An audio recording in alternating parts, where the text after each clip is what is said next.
Good morning, everybody, and welcome to round 3 of the Texas Outlaw Series. And my name is Scott Rain, joined next to the guy that probably has more knowledge when it comes to side-by-side off-road racing here in Texas than anybody else, Matt Edmondson. You know the entire field here. You kind of had a little adventure getting in here this morning due to Mother Nature's wrath last night. What was that like for you? It was interesting, to say the least. I had to call Josh. You know, I thought about the turnaround, don't drown thing for a second. And then, you know, I went with pin it to win it and went through the river and got here. So we're getting ready to go. We've got the track crew out there in place. They're doing a little bit of workout on the track. And just a few moments, we're going to get this racing started out here today at the Outlaw Series, round number 3. But until we get it going, we're going to send it to a quick commercial. When we come back, we'll be ready for some racing.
Hey, this is Jeremy at North DFW Trailers. Today we're talking about your breakaway system on your trailer. A lot of people don't know that they need to check that every so often. What you'll want to do is you'll have it attached to your vehicle. You go ahead and pull your switch out, and then you'll start the vehicle and try to drive forward gently. And as long as the trailer wheels are locked up and activated, the vehicle will not be able to go. All right, so this is your breakaway system. It consists of your breakaway switch, the cable that we've already talked about, as well as the battery and wiring inside here. The wiring and battery don't have anything to do with the lights or electrical on your trailer. What this does is it runs wires back to your brakes, and in the event that the trailer comes disconnected from the truck, the cable comes out of the switch, it activates the brakes on the trailer, they lock up the tires, and the trailer stops as soon as it can. One of the most common repairs that we make when we get trailers in our shop is that the battery has gone bad, or that the wiring inside the breakaway system is no longer valid. And what we'll wind up doing is replacing the whole system so that it activates. Because if your battery is dead, this switch, once it's activated, will not activate. And if the trailer comes disconnected from your truck, there's nothing that holds it back, and it will just keep rolling. Okay, so the next time you're hooked up to your trailer, be sure and check away your battery and your whole breakaway system. Make sure you want to be sure that it activates in the event of an accident. If you see any issues, give us a call or just catch us out here at the track.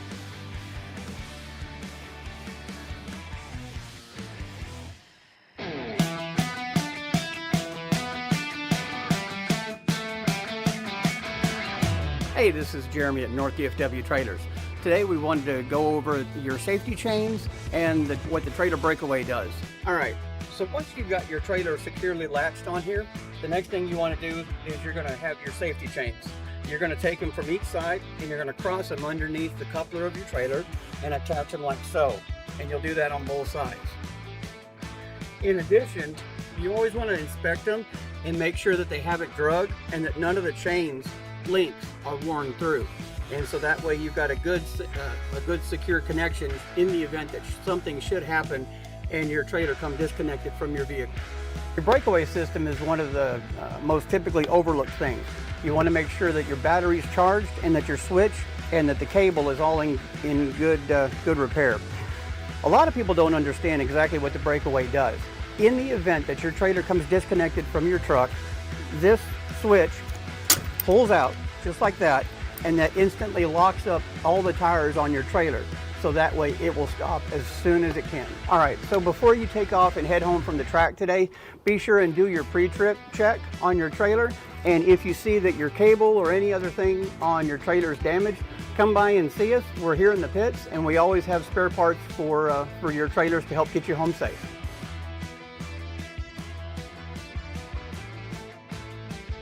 What's up, guys? Blake Gustin with G3 Motorsports here. We're out here at the beautiful SCR Ranch, the new home of the Texas Outlaw Series. Here behind me, Brad Gross, number 13. He, one of our customers, races in the vet 40+ class. We've taken care of this car from day one for him, built it, and got him an excellent race car to come out here and compete with.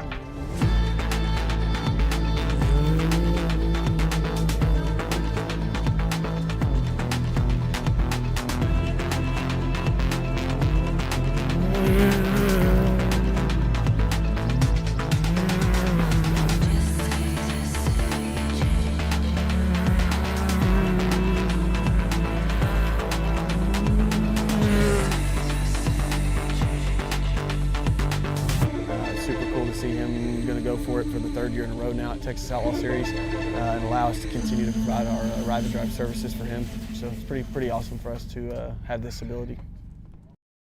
Hey guys, what's up? This is Blake Gustin with Double B Fencing and Services. We're out here in the beautiful Bowie, Texas at SCR Ranch. We've been completing a couple of projects out here for the last few months for Miss Laura. We've got a custom entryway, custom gates, custom fencing, custom corrals, driveways, and much more. If we can help you with any of your ranch projects or residential needs, please let us know.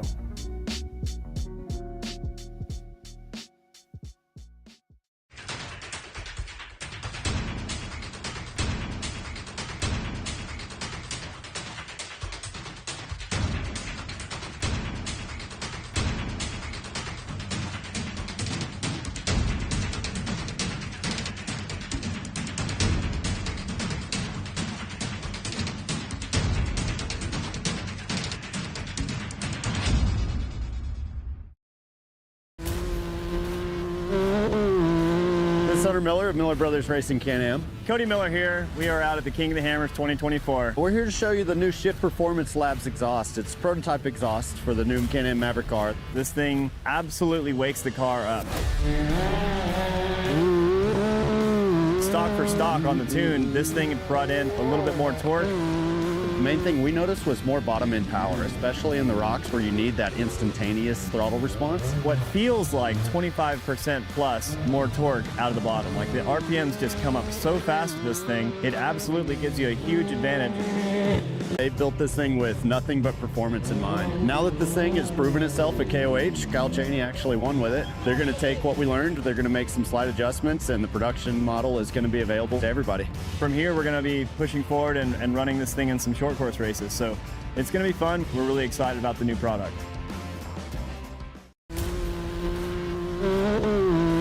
This is Hunter Miller of Miller Brothers Racing Can-Am. Cody Miller here. We are out at the King of the Hammers 2024. We're here to show you the new Shift Performance Labs exhaust. It's prototype exhaust for the new Can-Am Maverick car. This thing absolutely wakes the car up. Stock for stock on the tune, this thing brought in a little bit more torque. The main thing we noticed was more bottom end power, especially in the rocks where you need that instantaneous throttle response. What feels like 25% plus more torque out of the bottom. Like the RPMs just come up so fast with this thing, it absolutely gives you a huge advantage. So Shift Performance Labs is a racing company. They built this thing with nothing but performance in mind. Now that this thing has proven itself at KOH, Kyle Chaney actually won with it. They're going to take what we learned, they're going to make some slight adjustments, and the production model is going to be available to everybody. From here, we're going to be pushing forward and running this thing in some short course races. So it's going to be fun. We're really excited about the new product.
we are back. Outlaw Series, round number 3 here in Bowie, Texas.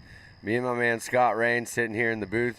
We're going to be calling the action today, and we're getting ready to get things started out here. Scott, you see a little bit of water out there. Well, it's a situation where it rained like crazy in the middle of the night, between midnight and like 2, 3 o'clock in the morning. But and then it stopped, so it has a tendency now to soak in, and the moisture is very, very deep. And it doesn't look like there's very much standing water around here because the track crew did a great job kind of scraping it off the side. But trust me, when the dampness is pretty deep, it's probably 4 to 6 inches deep, which will create a very soft track. The guys are walking around this morning, the dads, I should say, in particular, kind of figure out, okay, what do we do as far as grooving these tires? Because they all came ready for the weekend of hot and humid weather and sunny and dry slick and blue grooving. So that's the tires they have in the trailer. And they're being relegated to taking those basically slicks and grooving the heck out of them. Well, you can see right there the drone was flying above the course, so you can kind of get a little course preview of what's out there and what they're going to have to work through. And there's a little bit of, areas that I think as the day goes on, it's going to get all pushed out. The track will come in to itself for sure. But, looking at this right here right now, I mean, there's some work cut out for these little cars. I heard they were going to make some changes in the race order. So we may not know exactly who is going at what time, but we'll tell you as soon as it pops up on the screen. And so as you can see right there, it looks like they're starting sort of a parade lap here. We are running a reduced course today, I told. Yep. Basically, it's almost been cut in half. There's no river crossing anymore. So where you see the cars right there. That looks like the new starting line today. Yeah, I was wondering where the starting line was going to be. From that point on, right there back, that course is not being used today. It's all right out in front of us. So a little bit of a change. Concessions are being made to try and get round 3 in here. We'll be running pretty much the same program. I was just informed also that they're going to be doing a rolling start, not a standing start or a land rush. So okay. Well, that's good. I like that. That's probably going to work out better, as you can see in the area where they're starting. I think they can really only go 2 wide safely there, so kind of got to. Well, not only that, but okay, you probably got 30+ tear-offs on there, and you'd use up, if you had a standing start like this, you'd probably use up 10 of them before the first turn. Well, Scott, I hate to tell you, but they're probably going to burn up most of their tear-offs before the first quarter, unless you're that blue car or that red car out there in front. And I think one of them is going to get it too. So. But there you see the crew getting them all lined up and ready. They're going to send them out right now. I'm sure the man TW himself is out.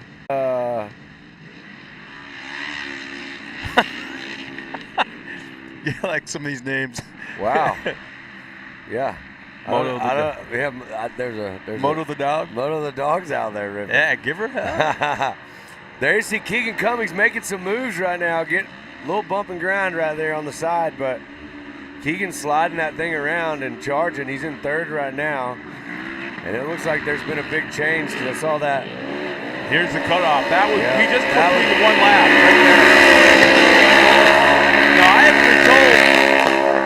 I'm not going to lie. I'm a big fan of this layout right here. This shorter, reduced layout right in front of the fan area. You can see the whole track. We're getting great coverage of the race today with this drone shot right here flying above the cars. There you see a move trying to be made on the front right now. So you got your leader side by side. It looks like the 401 trying to get out wide and getting in that slick stuff. Losing a little bit of traction, a little bit of speed, allowing your leader to kind of check out. There's that corner we talked about yesterday. Cutting it tight, yeah. If you cut that corner just right and you hang that front right wheel right over that edge, it kind of holds that car in place while you're going around it. So well, kind of a cool line. I'm like you. I like this short course because it's tighter. Yeah. It's going to be. There's not going to be a runaway. There's no runaways because we don't have really super long straightaways where they can like pin it to with their horsepower. So right now it's all nice and tight. Great racing up front between 1 and 2. There's no doubt as they come by right here where we are. There you see, this is a battle at the front right here. The 401, I believe, is that car you see on the outside now. The inside line right there. There we go. Nice. Sliding through, but man, what a battle. Let's see if we can catch back up with them at the front of the pack right here.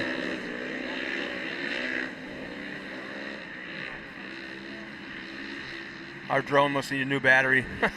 Yeah, so there we go. Back to the front. We're battling still. It looks like our leaders put a little bit of a gap. That's Jaden Lindemood, Rick Schroeder, TJ Sievers, and Keegan Cummings right here. They picked it up pretty darn quick, sliding around, pitching it sideways, backing into the corners. Yeah, this has got to be a lot of fun, actually, to race like this, you know? I mean, so as you see right there, another move being made. It looks like Sievers and Schroeder now are battling that second and third. Schroeder's going to dive in there, hold on to that second position. Jaden Lindemood looking really smooth right now for the condition of the course. Getting around it pretty easy, like you said, Scott. Yeah, and the other thing to consider, too, setting up these cars for muddy conditions. We talked about it for the last couple of years, in a race conditions like this, these cars will pick up 150, 200 pounds of mud and it'll cling it to the chassis, and next thing you know, you got a low rider out there. That's so they're right. adjusting these shocks, springs, valving, getting these cars to ride a little bit higher anticipation of picking up all that weight. Uh-oh, we got a problem at the front. It looks like our leader, Jaden Lindemood, may have put the car in the limp mode or something there for a second, not sure, but slowed down, was on the outside of the track, got it going, but that's allowed Schroeder to close that gap a little bit, so we'll see if we have another battle on our hands right here. As you can see, they're going into this corner. They're setting that car up into the corner. They'll throw it into the slide as they come into the corner to set themselves up for that next straightaway. Some of these bigger corners, like you see right there, a little bit harder to do. They're just trying to find the line there, but on these tighter ones, exactly what you're seeing. You're starting to see that lighter dirt show underneath. They're pushing it all out. There's still areas you can see, too, where there's weeping across the track, so that is something else they'll have to figure out. But right now, I'd almost have to say we're not very far away from having the perfect track conditions. Yeah, no doubt. Probably not going to have to. We didn't have to water yesterday. We probably won't have to water today at all. And so this is going to be great. But right now, there you see Lindemood just cruising out front. Schroeder running in second, Sievers in third, and Keegan Cummings running in fourth position right now on the track.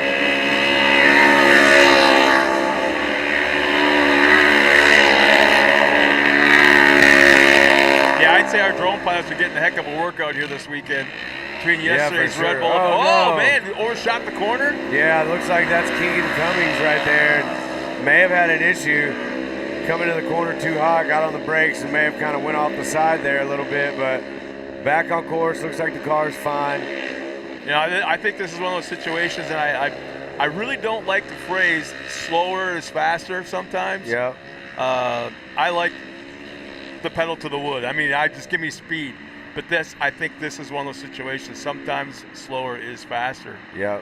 Well, what's really hard, right, is, I know Keegan doesn't want to be in fourth place, right? He wants to be in a better position, so he's pushing hard to sometimes kind of slow it down, like you said, and just do what's probably best in that situation. Right now, he wants to improve his position, so 1 lap left. There you see the white flag out. Jaden Lindemood out front, cruising. I think T-Dub's the cleanest guy in the racetrack. Did you notice that? Yeah, he's figured it out for sure. His high-vis yellow stays high-vis yellow. I see everybody else gets a little muddy when they're out here today, but flagger's in a good position, I guess. No one wants to hit the flagger. Especially the guy with the checkered. Yep. There, as you can see, Jaden Lindemood has really kind of checked out on this last lap. Schroeder's doing everything he can to keep him in sight, but he's about a section ahead right now. Only a couple more corners for Jaden Lindemood, and the checkered flag should be coming out right here. As it comes directly in front of the fan zone, and there it is, checkered flag.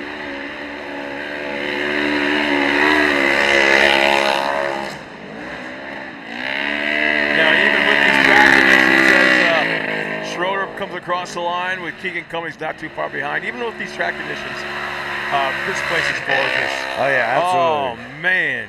Park-like setting with a racetrack.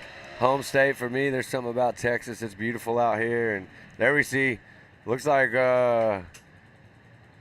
Not really sure what happened right there. Oh, that's Keegan throwing it around right there, Yeah. catching it at the end. But Frustration, maybe. yeah, so Jaden Lindemood, TJ Sievers, Rick Schroeder, Keegan Cummings are the unofficial results of that race right there. And now we'll get the next class lined up and ready to go. While we got some time, big shout out to our sponsors, EC Power Sports, North DFW Trailers, RP Elite, UTV Race Shop. Go by and check them out. They got this super cool new exhaust that they're really hyping up there. This thing's a game changer, so go by and see them up there for that. Fast House Roofing, Hess, St. Peter Metalworks, G3 Motorsports, and of course the Outlaw Series and 7FPV for putting on all this work out here, what they're doing. And big shout out to the medical crew, the flaggers. There you see TW on the screen and see some of our camera crew out there in the field. I believe that's the man himself, Cruz, right there, just cruising around in the mud. But yeah, there you see all the fans lined up outside of the trailer here. We're in the production trailer, and we get to hear the cars as they come by, and we're seeing what we see on screen. But man, looks like there's a lot of people out here enjoying this day. Yeah, what we were looking at right there is only like 20 feet from our door. Yeah, out the back door. But we got to throw it out to all the racers. Yesterday we had a great day with the Red Bull Ranch Scramble. A lot of our racers from this series ran with them. Yep. Made a 2-day event out of it, but as we're on their way for the next class. They stuck around in this rain and this mud and the storm last night to race round 3, so we want to thank them for that. Easily could have gone home, but they didn't. They stuck around. And yeah, for sure. Nice little field here this afternoon. Well, there you see we got our next class underway. And it looks like Holly Mulligan, Josh May, Cohen McKesson, Jossie Ware, and Seth and Abnett. And they're out there doing battle. Looks like they might have had a little close call there at the start, but everybody's spaced out now, looking good. The track, really, like you said, is starting to come together really nice. Just a little side story, and I think you knew about this yesterday too. Jazzy ran in the Red Bull Sportsman Series yesterday. She did. And she's only 15. You have to be 16 to run in a USAC sanctioned event. Yeah. Well, they registered her under her mom's name. Sister's name. Under her sister. And who's obviously 16. But they swapped out right the last minute. Jazzy got in there. And if I remember right, did she podium? No, she finished 4th.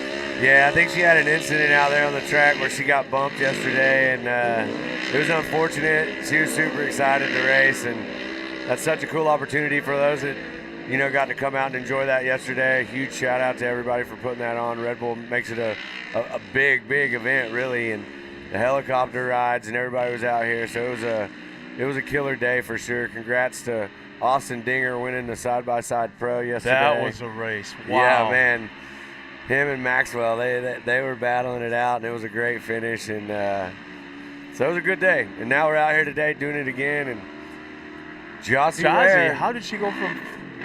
I don't know. We're the unofficials here, but that's definitely her, and she is on the throttle right now.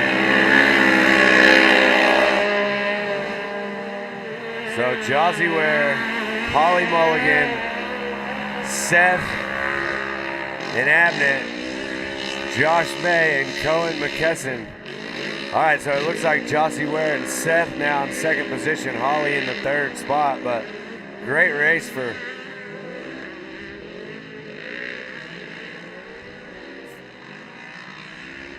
look at the lines, nice and smooth. Yeah. Sliding it in there, setting the car up great in the corners.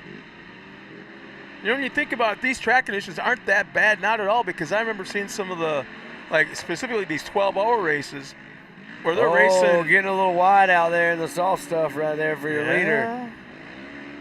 Those are the little things you don't want to do right there. That's going to allow Seth to catch up a little bit. Well, that breaks your momentum for starters. Yeah. Well, let me tell you something. That car's set up and looking really fast. There you see the 109 of Holly Mulligan right there. But the 441 looking really smooth out front.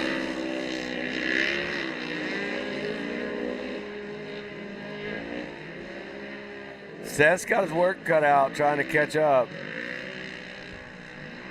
It's going to take a little bit of luck, I think, at this point in time because the lines look really locked in right now for the 441. Yeah, Jazzy's going to have to do a lot of probably at least 3 or 4 way wide turns for Seth to get a chance to reel her in a little bit. Well, I guarantee you her spotter's talking to her and saying, hey, you got to stay a little bit tighter. But you can see these cars right here. If we make some calls that or call some names or car numbers or something that are off, bear with us. Some of them we can't see very good, as you can see right there.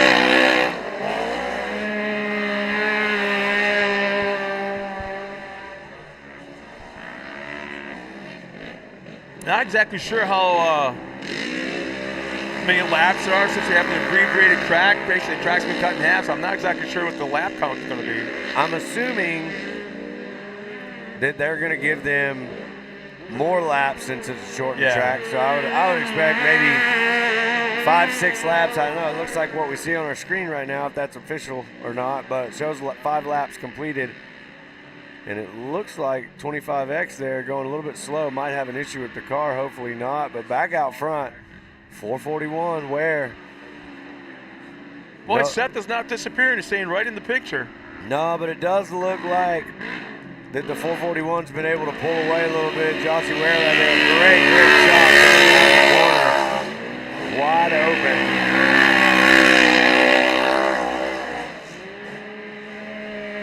So it looks like they do have another lap. See, that's what we're talking about, getting a little bit wide out there. Kind of slows down your momentum. Well, I love Jossie's driving style. Yeah. It seems to fit her so well because there's not a whole lot of throttle down. She pitches it way into the corner before she gets there. Yeah. Anticipates hugging that inside line, like right here. She throws it before she gets it in there and just drives out. Well, that's look, watch, it's like perfect almost because look at her entry into the corner and exit from the corner. She's setting herself up. She's looking multiple turns ahead, so that's an incredible driving talent right there, is to think further down the track and prepare yourself for what's coming. But white flag is out now, you see, so it looks like I'm going to say 7 laps. That box blade and drag it a little bit, but for the most part, I mean, the track is in good condition. It seems like they're rolling through the race order today pretty quick, so good things going right here. There's Brian. He's had a few sleepless nights, I would imagine, the last couple weeks.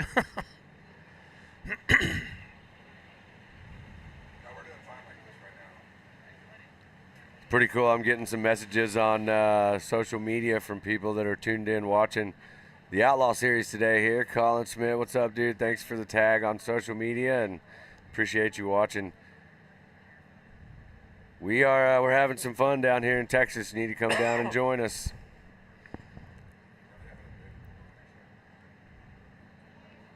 There you see it. If you see all these brands that are scrolling through the bottom right-hand side of your screen, they are the brands that support this racing. They help make it happen. So you should go support them. Give them a follow on social media. Keep up with any of the events they have going on. And trucks, boats, RP Elite, they have all the cool stuff. And the thing is, it's one thing to go and support them, walk into their store or their shop or whatever. But then while you're there, ask to see the manager, the GM, whoever it may be, and mention the fact that you saw their logo on this. And that will legitimize their involvement in this series. So. Yeah. St. Peter Racing, we just saw them come across there. St. Peter building the arch out here for the finish line and several things out here. So huge shout out to St. Peter Racing. UTV Race Shop, go check them out. They have that exhaust there everybody's talking about. Oh, there we go. Well, somebody got off to a slow start. Yeah, it looks like somebody's window net right there. Oh, no, third place really? driver. Window net is open. Whoa, 3 wide to turn 3. Making the move on the inside. Look at this right here. That was from a third to a first. Like it was nothing. The 13 machine right there overtaking the 24. Yeah, with these added speeds, And you're the going to see them pitching these cars into the turns a lot sooner. Yeah, so that's David. David up there in front, sitting and getting around Hess right there. What a move! That was a good swinging position right there. But the battle's on. 22 machine not letting go. Oh, there's that window that you're Yep. talking about, yeah. That's one of those things that, you know, right now you're looking at it and you're like, it's not a big deal, right? But for that driver, you know it's there. Look, he's going to leave this inside open. Nope, closing the door. The 22 right there trying to find a way to capitalize right here and get around your leader. 13 machine looking smooth though. Has a lot of power in the straightaways, able to pull a little bit. I really feel like the 22 of Hess is catching him in the corners right here, but in a ton of speed through there. Set himself up perfect. Now this is, I mean, we're watching Hess right now, and that is slower is faster. He kept it tight. He would drive into the corner. He wasn't pitching it sideways. He's driving out of the turns. Meanwhile, Navrosky was just pitching it hard, being really aggressive. And I believe that was actually Fowler that he passed right there, the 13 of Fowler. So Fowler's been in the lead. And now Hess is taking over that position. So Hess in the Honda looking really sharp. I really like this shot right here. I like seeing these cars come around, set them up in the corners. To me, looking at this too, that Honda just really looks like it's making its way around the track a little bit better. Not really sure. It looks like the 13 may be having a little bit of a car issue. Slowed down quite a bit. There's the 24, the Navrosky. okay. And I don't see, it looks like Kirchmeier's in the back there. It looks like he's limping it through the course right now, so not really sure what's going on with that car. Now keep in mind, a lot of these cars, I'd say the majority of them ran yesterday as well, so Yep. they've got practice and qualifying, heat race, and then the main event. So that was a lot of time on the track. Yeah. And then have to get that car prepped for today. Yeah, look at that thing. The 22 of Hess right there, still cruising. That car looks like he's got it set up right. He's got it dialed in for the conditions that are out there right now. He definitely is putting down some heaters. I don't think he's going to have much trouble with the rest of this race. Oh, he's all but checked out. There's Yeah, nobody for even sure. in the shot. He's in a whole Wow. different area code right now.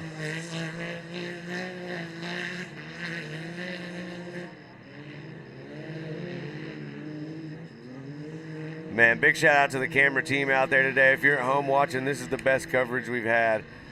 This production team is throwing it together, and we're watching these cars out here absolutely do work on this track right now. Flying right above Hess as he comes around and makes the left-hander right back in front of the production trailer and the fan area. Great shot right here. Completing lap number 5, hitting 6. Should be the white flag coming around next time by. Yeah, Hess has got this figured out. The driving style matching the car's setup. There's nobody else even in the shot. Man.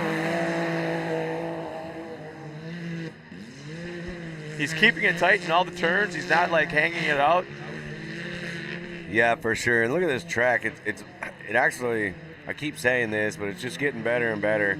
These drivers are just going to go faster and faster the more the track kind of comes into its own. But as you can see right there, that looks like the 24 machine right there of Navrosky cruising. That's I believe that's a G3 back machine. You'll see them out here today. They're a big support program out here for a lot of these racers. Blake, a sponsor. Blake Gustin is no stranger. He was out here racing yesterday. He tried to play a joke on us and filled his information out backwards. But there you see the white flag has come out, so 1 lap left for Hess. Fowler still running in second, Navrosky in third, and Kirchmeier in that 4th position. I don't think he's got front wheel drive. You don't think so? Ways. We'll be clear. So We got the next class lined up and ready to go, and I believe yeah, you on here and get all the names going here in just a second, but there we see some moves being made. Miyakato on the inside line. Coach going to try to make the pass on the outside. Mia says no, sir. Carson Greco leading the way. Miyakato, Coach St. Peter, Avery oh, sides. she's going way wide. Way, look at Code. I think she got hung up and couldn't get back onto the line. Code took that inside line. We talked about this yesterday. He's the one that actually told me about this little hump right here and how he liked to hang that front wheel. So we're going to see if he's got what it takes to catch up to Carson Greco. Early on, though, our top 5, Briley Lutz in that 5th spot. Avery Sides 4th. Code St. Peter right now running that 3rd spot. Miyakato still 2nd. Carson Greco out front with the lead.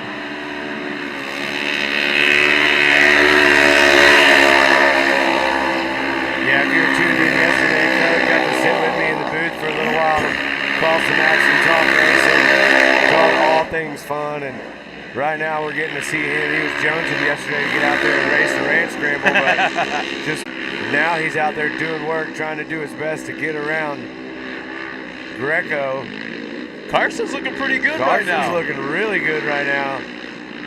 Code's got some areas, I believe he's faster. You can see him tighten up the gap right here, but Carson's throwing that car around really good. I'm sure Rhett and Tom are on the radio. There he goes. He kind of opened the door a little bit. It's going to allow Code to tighten it up. But Carson's putting some power down in the corners. Yeah, Carson's got to calm down a little bit. I think you see him getting a little excited. Yeah, diving into the corners a little bit too hard. So, as long as the spotter can keep him calm down, I think Carson's got a pretty decent shot at this. Yeah, there's still a lot of racing left to do here too. Here's something else to think about: vision. If you just by mistake, it's common to rip off all your tear-offs in one shot. So you have 10, 15, 30, doesn't matter. Yeah. And in these kind of conditions, that's a strong possibility. And Code is running a race where he's getting roosted. And it's a little irritating roost that can blind you. Yeah, what Code's doing right now, I believe, is pretty smart. He's going to follow Carson Greco for a few laps. He's figuring out exactly where Carson's going, what Carson's doing. There you see Code hanging that corner out real tight right there. He's looking for anything and everything he can, staying on course to get around Carson Greco. Carson Greco right now has just got all the answers. To the inside right here. There it is. That's all he needed right there was just that little bit of room. Carson's going to fight back. They're both going to go so far to the inside to protect that line. They were in the mud. But now we're going to see if Code can check out.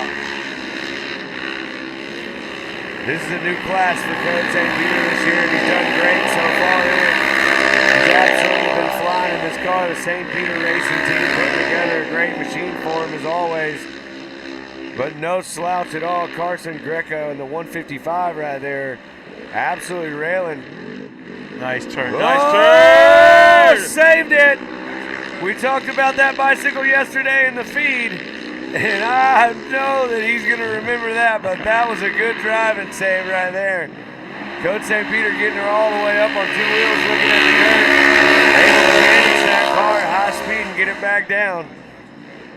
Just past halfway of this race right now on lap number 5. Tell ya, Carson's going nowhere. Hey, Carson, that was great right there. Carson, that bicycle got Carson bunched back up. I like to see them battle. I want to see Code have to work for this win, right? And it's great to see Carson out there putting together some great laps right now and keeping up right on the back bumper of Code St. Peter, the 63 machine. You can see that kind of lit a fire under Code. Code's trying to check out now and build a little bit of a gap, but gotta be careful. The track's changing every lap. And what's fun to watch, as good as Code is right now as a driver, his talent level, he's still learning. Every day. He's still, and he's learning so much right now.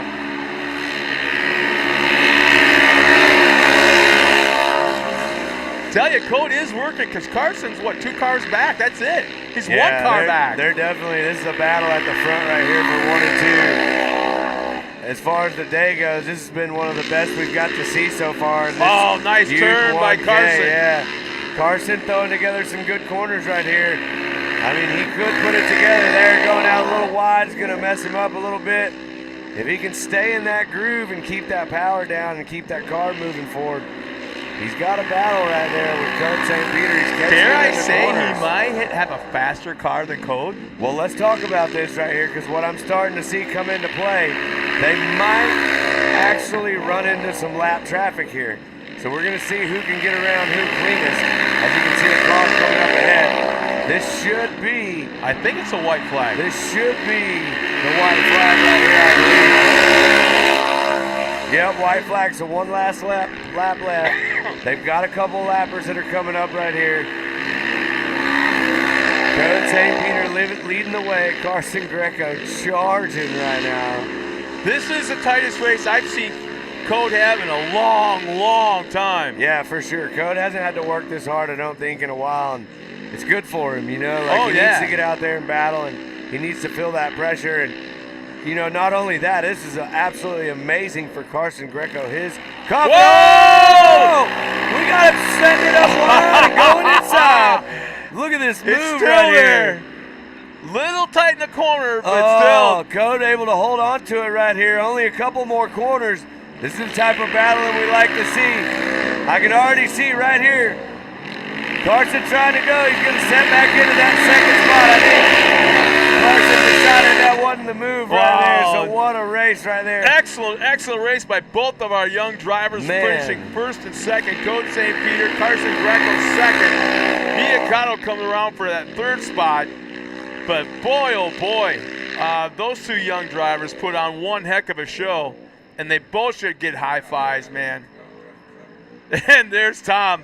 He's like, that was cool. Yeah, Tom. That's Tom and Rhett right there. Those two guys worked super hard to keep that orange car, Code St. Peter, on the podium. St. Peter racing right there. Congrats to them. Race number one. But hey, I want to say this. Big shout out to Carson Greco. That was an amazing race. Miyakato always putting together a great race in that third spot. So just an incredible performance right there. Youth 1K from all your drivers. Avery Sides in the fourth position. Great driving. Chance Boudin, Briley Lutz, and there's Ty Lukemeyer. We saw him earlier. I believe he was on the side of the track. May have had an issue with the car, but incredible race, man. That was a good one. I enjoyed calling that one. Yep, that was very entertaining, fun to watch. And when it's fun as a spectator. Yeah. And that was those things, right? Like, racing is such a serious sport, right? Yeah. And my kid's 5, and he's getting into racing now. We're at the motocross track, and one of the things I always try to tell him and get him to remember is that if you're having fun, you're going fast. Mm-hmm. You know, so I want him to feel that vibe and get out there and hold it pinned and have a good time. So, and that looks like what they were just doing out there. So, Code knows what's up now. They come back for race number 2. He better be prepared. Well, here's the one equation we never thought of is might have there been something slightly mechanically not 100% on Code's car. Nah, I think the car looked good. I just think Carson Greco drove a great race. Well, I want to think that. Absolutely, I want to think that. But I was watching Tom and his reaction and how he was responding to things, and he just wasn't, pumped. Nah, I definitely think if it was anything, Tom may be more critiquing something that was going on as far as, driving on the track or something like that. The car looked good to me. I could be wrong. I'm not there with them in that situation, but they did a good job. They held on. They got the win. But I'm not letting anything slip away. I mean, that was a great driving from Carson Greco, Miyakato, rounding out the top 3 right there. I'm looking forward to the main event with those 3 specifically, yeah. I know. Absolutely, yeah. I mean, we normally are like super hyped for pros and all that stuff, but Youth 1K's got me pretty hyped right now. Mm-hmm. So, looks like we got our next cars getting lined up and ready. Fullman right there. Keep the Big wheels part down. of North DFW trailers right there. If you have any trailer needs. He did the river crossing this morning in his 2-wheel drive street tire truck. Yeah. He was sweating a little bit. Did you watch him? I laid back and I watched him. Yeah, I was right behind him. Oh man. He goes, it was sketchy there for a while because I was spinning the tires the whole way. Yeah, it was definitely interesting. I pulled in this morning. I saw the little river I guess I wasn't wise enough to the fact that they did post an alternate route this morning. Oh, on the Facebook Yeah, thing. it was definitely in there, and I definitely didn't see it. So I definitely took the Doomswell Wake Surf van for a float. Well, you got But those I made it through there. really wide. What are those 50s you got on on your van? No way, man. What are they're at least 60s. Come on, man. No, I just got some big wide JTX wheels on there, but Yeah. they're not that wide. They're 11 wide. So. Oh, come on, really? They look wider than that. Nah, they're cool. They stick like 6 inches out from the fenders. Yeah, they stick out a little bit. You got to keep it looking cool. Well, it's a white van besides, so or no. There you it's see 60.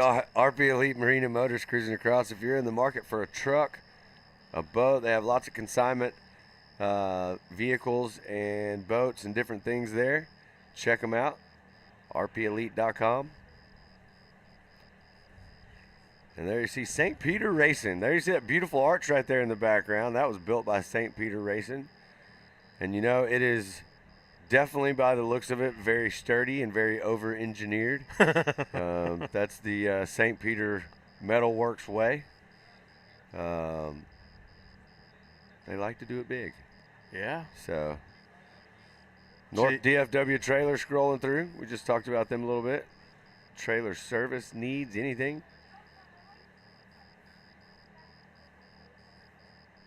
So lots of brands out here supporting things. We've got Hess Motorsports. We've got a lot of people out here. We've got a lot of really awesome spectators, really great photographers, videographers, Fast House Roofing and Construction, medical crew, all of our flag staff and scoring officials and everyone. E&C Power Sports. Just out of our vision right now, but right behind where the cars are staged right now, that's the river crossing. That's it. That's not what I drove the van through. No, that it was bigger than that. It was, and probably what 6-7 times as It was wide. long. Yeah. It was really long. Yeah. So not really sure. They cut that out obviously today. Some of the stuff on the other side of the track, the moisture and the rain that we got last night, just a little too much to put those sections in and safely run these cars. So staging is just off camera to the left behind those trees, and they go all the way back to the right side of the screen, and there's a bridge. You just see the bridge, and that's where they cross to come into staging. Yeah. So it looks really, really bad. Standing water there, and it's really not all that. Oh, there we go. Yeah, so there's a little bit of water back there, and it's definitely come down a lot as the days have gone on, for sure. And that's actually supposed to be part of the track, both lanes. Yeah, there. you can see it right there, actually, where the track was yesterday. We ran over there yesterday. We had a nice day. Then we had some weather come through last night. So I really, really like the way they've adjusted to this day, and they've shortened this course. I mean, it's right here in front of all the fans. The coverage is great. Everybody can see the action.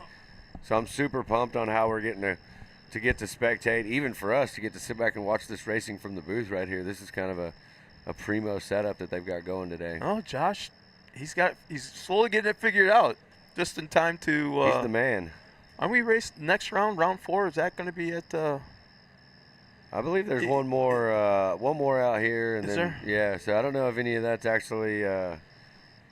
Official? Yeah, so I'll leave that to someone else. But there you see Fullman lined up on your right Oh, you there. know why he's not wearing a hood?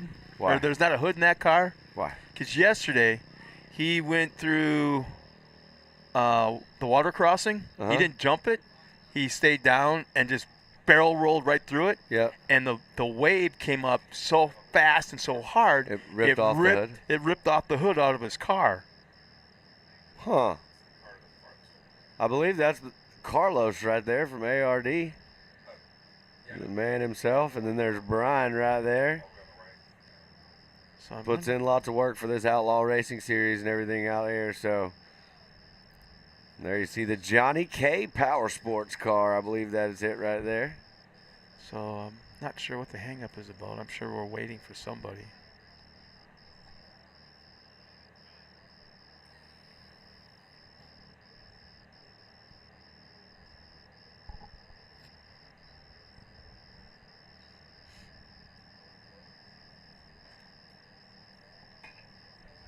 There's somebody that needs a couple of handfuls of mud thrown at him. Too clean, too white. Well, I can definitely tell you this. I've learned my lesson about picking mud fights and gel blaster fights and stuff like that with these kids around here and these people.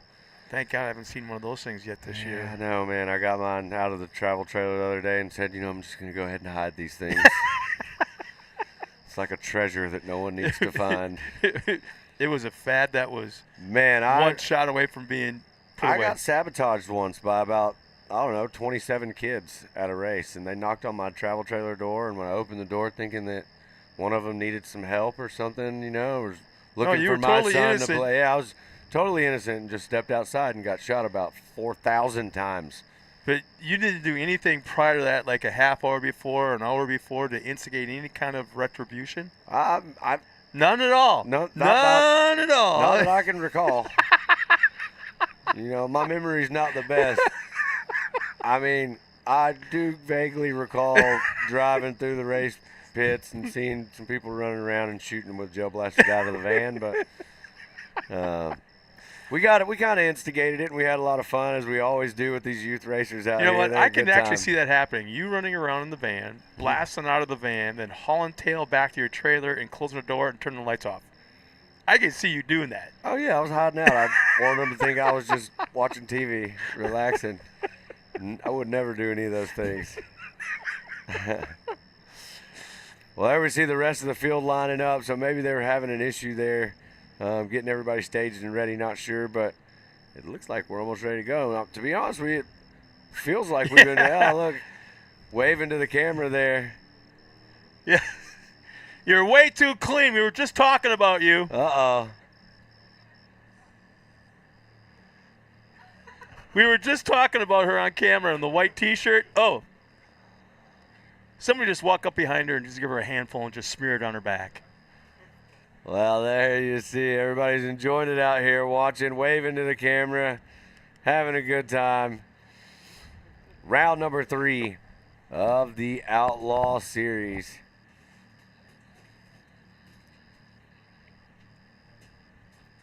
We're going to get this going. If you're at home tuned in watching, thank you for joining us today. Thank you for hanging out with us, watching this racing action.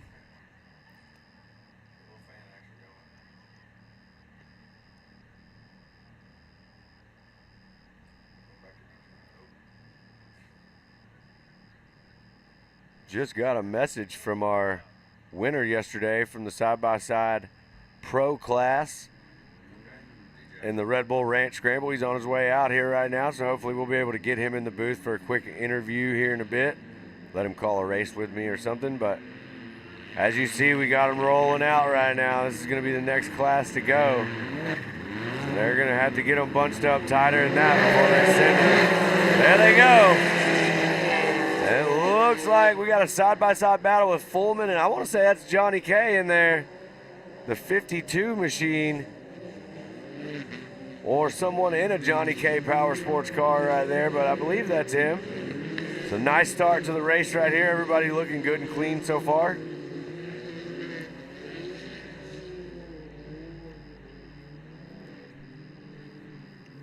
Right up front's getting tight. So, okay,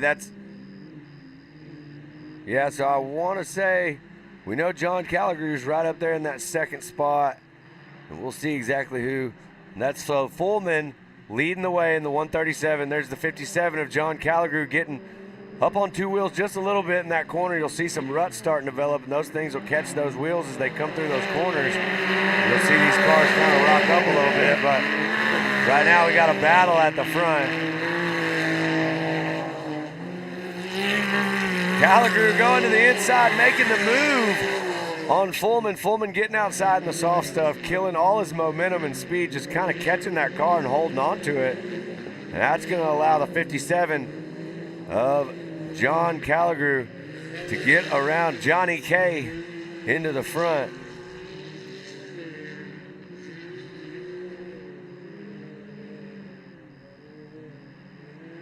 So 1, 2, and 3 still bunched up pretty close. It's totally going to throw you off because that next corner, he was way too tight on the inside right there. The 13 of Garrett Waters you're seeing on board right here.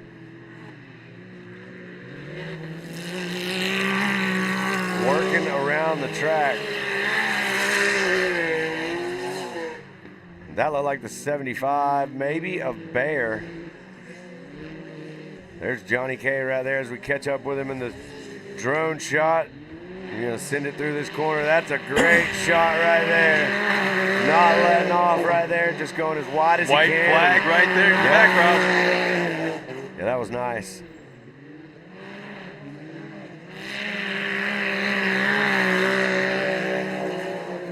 Yeah, that's Schroeder right there, the 978. So Schroeder should be running in that third position on the track, I believe.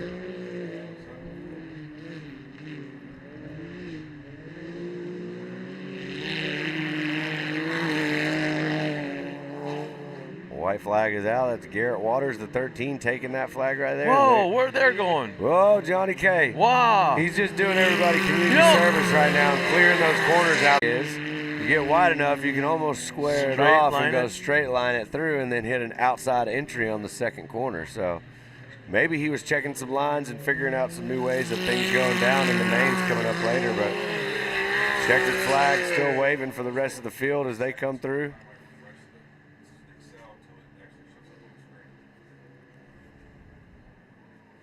So I'll take care of our pro outlaw. Well, I think this is the What? No, that's not. yeah. We're Yeah. not getting the classes on each of these, so we're just calling it as we see it.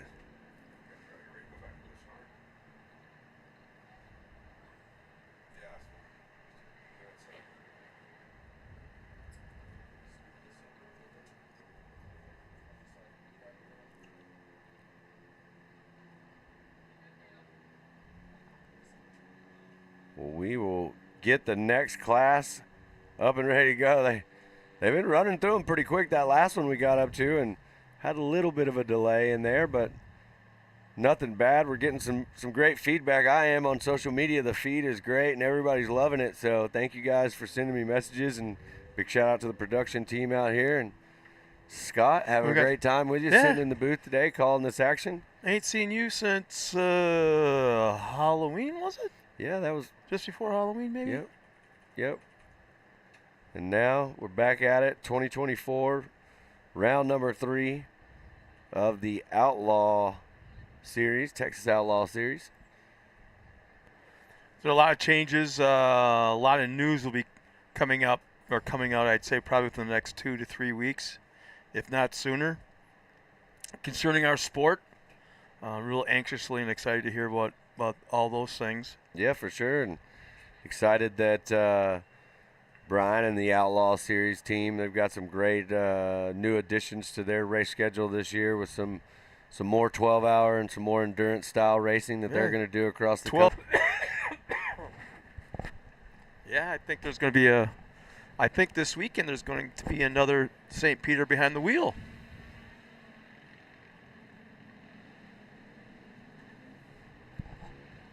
I have heard these stories, and I have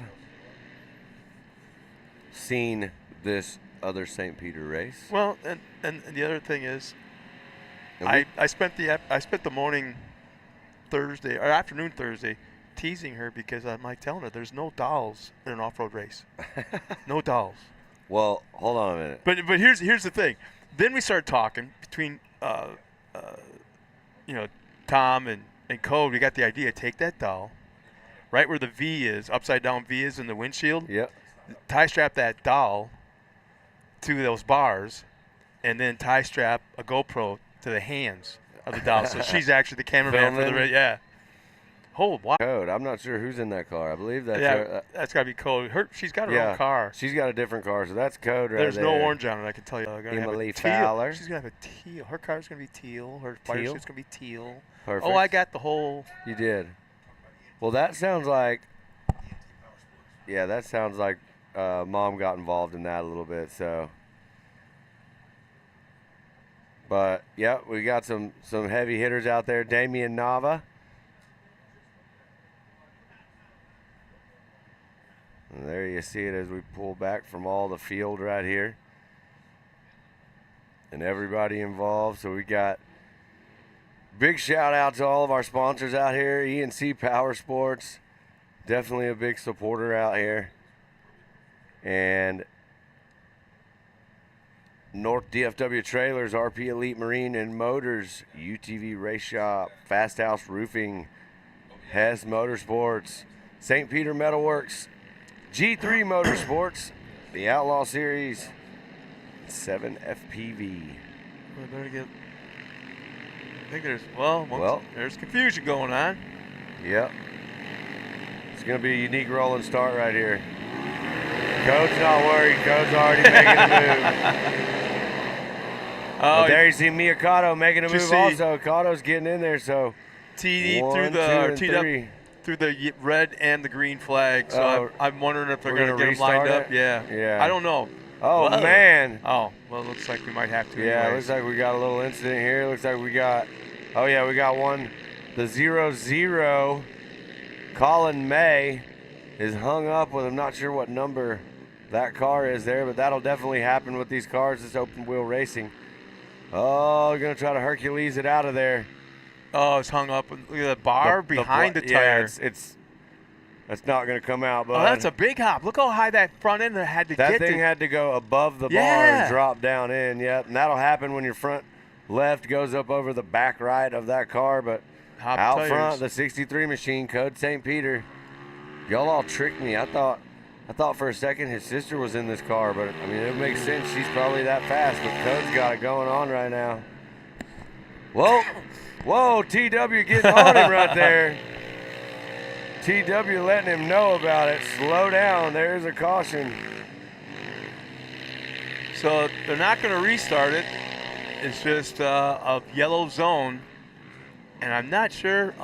You ever been hit by a flag when you drove by? I think I have before in moto, but definitely, TW's goal out here on the track is to keep everybody safe. You've got a car in a situation, and you've got people out there trying to help and work on that car.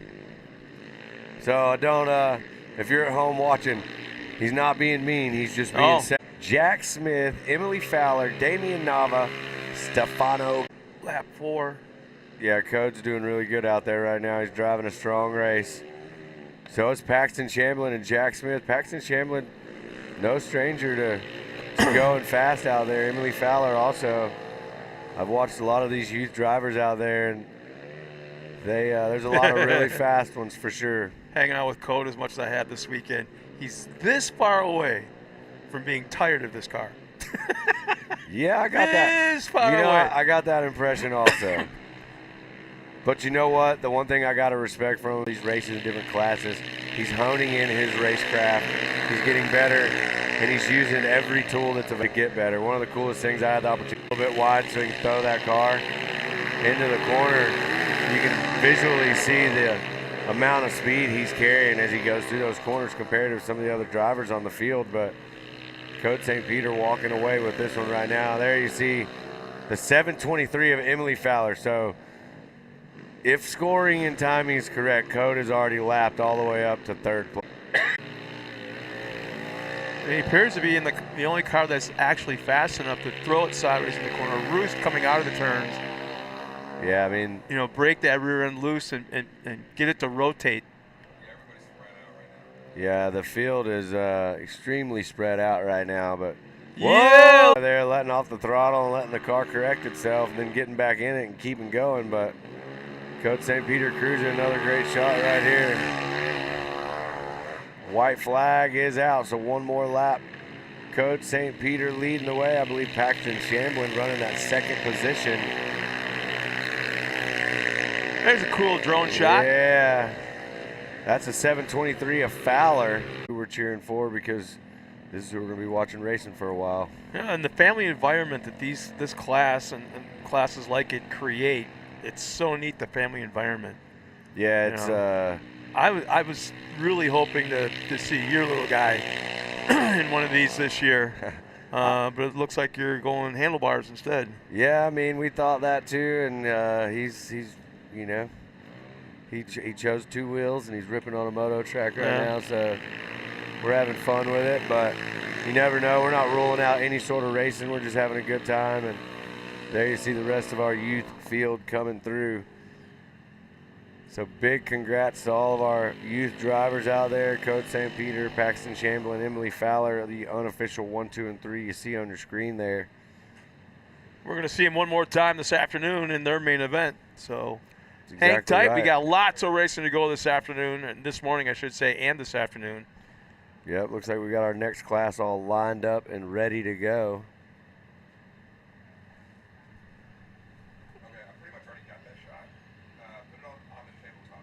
Okay. Oh, yeah. I'm just going on the flow of the fenders and all that. Yeah. Oh, really? So I've been picked on behind my back. Oh. Oh, really?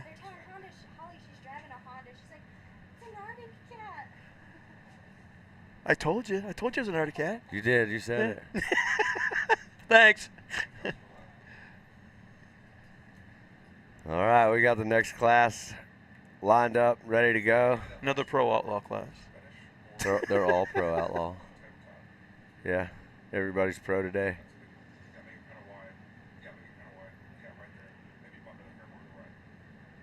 Well, we are getting ready to go. Looks like I see Denny on the front row up there. Can't tell yet who is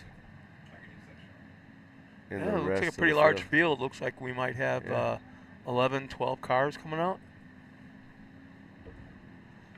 But you're talking to a guy that has got his $5 Walmart readers on, looking at the looking at the screen. You're doing a great job, Scott. Doing a great job. We'll see what we got going on here. Got a little bit of a delay.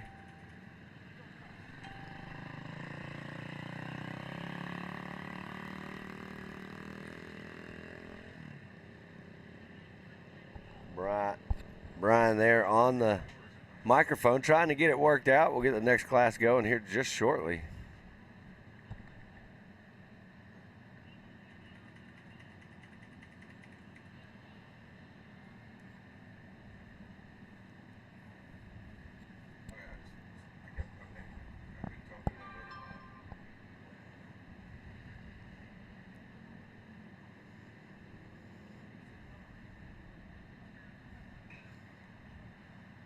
Sunday fun day out here in Bowie, Texas for round 3 of the Outlaw Series.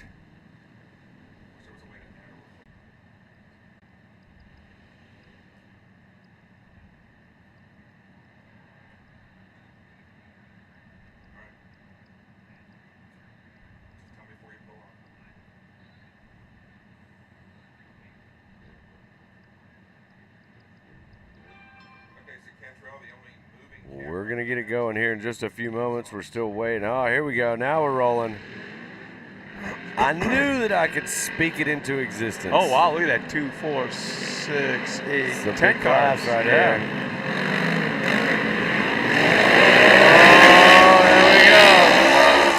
Oh, there we go. 3 wide through, that'd be, I guess you'd say turn 1 now. I think we're going to see a little bit of track grooming possibly after this race, because this cars are starting to bounce around pretty hard through these turns. Oh, battle right here. Man. Got the inside bumping a little bit in the corner. Everybody's good to go right there. So there you see the 109 of Mulligan still chasing the 560 of Denny, I believe.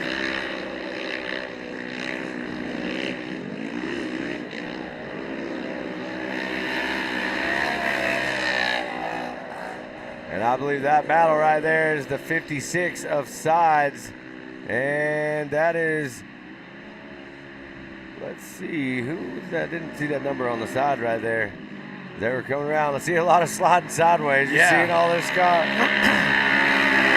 Trying to tune in on the numbers.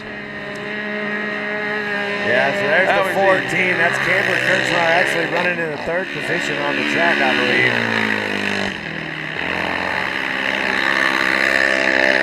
Great drive right now for Camber Kirchmeyer, getting a little sideways drone, having to check up, getting close. And there you see the 109 charge than the Arctic Cat in that second position. These are the unofficial positions that we are calling also, so we'll try to get it as correct as possible based on what we're seeing on the screen.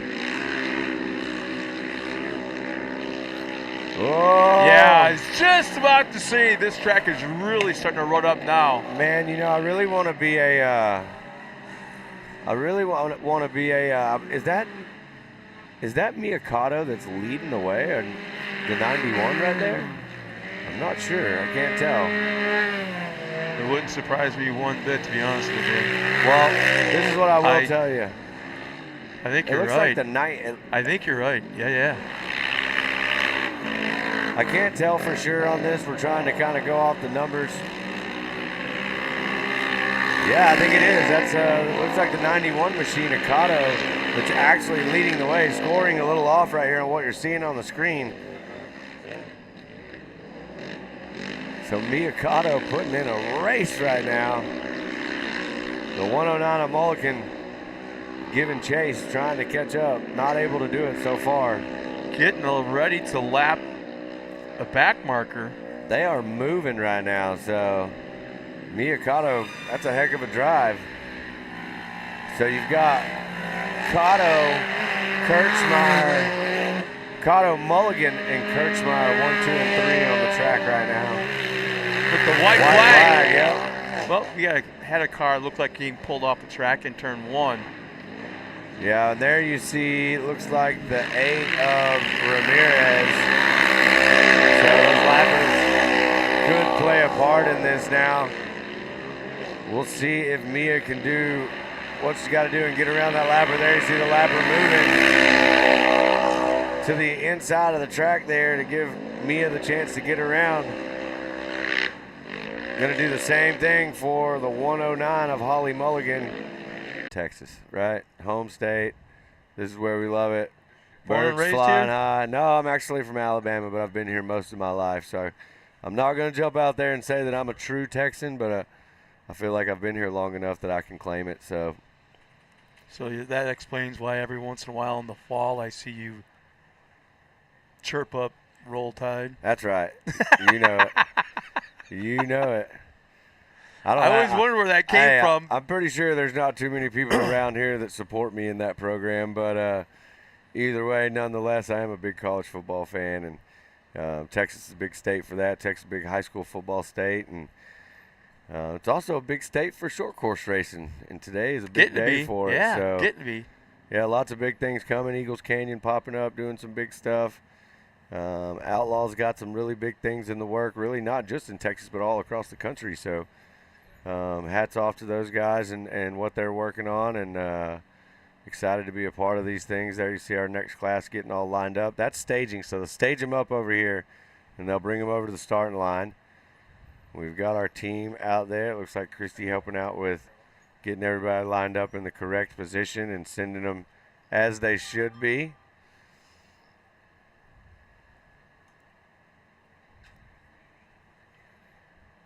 I'm happy right now. My wife just messaged me. We sold a horse. Oh, there you go. There you go. I'm so happy. There you see some of the water on the track that they're working through, but Oh, you can see the lower right-hand portion of the screen. That's Yep. where the washout was, where the race course did pass through the back and forth through that section. You can see where actually it looks like standing water now, yeah. too. Yeah, somebody I know took a pretty cool van with big, wide tires through rushing waters this morning, about 5 times that wide. Not the smartest decision by that person. We won't Would name you any have done names. it if your wife was with you? Oh, absolutely not. She would have yelled at me all the way. I would have had to back all the way down the dirt road for sure, but I remember Travis, our IT guy. mhm. I did a race up at Crossbar, an Ultra 4 race with him up Crossbar up in Oklahoma, and much worse rain, heavier, tornadoes everywhere. We raced the next day, rushing waters to the point that people were hooking up to a bulldozer, and the bulldozer was pulling across the water crossing. Wow. He had a truck. He had a van your size, a rental van your size. Maybe that's a long wheelbase, right? Mine's a short wheelbase. Okay. We had a long. It was all full of his radio equipment, TV equipment, all this kind of stuff. He went around the bulldozer and just bonsai through this thing, and I'm in the passenger seat, and I don't know why, but I'm lifting my butt out of the seat, kind of by the armrest, and all of a sudden I felt the van start to drift sideways, and he's just hauling tail through it. Josh.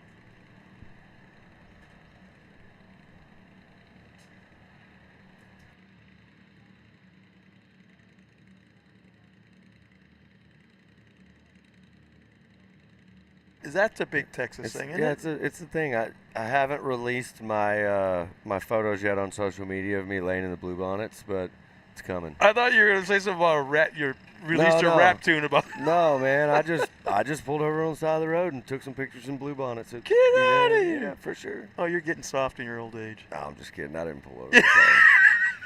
No.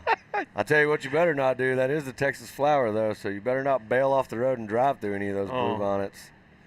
Is it a protected thing? Yeah, I'm pretty sure it is. Yeah. Hey, I'm new to this area. I know. I mean, Texas has lots of traditions and things that happens in Texas that is protected by Texas. Oh, Texas. Oh. Kind of why we say don't mess with Texas. Yeah. Yeah. Thing about California, though, everything's protected. Freaking everything's protected. By the ocean. Well, you get out to the desert, and who gives a crap? Well, we're about to see some fun racing coming up here in just moments. There's Carlos from ARD. Looks like he's working the radio and helping getting everybody staged and ready. I think he's putting in work up there today. Yeah, I think he's a staff member today. Yep. Got a great program where a lot of these guys come in and race. A lot of these guys are doing these, G3, you see it right there, motorsports. A lot of these guys have cars that are managed by someone like ARD or G3 Motorsports or something like that. Show up with your helmet and fire suit and let's that's go right. Yeah. Arrive and drive, and it's their cars. They go back to their normal day jobs during the week, and they show up on the races, and they got a prepped and ready car, and they get out there and do battle. So there's the field you see stacked up, man. And try to start picking your way through there, but that's a tough strategy right there. Yeah, I'm thinking if I was second on back, I'm wanting to be as tight to the guy in front of me because when else during the race are they going to be that close where you can pass that many opportunity to pass that many cars? Yeah, I mean, as you see right now, your leader 1 and 2 right here is just checking out. 3rd, 4th, and 5th having a battle. You see that 5th place car getting way outside. That is out of the grooved area, and it's not going to work out very good for you. But see the same thing happening right there with your 2nd place driver, losing a little bit of time. So it looks like right now we got Kevin Hall, Brad Gross, Angel Fontanez, Ronnie Davis, and Rick Schroeder.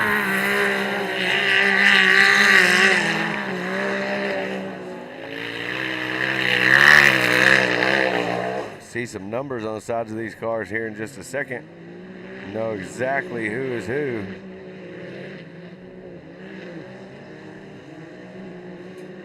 Yeah, after this race, man, I think it's bubblegum and haywire, I think, to get these cars to last through the main event later this afternoon. From yesterday's racing and now this morning and the heat races, these are some tired hot rods. That's right. And I believe that's the 978 of Schroeder that's actually leading the way right there. So Schroeder so there's the 978 of Schroeder, and then that's the 10. Not sure who we have in the 10 car. Maybe someone stepped into a machine or something for the day, but Schroeder leading the way right now, charging.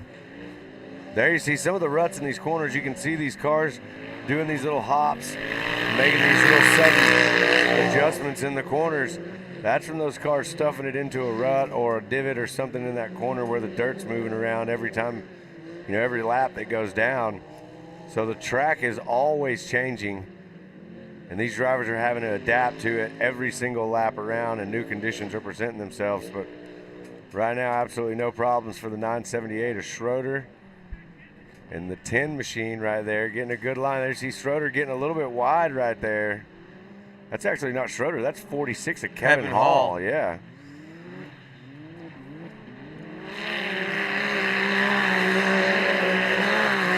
he's a big guy, which tells me that car's got a lot of horsepower. Yeah. And Kevin's for swinging him, it while he's on the gas. Great is running that second position. There, I believe, right underneath us is a 978 of Schroeder, absolutely covered in mud right there. And I believe that right in front would be the 787 of Angel Fontanez. Kevin Hall, absolutely looking good right there. Not throwing it into that corner, going a little bit slower into that corner. Strategy worked out because he looked really smooth through there.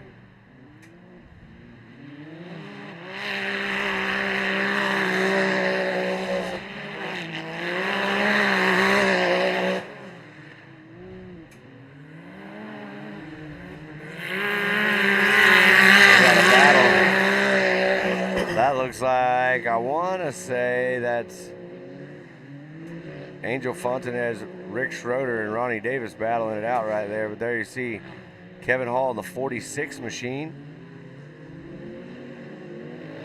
Out in front, looking good.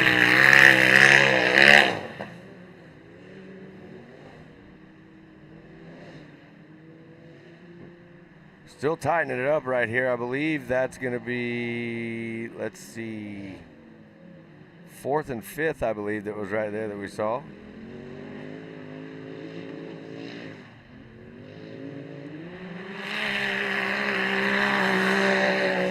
There's something going on. I mean, these cars are That not. looks like Angel Fontanez, but I believe, I can't see the number on that.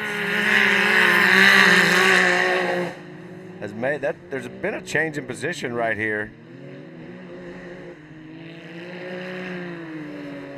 Yeah, Ronnie Davis is out there with his twin, Ronnie Davis. There's 2 Ronnie Davises. But I'm noticing in this race that there's. Oh, I think went off the side right there a little bit. I think that was a 787. Nobody's pitching their cars sideways in the corners anymore. They're all driving through and kind of almost tiptoeing through. Yeah, you know? most of the people we've seen in this class so far have gone through these corners a little bit slower. They're really not under full power through the corners. They're not really throwing it into the corners. Yeah. They're driving in through the corner and then they're powering out of the corners at the exit.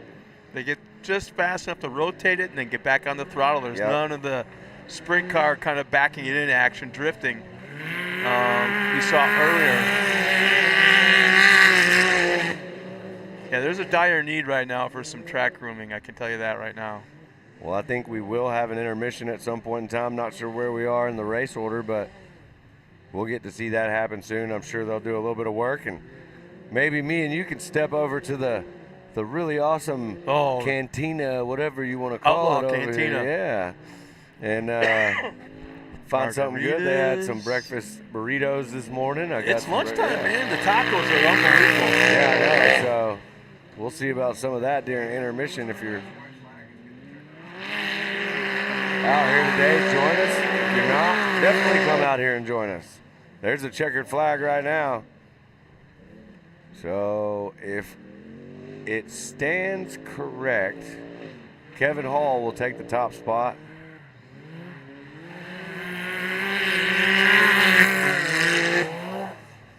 There it is. Nice tight finish there.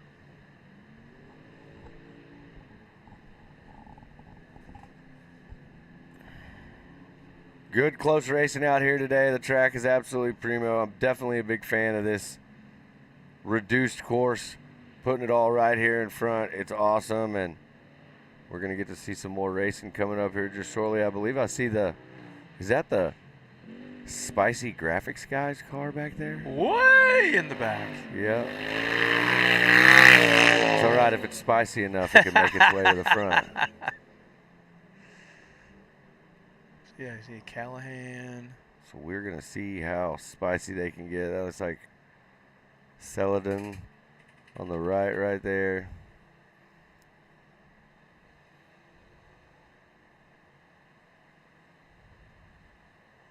Well, there you see it, the MRT finish line.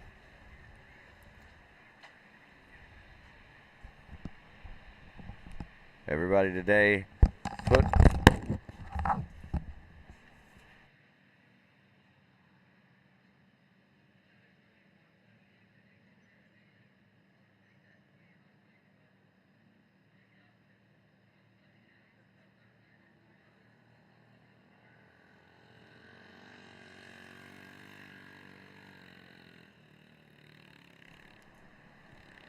All right, we're getting them ready to go. Brian getting them lined up. Next class is ready.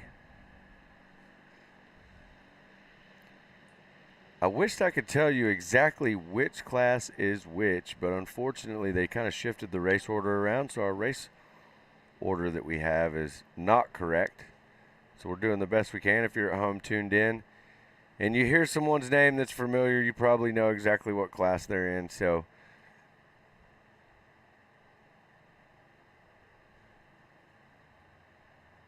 we'll be back racing here in just a few moments. They're trying to get everything sorted and get the... And had an incident where she had to pull off the track just past one of the water crossings, and she had hurt herself a little bit and had to be extracted out of the car. They put her on a backboard and took her into the hospital. So we hope she's okay. I mean, she was talking and everything and got the thumbs up.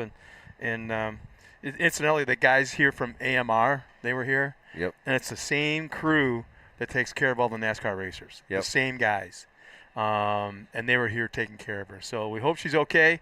I did get that she was just in and out of the hospital, just getting checked out, but I don't know what the results were. Yeah, well, our thoughts are with the Chapman family, and hopefully Mia makes a quick return back out there to the car and racing. And they'll be in Wildwood, New Jersey. Yep. In a couple weeks for the next round of the Red Bull Beach Scramble. Yep. Or is it Sand Scramble? Sand Scramble. Beach Scramble. Yeah.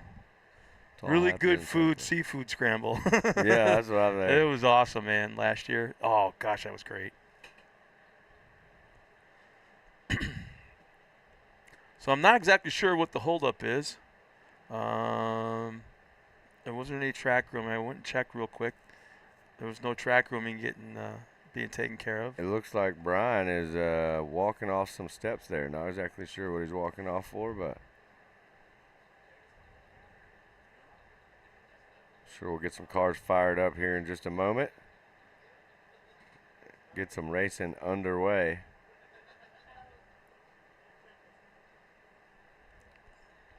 We will have about a half hour, 45-minute, I believe, intermission once the heat races are done. Yep. I'm not exactly sure how long exactly, but we'll know before we take it, I guess, and let everybody know. So they get a chance at home to grab something to eat, something to drink before we come back for the main event racing later on this afternoon.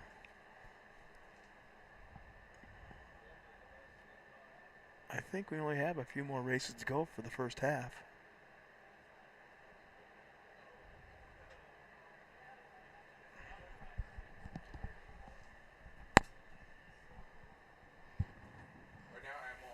Well, we are just kind of hanging out, waiting to figure out what's going on. I don't see any cars moving at the moment.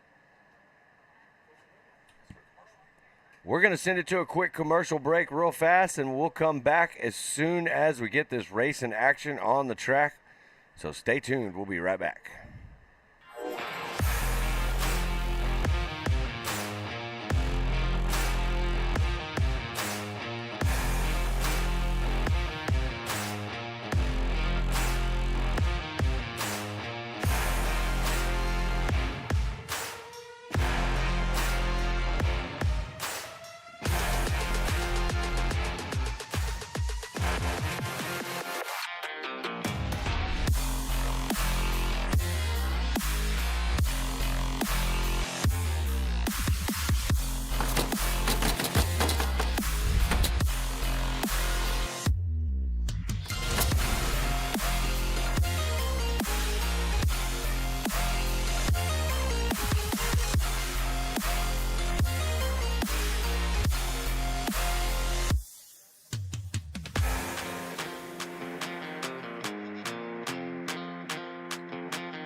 Hey, this is Jeremy at North DFW Trailers.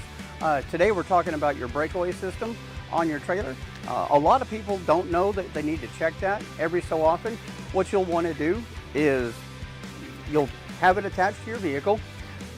You go ahead and pull your switch out, and then you'll start the vehicle and try to drive forward gently. And as long as the trailer wheels are locked up and activated, the vehicle will not be able to go. All right, so this is your breakaway system. One's right there, I believe. And there you see the Spicy Graphics Guys car. That's the 112 of Austin Sides you're seeing right there. And that is the 118 of Maori with that really cool Spicy Graphics Guys, kind of mimicking the Texas tradition with Whataburger right there. A great graphic for a race car.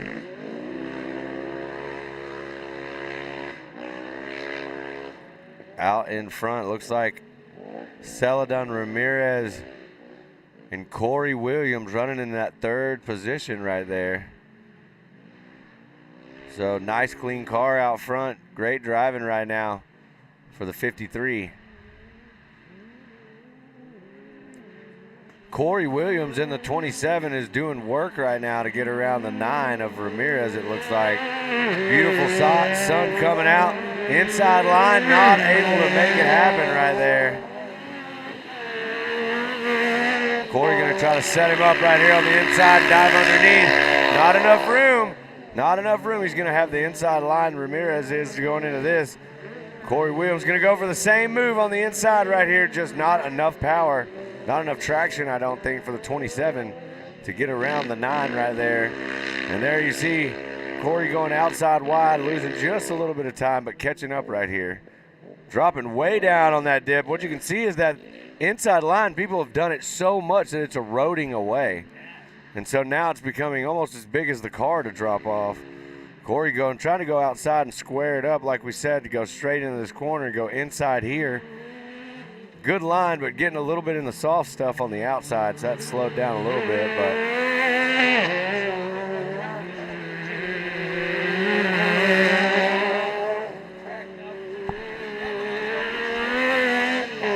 yep.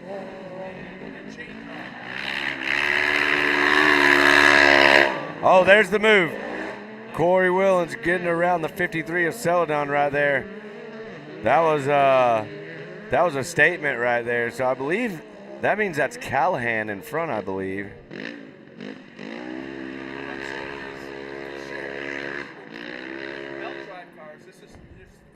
Yep. And you can bog down in the corners and try to come out of the corners, even with the turbo car. Yep. But when you have the transmission, where you can shift, you can keep downshifting, keep those revs up. Yep. And pulling through this tracking issue. The Yamaha is just excessive. Yeah, they're definitely looking good out there. Your leader on the gas, I believe that is the 481 of Callahan. Corey Williams, I believe, has moved into the second position on the track. And if you're listening to me going, I don't understand, that's not what I see on the top left. We're calling it as we see it on the track, and if that's off a little bit, we do apologize. There will be official results to come out. We are not the racing officials, but we do call it like we see it.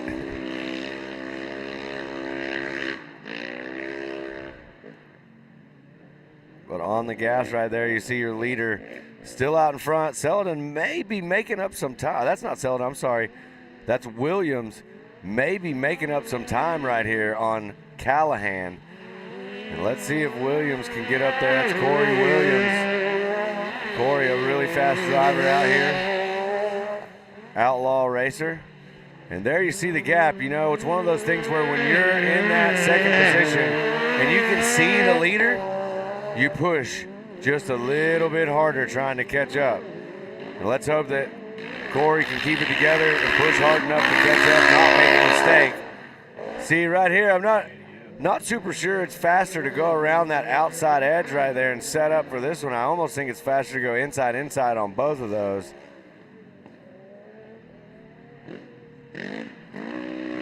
Gap's definitely tightening up just a little bit. Yeah.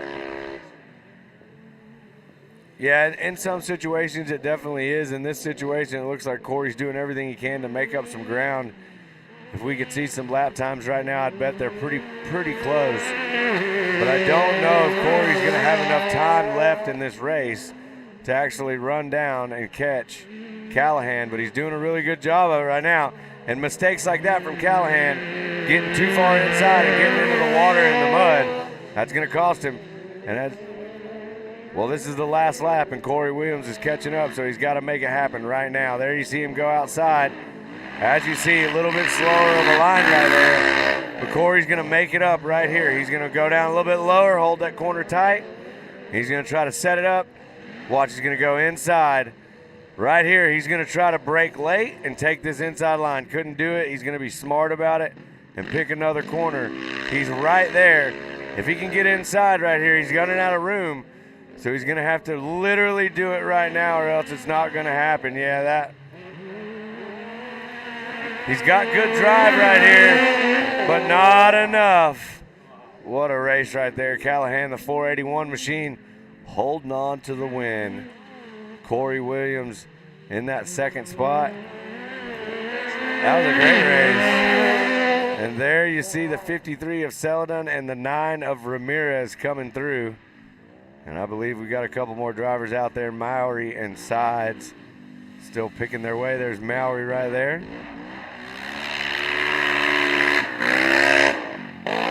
Definitely say that they have worked that car. We saw it race yesterday. Now it's racing today. That's right.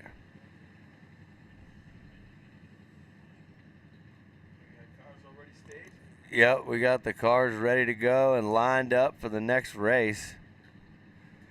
And we'll get the update on there. I do see the Seyfried brothers lined up right there. So this is going to be a big, both, I believe. I see 2 of them right there.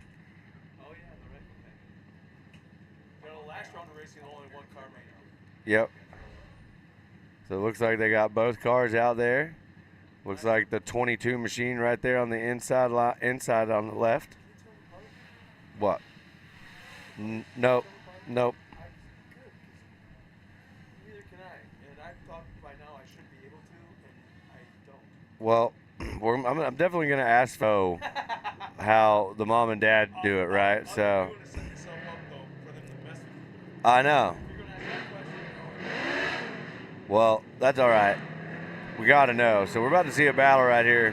We've already seen this 22 car of Hess out here do absolute work. Now he's got a battle with the Seyfried brothers, who are incredible racers. One of them's going to have an inside line right here, but it looks like Hess is going to get up there in the mix. Side by side, still coming out of the corners. Whoa, bucking around right there.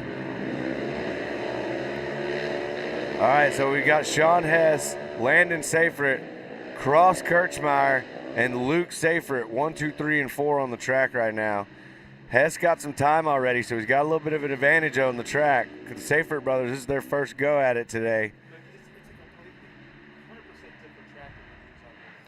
Yeah, it's totally different, so.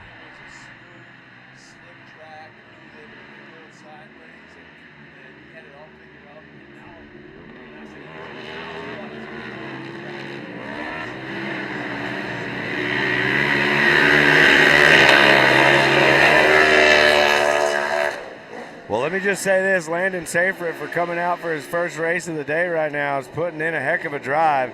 He has not let Sean Hess get away. Sean Hess got a little bit of a gap right now, but as you can see, Seyfried will run him down a little bit and catch him in the corners.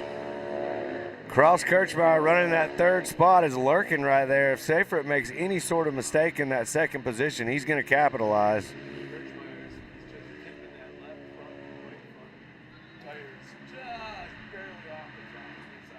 He's going to try to show him a wheel right here in the corner.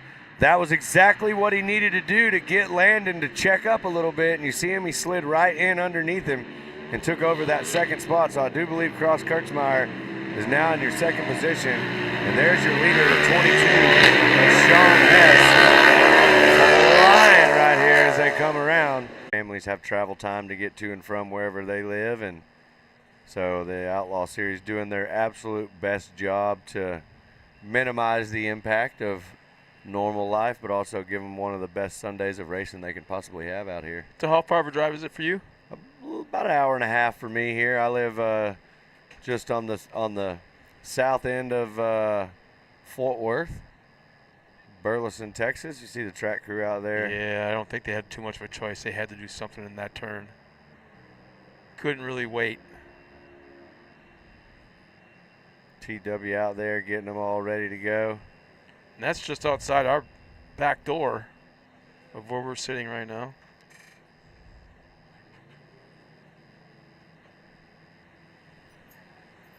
Well, there you see them. They're getting to work and doing what they got to do. And while they're getting this track work done, I guess we could take a quick commercial break and come back, and we'll be ready for some racing action.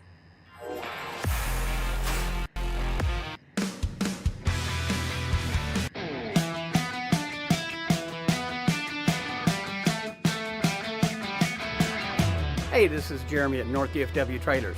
Today we wanted to go over your safety chains and what the trailer breakaway does.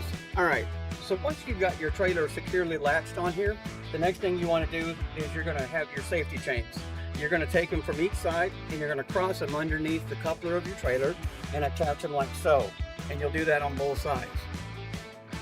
In addition, you always want to inspect them and make sure that they haven't drug and that none of the chains links are worn through, and so that way you've got a good secure connection in the event that something should happen and your trailer come disconnected from your vehicle.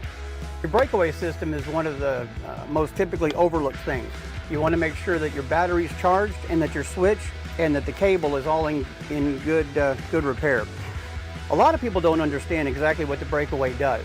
In the event that your trailer comes disconnected from your truck, this switch pulls out just like that, and that instantly locks up all the tires on your trailer, so that way it will stop as soon as it can. All right, so before you take off and head home from the track today, be sure and do your pre-trip check on your trailer, and if you see that your cable or any other thing on your trailer is damaged, come by and see us. We're here in the pits, and we always have spare parts for your trailers to help get you home safe.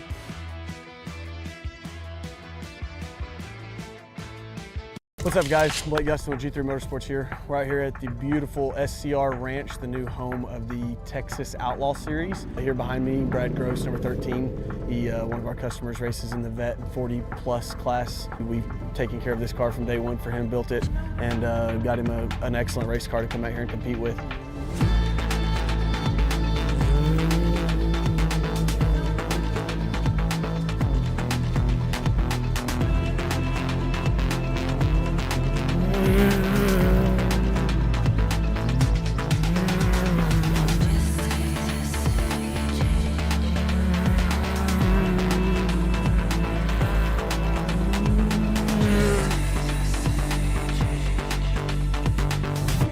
Super cool to see him going to go for it for the third year in a row now at Texas Outlaw Series and allow us to continue to provide our ride and drive services for him. So it's pretty awesome for us to have this ability. Hey guys, what's up? This is Blake Gustin with Double B Fencing and Services. We're out here in the beautiful Bowie, Texas at SCR Ranch. We've been completing a couple of projects out here for the last few months for Miss Laura. We've got a custom entryway, custom gates, custom fencing, custom corrals, driveways, and much more. If we can help you with any of your ranch projects or residential needs, please let us know.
Hey, this Well, we are back. Scott, we got a couple of races left. I believe this is 170 stock. Gonna shake things up a little bit, and I'm gonna start him standing start, maybe. Maybe, I'm not sure. Look at all these 170 racers right here. Look at this. Goodness gracious. The number one most dangerous job in all of off-road is a corner flagger for 170s. That maybe don't know, there we go, that don't know a whole lot of what goes into 170s, or the maybe interested in getting your young ones involved in this.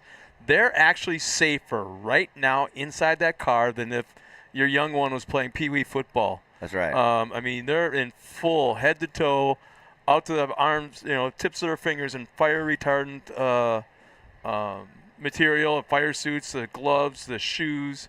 Some of them even wear the hoods underneath the helmets. Yep. The head and neck restraints, the 5-point harness, communications with the radios, with their spotter. More times than not, it's dad. Yep. So they're incredibly, incredibly safe inside these cars. Yeah, for sure, and they're doing the best job they can. Their spotters are really guiding them around the track, especially on these starts too, where, they're so tight like this, and they're going to send them all at once. But it looks like they're getting ready to go. They're making sure they got scoring all ready. Would I be stretching the truth if I said I think they're safer inside that car than riding their bike down the sidewalk? Yeah, for sure. I mean, even, with me and my son's racing, like we bought a 170 first. That was the route we were going to go. The saying that everybody says is with age comes a cage, and I wanted to start mine in a cage just because I felt it was safer, but it's not how it worked out. And there you see everybody taking off.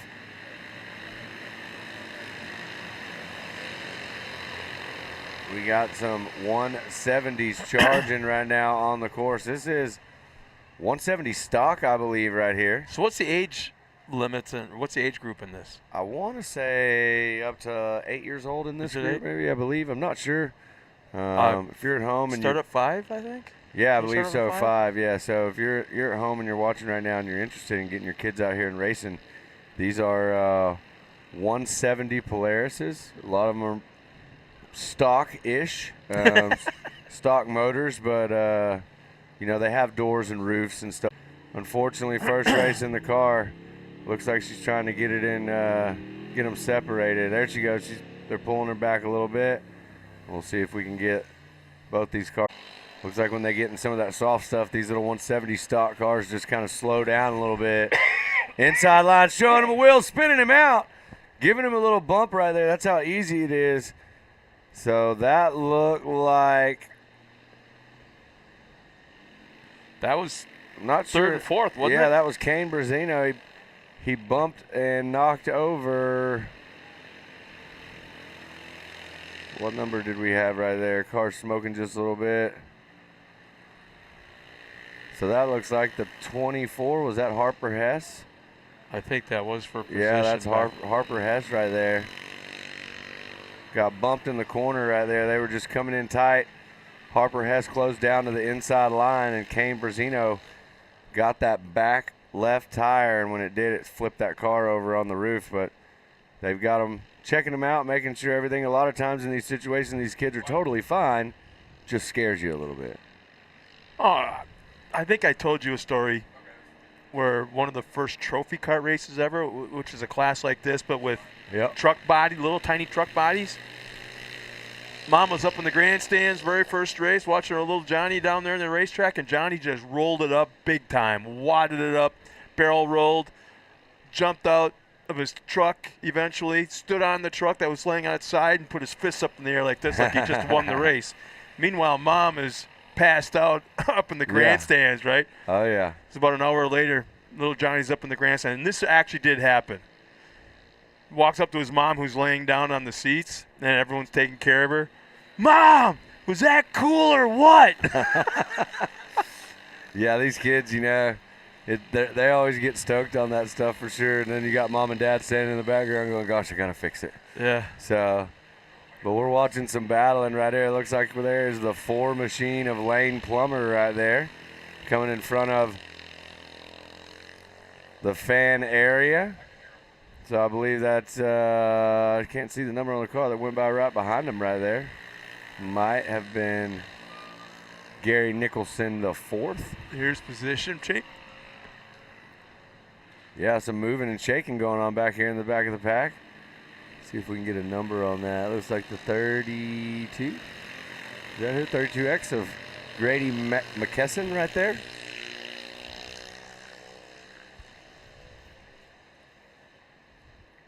And what's cool about this, and I think maybe you've seen this too with Ryder, as they progress and get faster and faster, all of a sudden you see him hit a little double, or he clears a tabletop for the minis. You physically see almost a light bulb go off above his helmet while he's out on the racetrack, and next thing you know, he's hitting that jump consistently again and again and again, and it's got to be a kick when you see that, and it's the same way with these things. Yeah, it's a confidence booster for these kids too. You know, you do one big thing. Oh, getting a little, got a little bump right there, but was able to save it right. Not too much, but now let's see what happens right here. Is that was the 11 of Maddox Bealey that just got through right there, and you see that Ryder Williams in the 27 got stuck behind a lapper, gonna get stuck again right here, and I believe that's Grady McKesson is gonna just not allow him to get around right here. These kids are still learning their racecraft, you know, so they don't really yield too much to one another. It doesn't matter what position you're in. So there you see Ryder Williams getting that inside line around Grady McKesson. Still got a little bit of racing left to do.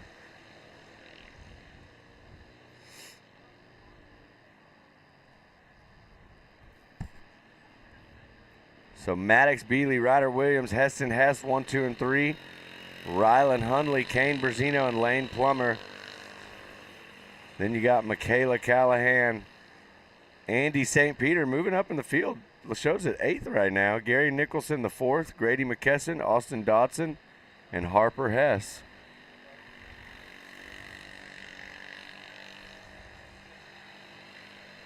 Yeah, these things are we're only, going to see. 12? All right, let's keep an eye on this right here because this is back out here to the front, right? So there you see the 11, and there you see Ryder Williams in the 27. Had another issue right here with a lapper. What a race for the 170 stock class right there. Incredible racing. There's some battling out front. Today's been no shortage of battles, Scott. No, it's surprising. And the thing is that the track hasn't played that much of a factor in it. It's been pretty much the track goes, okay, here I am. You know, let the drivers figure it out. Yeah, and they've done a good job of it. I mean, they've put in work today. They dealt with the conditions. The track, honestly, I mean, you can see it starting to get a little bit rough after we've run through almost the whole first round of the race order. And we'll start soon getting into this action in the main events coming up just shortly. I believe we'll have a brief intermission. They'll probably do some track work. But I think we have one more race left. Yeah, I haven't seen the bad boys yet. Outlaw, race number 5, Youth 1000. Race number 6, Outlaw Expert and Amateur combined. And race number 7, Outlaw 250. And then we'll do some track prep again and then jump into Women's 800, Vet 40 Plus, Outlaw and NA. And then we'll finish it off with Pro NA.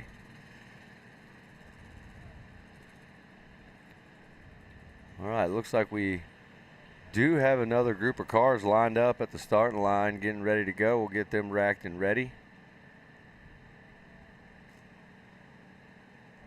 And we'll get into some racing here just shortly as soon as we can get these 170s all loaded in and ready to go. See TW cruising over there.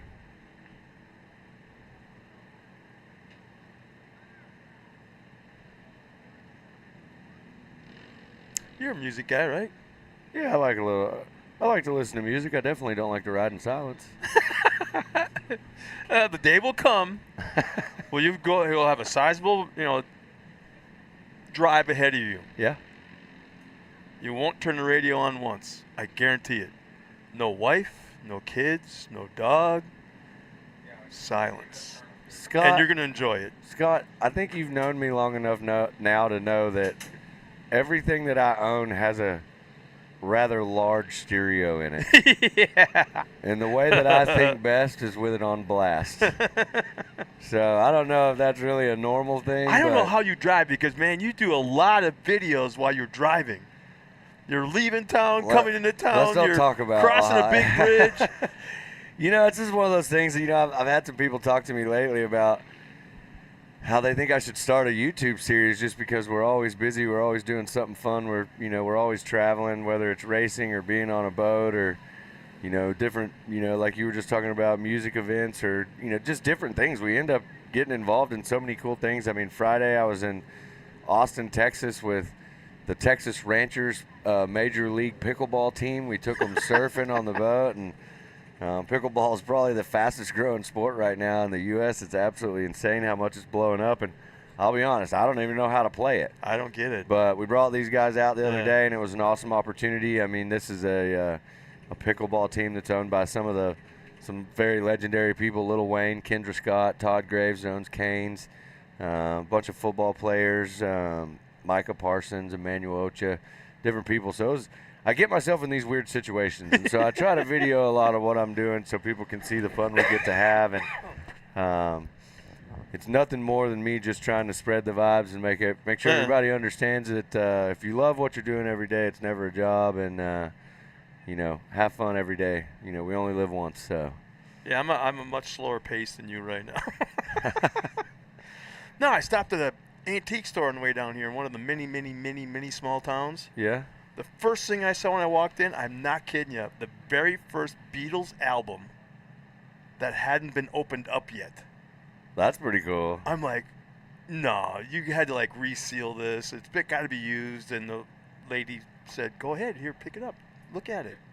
And it's the original. It's the first Beatles album ever produced, still in the shrink wrap. And she wanted like $300 for it or something like that. I'm like going, oh boy. Oh yeah. Oh boy. So did you get it or no? No. Oh.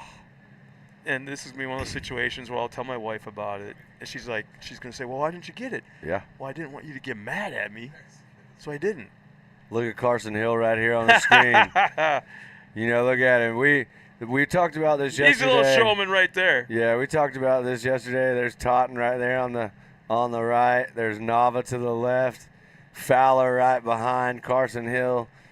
And there's Calagrew over there on the far left. If they know how to play with the cameras like in moments like right now, they should be a little bit nervous. I'm sure they are. But if they could play with the cameras and stay loose and show that kind of animation and personality, imagine what they're going to be like when they're in their mid-teens, late teens, and you know, in the same scenario. They're going to be a blast to have on camera. Yeah, that's the Stock car races. Growing up into my mid-teens, late teens, and all of a sudden, next thing you know, I'm driving a dirt track late model in a sprint car. All these things created memories as a family, and what they're doing right now on screen, and what you're doing with your young rider, is doing the same thing. So don't think that you're doing this for nothing, because somewhere along the line, rider's going to come up to you when he's 30, 35, 40, and say, Dad, I remember when we did this. I remember we did that. As we take the green flag and head out. Yeah, so definitely. Kudos to you, man. Yeah, it's Calagrew, Fowler, Luden, Shamblin, Smith, and May all on the track right now doing battle, but it looked like, and I don't see the 18 on there as a number, but there's the 0 of May that we see on screen right there. I'm not sure if Carson got the whole shot or not. Oh, nope, getting a little bumpage right there from the 18 machine. 18 not letting that driver come around. I want to say that's Carson Hill running in the second spot right there. Yeah, that looks like the 126. So Carson Hill in that second spot behind the 18. He might be a car to watch, but I'm pretty sure he was like fourth in the first turn. For him to be in second right now, that's a pretty quick move. Yeah, Carson Hill, always a super fast racer. The Hill family, a great racing family, comes out here. Carson's dad, a member of our armed services, so hats off to him for his dedication to our country. Exactly. Carson's gotten into kart racing lately. Yeah, a lot of them have. A lot of laps. Yeah, a lot of these kids are there. You Look see at them right now. They're bumper to bumper. Carson going to show him Will. This is going to be a good line for Carson. Carson's going to take the lead right here with this inside move. Not a smart move right there to go on that outside area. You see the 18 dropping 2 positions right there. So there you see the 37 of Paxton Chamberlain jumping into the second spot. Paxton going to try to see what he can do to make a move now and get around Carson Hill. So that 18 was Gunnar Todd, and Gunnar Todd just making the wrong choice right there. Should have stayed on that far right side of the track in that smooth line, gotten that soft stuff, and just lost all momentum.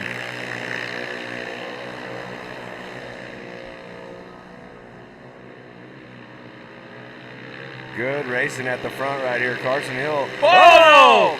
Carson Hill sticks the front wheel, rolls it up on the side right there, and collects the 37 of Paxton Chamberlain also. So Paxton going to get back out there right now. He's already clear. They're going to flip Carson over. I guarantee you Carson's yelling right now going, let me go, let me go. They're going to check him, make sure he's all good. Yeah, I'm fine. Get out of my way. Get out of my way. There's the medical staff right there.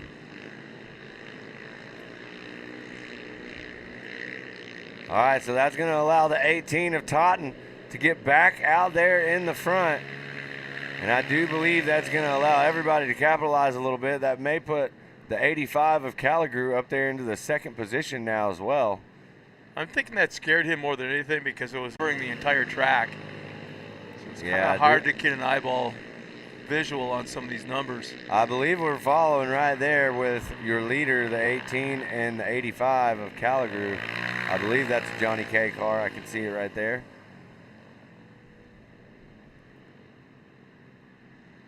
But as you can see, there's some work being done out here on the track. These ruts are getting a little rough. There you see the 18 coming through. That is your leader, Gunnar Totten, right there. And that is the 85 right there of Stefano Calligrew, running in second position right now on the track.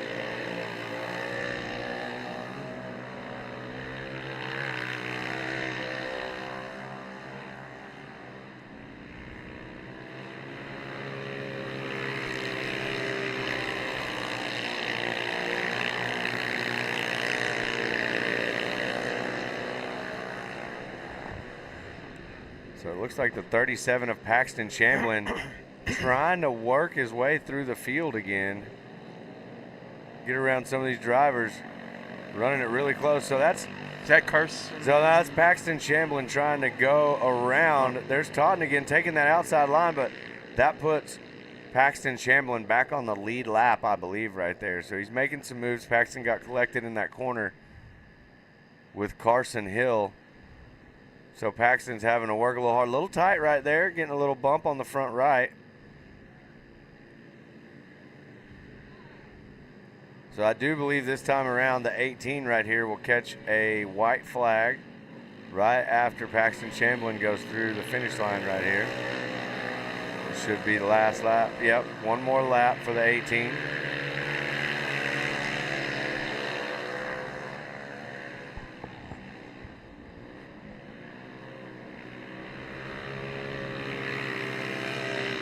There you see it. Great footage today of these FPV drones providing you at home or in the pits, wherever you're watching, some of the best viewing angles of these race cars out here on the track at the Outlaw Series, round number 3. Well, you can see how the shocks are working in the back of these cars. Yep. And you can set these cars up well or bad too. You can just be totally off the book and not have it figured out. But when you get these things dialed in, boy.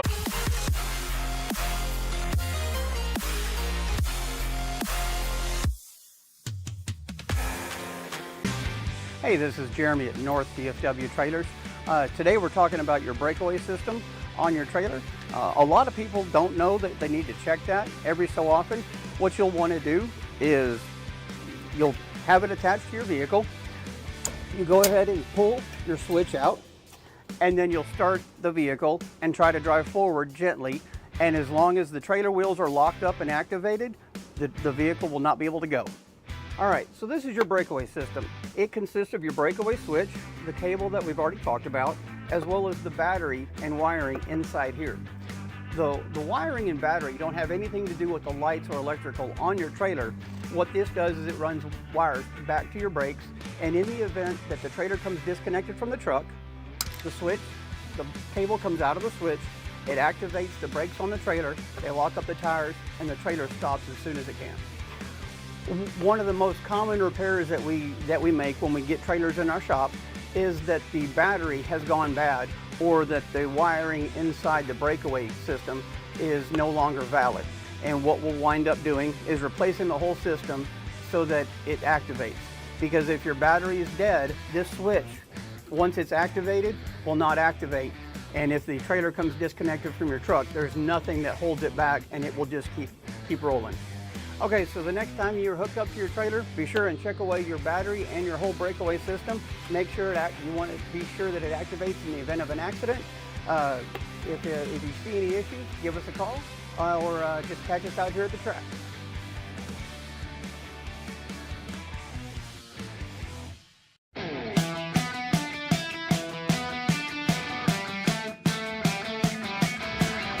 Hey, this is Jeremy at North DFW Trailers. Today we wanted to go over your safety chains and what the trailer breakaway does. All right, so once you've got your trailer securely latched on here, the next thing you want to do is you're going to have your safety chains. You're going to take them from each side, and you're going to cross them underneath the coupler of your trailer and attach them like so. And you'll do that on both sides. In addition, you always want to inspect them and make sure that they haven't drug and that none of the chains links are worn through. And so that way you've got a good secure connection in the event that something should happen and your trailer come disconnected from your vehicle. Your breakaway system is one of the most typically overlooked things. You want to make sure that your battery is charged and that your switch and that the cable is all in good repair. A lot of people don't understand exactly what the breakaway does. In the event that your trailer comes disconnected from your truck, this switch pulls out just like that, and that instantly locks up all the tires on your trailer. So that way it will stop as soon as it can. All right, so before you take off and head home from the track today, be sure and do your pre-trip check on your trailer. And if you see that your cable or any other thing on your trailer is damaged, come by and see us. We're here in the pits, and we always have spare parts for your trailers to help get you home safe.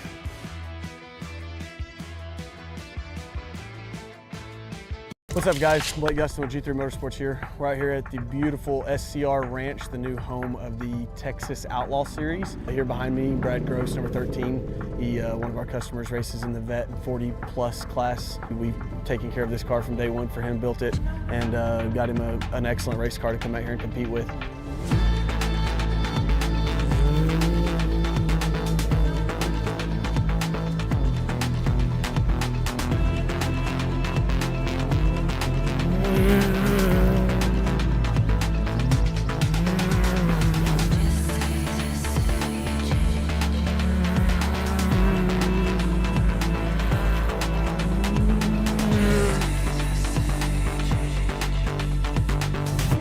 Super cool to see him going to go for it for the third year in a row now at Texas Outlaw Series, and allow us to continue to provide our ride and drive services for him. So it's pretty awesome for us to have this ability.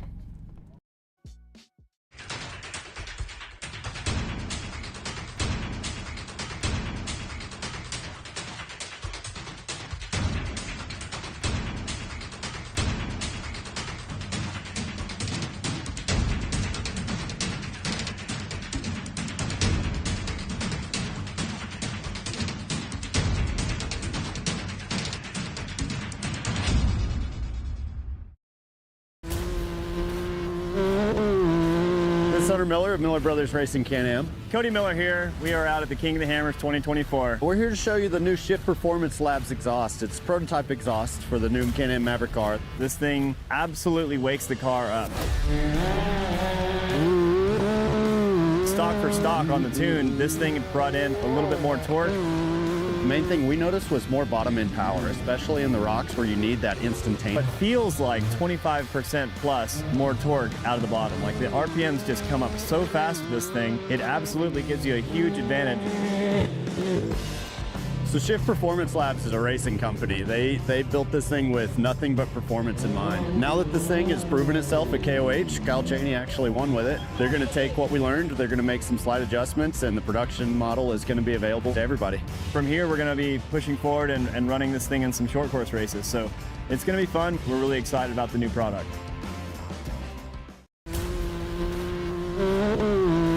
This is Hunter Miller of Miller Brothers Racing Can-Am. Cody Miller here. We are out at the King of the Hammers 2024. We're here to show you the new Shift Performance Labs exhaust. It's prototype exhaust for the new Can-Am Maverick R. This thing absolutely wakes the car up. Stock for stock on the tune, this thing brought in a little bit more torque. The main thing we noticed was more bottom end power, especially in the rocks where you need that instantaneous throttle response. What feels like 25% plus more torque out of the bottom. Like the RPMs just come up so fast with this thing, it absolutely gives you a huge advantage. So Shift Performance Labs is a racing company. They built this thing with nothing but performance in mind. Now that this thing has proven itself at KOH, Kyle Chaney actually won with it. They're going to take what we learned, they're going to make some slight adjustments, and the production model is going to be available to everybody. From here, we're going to be pushing forward and running this thing in some short course races. So it's going to be fun. We're really excited about the new product.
Hey, this is Jeremy at North DFW Trailers.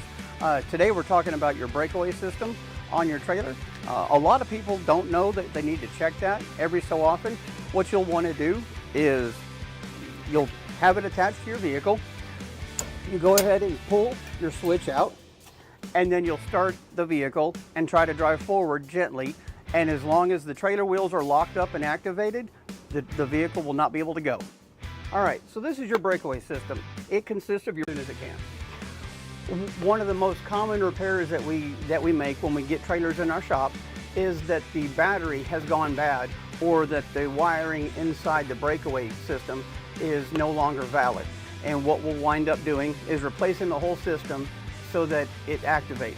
Because if your battery is dead, this switch, once it's activated, will not activate.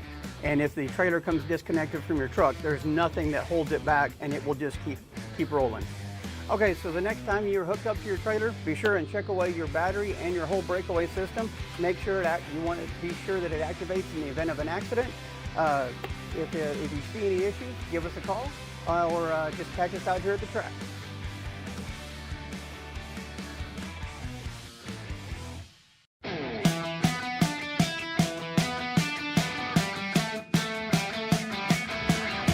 Hey, this is Jeremy at North DFW Trailers. Today we wanted to go over your safety chains and what the trailer breakaway does. All right, so once you've got your trailer securely latched on here, the next thing you want to do is you're going to have your safety chains. You're going to take them from each side and you're going to cross them underneath the coupler of your trailer and attach them like so. And you'll do that on both sides. In addition, you always want to inspect them and make sure that they haven't drug and that none of the chains links are worn through. And so that way you've got a good secure connection in the event that something should happen and your trailer come disconnected from your vehicle. Your breakaway system is one of the most typically overlooked things. You want to make sure that your battery's charged and that your switch and that the cable is all in good repair. A lot of people don't understand exactly what the breakaway does. In the event that your trailer comes disconnected from your truck, this switch pulls out just like that, and that instantly locks up all the tires on your trailer. So that way it will stop as soon as it can. All right, so before you take off and head home from the track today, be sure and do your pre-trip check on your trailer. And if you see that your cable or any other thing on your trailer is damaged, come by and see us. We're here in the pits and we always have spare parts for your trailers to help get you home safe.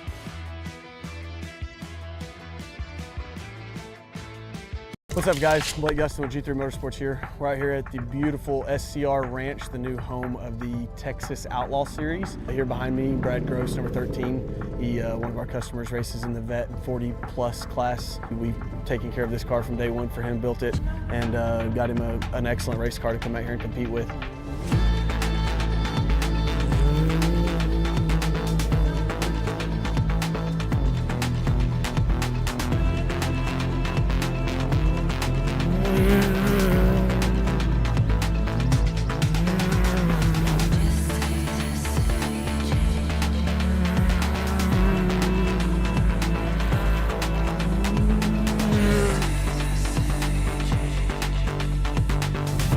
Super cool to see him going to go for it for the third year in a row now at Texas Outlaw Series and allow us to continue to provide our ride and drive services for him. So it's pretty awesome for us to have this ability. Hey guys, what's up? This is Blake Gustin with Double B Fencing and Services. We're out here in the beautiful Bowie, Texas at SCR Ranch. We've been completing a couple of projects out here for the last few months for Miss Laura. We've got a custom entryway, custom gates, custom fencing, custom corrals, driveways, and much more. If we can help you with any of your ranch projects or residential needs, please let us know.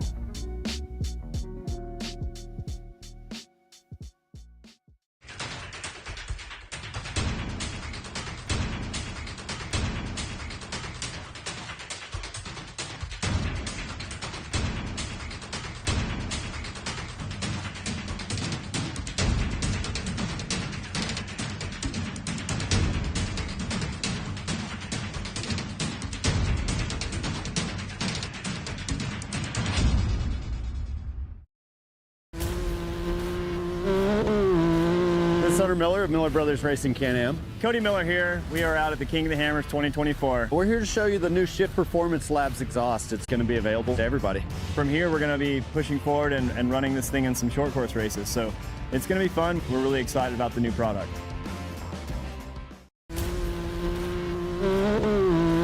This is Hunter Miller of Miller Brothers Racing Can-Am. Cody Miller here. We are out at the King of the Hammers 2024. We're here to show you the new Shift Performance Labs exhaust. It's prototype exhaust for the new Can-Am Maverick R. This thing, PMs just come up so fast with this thing. It absolutely gives you, PMs just come up so fast with this thing. It absolutely gives you a huge advantage. So Shift Performance Labs is a racing company. They built this thing with nothing but performance in mind. Now that this thing has proven itself at KOH, Kyle Cheney actually won with it. They're going to take what we learned, they're going to make some slight adjustments, and the production model is going to be available to everybody. From here, we're going to be pushing forward and running this thing in some short course races. So it's going to be fun. We're really excited about the new product.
Hey, this is Jeremy at North DFW Trailers. Today we're talking about your breakaway system on your trailer. A lot of people don't know that they need to check that every so often. What you'll want to do is you'll have it attached to your vehicle on your trailer. What this does is it runs wires back to your brakes, and in the event that the trailer comes disconnected from the truck, the cable comes out of the switch, it activates the brakes on the trailer, they lock up the tires, and the trailer stops as soon as it can. One of the most common repairs that we make when we get trailers in our shop is that the battery has gone bad, or that the wiring inside the breakaway system is no longer valid. And what we'll wind up doing is replacing the whole system so that it activates. Because if your battery is dead, this switch, once it's activated, will not activate. And if the trailer comes disconnected from your truck, there's nothing that holds it back, and it will just keep rolling. Okay, so the next time you're hooked up to your trailer, be sure and check away your battery and your whole breakaway system. Make sure you want to be sure that it activates in the event of an accident. If you see any issues, give us a call or just catch us out here at the track.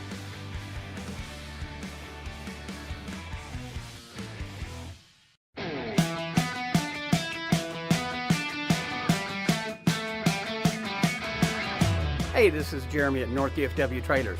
Today we wanted to go over your safety chains and what the trailer breakaway does. All right, so once you've got your trailer securely latched on here, the next thing you want to do is you're going to have your safety chains. You're going to take them from each side and you're going to cross them underneath the coupler of your trailer and attach them like so. And you'll do that on both sides. In addition, you always want to inspect them and make sure that they haven't drug and that none of the chains links are worn through. And so that way you've got a good secure connection in the event that something should happen and your trailer comes disconnected from your vehicle. Your breakaway system is one of the most typically overlooked things. You want to make sure that your battery's charged and that your switch and that the cable is all in good repair. A lot of people don't understand exactly what the breakaway does. In the event that your trailer comes disconnected from your truck, this switch pulls out just like that, and that instantly locks up all the tires on your trailer. So that way it will stop as soon as it can. All right, so before you take off and head home from the track today, be sure and do your pre-trip check on your trailer. And if you see that your cable or any other thing on your trailer is damaged, come by and see us. We're here in the pits, and we always have spare parts for your trailers to help get you home safe.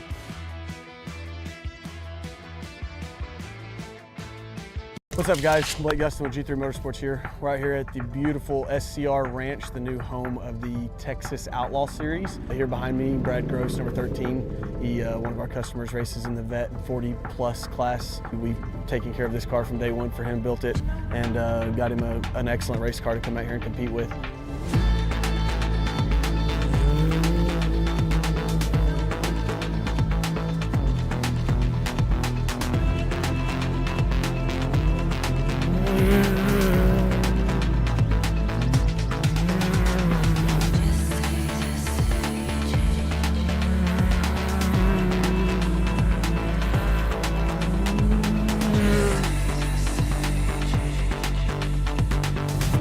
Super cool to see him going to go for it for the third year in a row now at Texas Outlaw Series and allow us to continue to provide our ride and drive services for him. So it's pretty awesome for us to have this ability. Hey guys, what's up? This is Blake Gustin with Double B Fencing and Services. We're out here in the beautiful Bowie, Texas at SCR Ranch. We've been completing a couple of projects out here for the last few months for Miss Laura. We've got a custom entryway, custom gates, custom fencing, custom corrals, driveways, and much more. If we can help you with any of your ranch projects or residential needs, please let us know.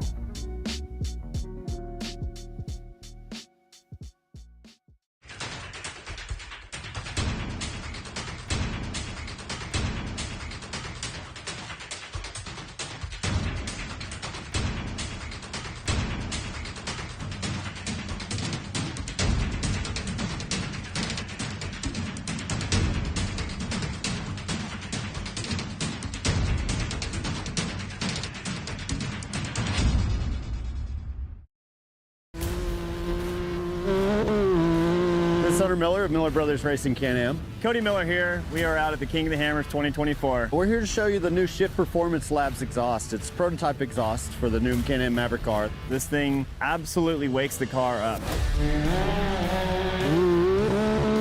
Stock for stock on the tune, this thing brought in a little bit more torque. The main thing we noticed was more bottom end power, especially in the rocks where you need that instantaneous throttle response. What feels like 25% plus more torque out of the bottom. Like the RPMs just come up so fast with this thing, it absolutely gives you a huge advantage. So Shift Performance Labs is a racing company. They built this thing with nothing but performance in mind. Now that this thing has proven itself at KOH, Kyle Cheney actually won with it. They're going to take what we learned, they're going to make some slight adjustments, and the production model is going to be available to everybody. From here, we're going to be pushing forward and running this thing in some short course races. So it's going to be fun. We're really excited about the new product. The switch, the cable comes out of the switch, it activates the brakes on the trailer, they lock up the tires, and the trailer stops as soon as it can. One of the most common repairs that we make when we get trailers in our shop is that the battery has gone bad or that the wiring inside the breakaway system is no longer valid. And what we'll wind up doing is replacing the whole system so that it activates. Because if your battery is dead, this switch, once it's activated, will not activate. And if the trailer comes disconnected from your truck, there's nothing that holds it back and it will just keep rolling. Okay, so the next time you're hooked up to your trailer, be sure and check away your battery and your whole breakaway system. Make sure that you want to be sure that it activates in the event of an accident. If you see any issues, give us a call or just catch us out here at the track.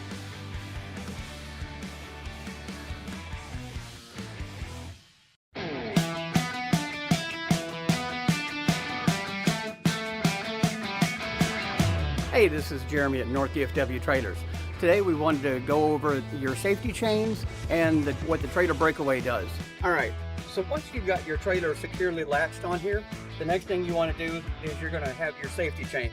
You're going to take them from each side and you're going to cross them underneath the coupler of your trailer and attach them like so. And you'll do that on both sides. In addition, you always want to inspect them and make sure that they haven't drugged and that none of good secure connections in the event that something should happen and your trailer come disconnected.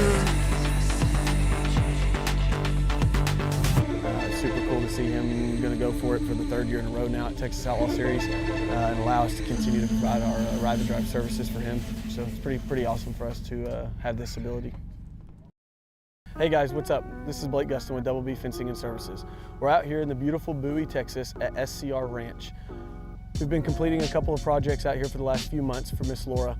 We've got a custom entryway, custom gates, custom fencing, custom corrals, driveways, and much more. If we can help you with any of your ranch projects or residential needs, please let us know.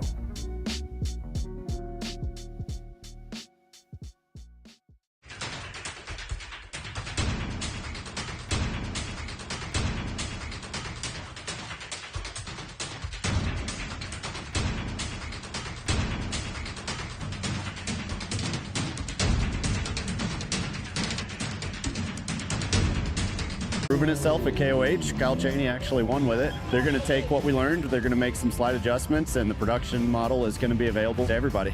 From here, we're going to be pushing forward and running this thing in some short course races. So it's going to be fun. We're really excited about the new product. This is Hunter Miller of Miller Brothers Racing Can-Am. Cody Miller here. We are out at the King of the Hammers 2024. We're here to show you the new Shift Performance Labs exhaust. It's prototype exhaust for the new Can-Am Maverick R. This thing absolutely wakes the car up. Stock for stock on the tune, this thing brought in a little bit more torque. The main thing we noticed was more bottom end power, especially in the rocks where you need that instantaneous throttle.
Hey, this is Jeremy at North DFW Trailers.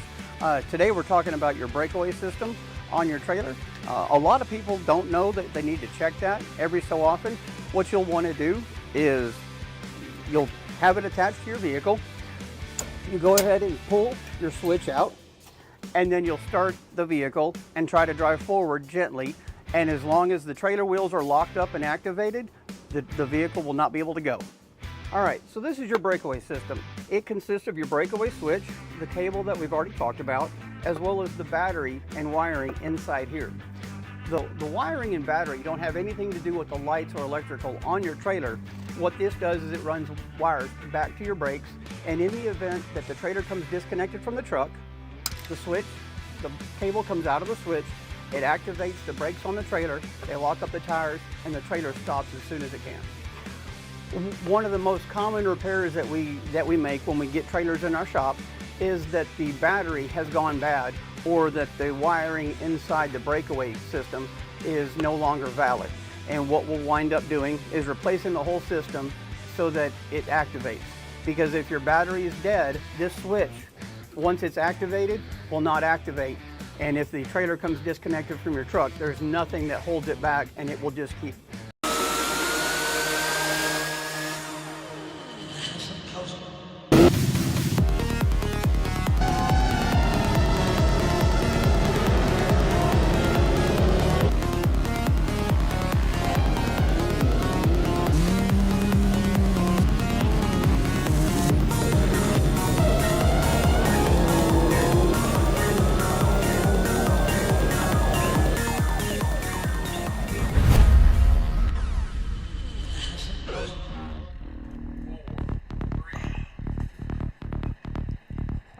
All right, and we are back. That was an awesome intermission right there, for me at least, Scott. I went over and had some food at the cantina. Beautiful tacos.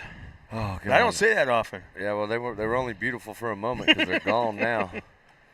Well, we're getting ready to line them back up like we told you guys before we went to intermission. If you're still with us, thank you for being with us. We're going to come right back with these 170s, start the race order over at the top, and we're going to run through these main events right here. I believe these racers are going to get a few more laps. I think I heard 10 laps. Yep, 10-lap main event for all classes. You know, while I'm thinking of it, let's try something once. What are we going to try here? It's for all the fans that are watching us, whether it be at their pool, in their living room, up on the big screen, and maybe a campsite someplace. Take a picture of where you're watching it from, hashtag Texas Outlaw, and throw it on Facebook. Throw it on our Facebook page. Yeah, absolutely. If you're supporting us, you know, Yeah. hey, We want to call you out. Hey, put it on Facebook, put it on your Instagram story. Tag me in it at Matt_Edmondson217. I want to see what you guys are doing right now. Yeah, this would be cool. Or if you just want to go on Instagram and send us a message right now and tell us about how awesome the feed's been today, or Facebook or wherever, look me and Who Scott you're up, send us a message. Who you're cheering on? Who's your favorite driver, race team? What you think of Texas Outlaw Series? Lots of changes coming. Lots of new things going to be announced within the next couple weeks. Yep, for sure. It's a good time to be involved in short course off-road racing. Well, there you see it right there. We talked about this. We put the race order up on your screen, so if you're at home, you can see what we're going to do. We got 10 races that we're going to run through for these main events. We're starting with 170 stock, and then we're going to go straight into limited 170 9 to 12 and 4 to 8-year-olds. Then we're going to go expert amateur 1000. Fourth race is going to be pro outlaw. Fifth race will be youth 1000. Sixth race outlaw expert and amateur combined.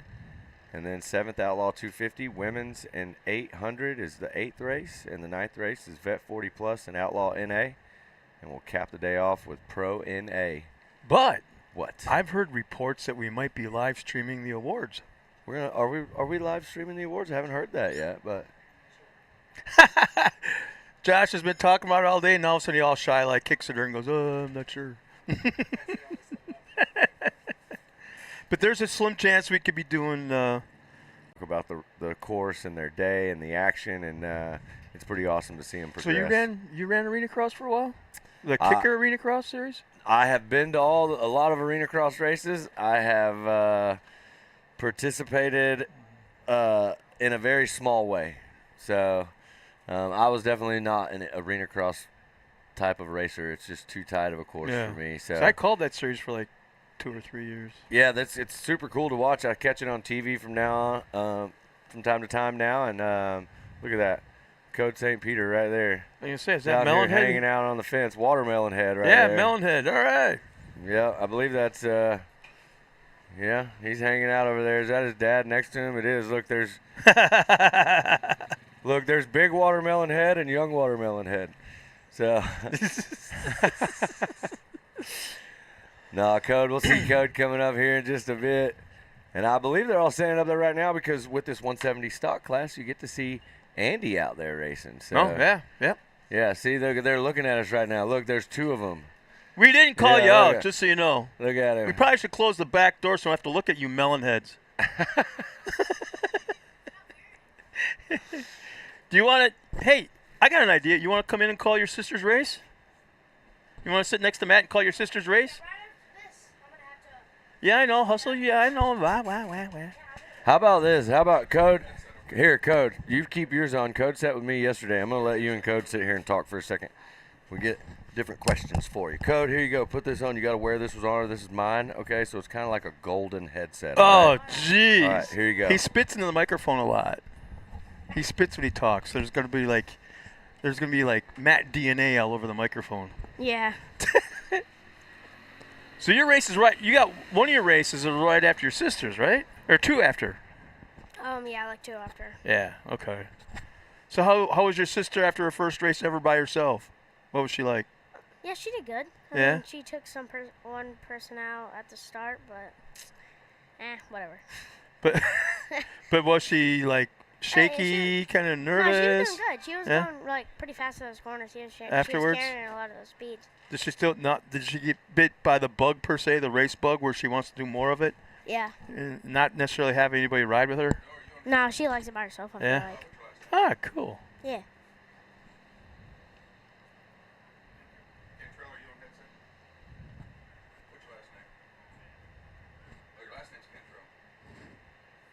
Okay, we got, let's see, 11 cars lined up. There we go. Yeah, 11 cars.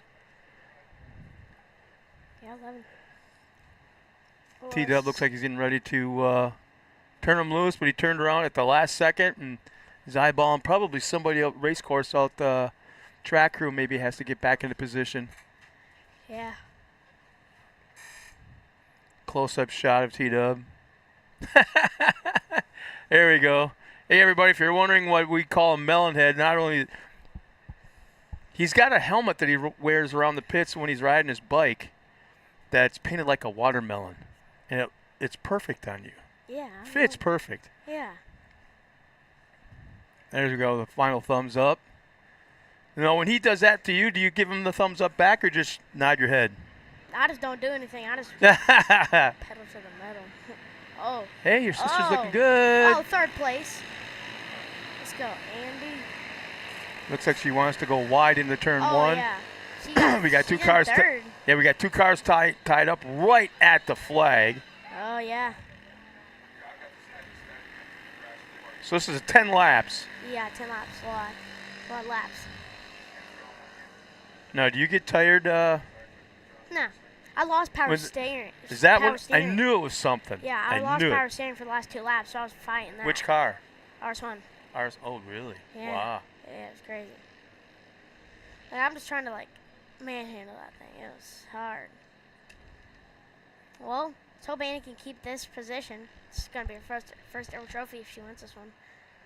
Gets 3rd. Actually, nice gap back to 4th, so she's Yeah, she's doing got it. well there. Yeah, she's doing really well. How much? No, when your dad spots for you, does he do like the same thing for you and your sister? Do you Yeah. like him to talk to you, or do you want to He just doesn't. like? He doesn't really talk that much. He's just like, if I make a pass, like, let's go, push, and like. Is it kind of the same way with your sister? Do you know? Well, my sister's a beginner, so he's coaching her through that. But they did a little bit of track grooming during the break in areas where it needed. Otherwise, it, for the most part, hasn't been touched. Oh, looks like your sister's pulling away a little bit. Yeah.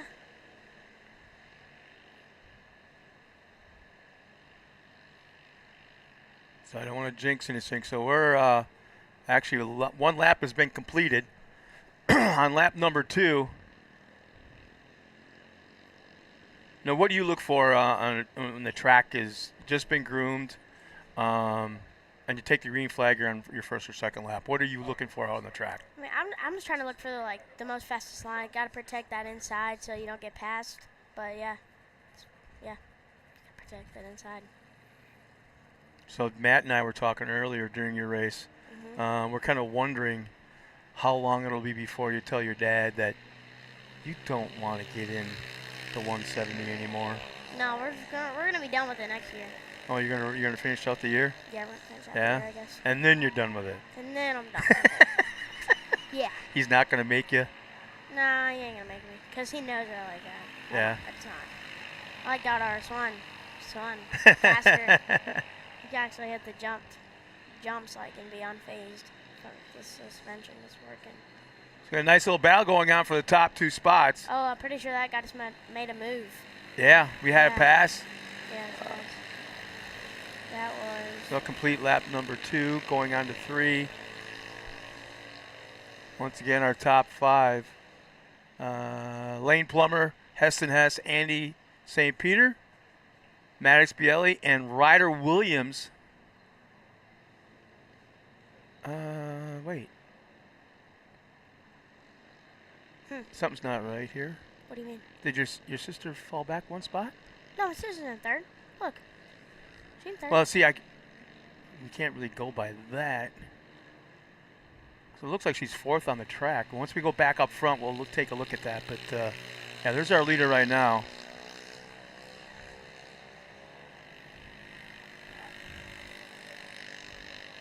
Picking up right where they left off in the heat race number 1. No, she's in third. Yeah, she's in third. Are they? They can't be lapping. Oh, they might be lapping cars, Woody, because there's 2 that got together right at the start. Those people are lapping? These? That's Harper Hess. Number 4 car, and then 4th, and then. Lane Plummer, Heston, Harper Hess. So it looks like Heston has fallen back a spot or 2 on the last lap.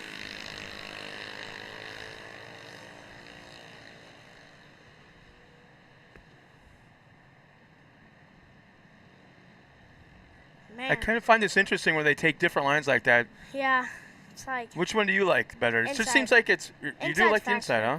Yeah, cause like I made the pass on Mia, for the pass for the first second, but cause I started third, but I got around her on that same line the inside. Yeah, you weren't in third for very long. No, I mean for like half the race, and then I got around him. But he was on me. That kid from Arizona. He's been. That was one of the. That might be the best race of the morning. Oh yeah, he's You been. and him. Yeah, he's been dominating. Yeah. Out there. And the Arizona wins. It's fast.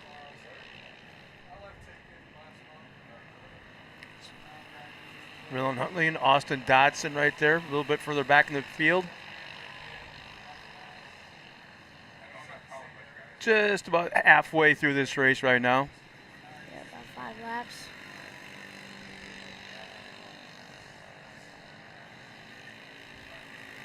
Our drone shots keeping track of Dodson and Hundley.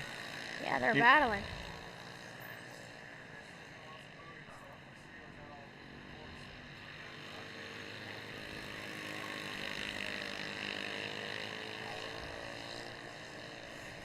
So is your car for sale yet? Or you're waiting till a little bit further through the season? What car, the 250? Yeah. No, it's not on sale yet. No? Nah. I don't really know when we're going to sell it. I don't even know if we're going to sell it. Oh, really? Yeah. My sister might race it when she gets better and better. Maybe. Can't that mod car be faster?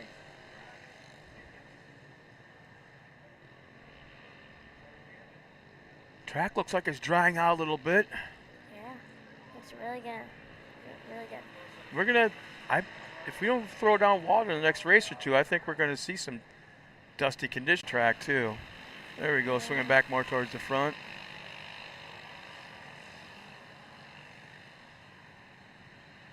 There's your First sister has there. a big lead. Very big. First was the one I was just going over that little hill, the inside.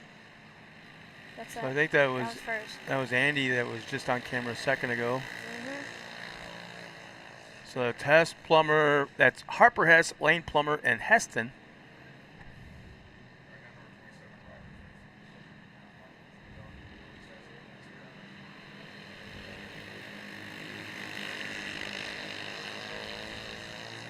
Little side-by-side action going into turn 1 as we, Lappers. yeah, get on to lap number 7, our lead between our 2 lap cars. Is that, I want to say that's Ryland Hundley. Yeah, is it Ryland? Ryder. Wait, the one that's about to make the pass? No, the one that's getting lapped. There's your sister. Hey, there we go with Andy. Yeah. She's getting it. Oh! Got a little close there. Sometimes First it's place, almost like the lap car. Hundley did not know that Ryder was there. Yeah. Got a little close. Yeah.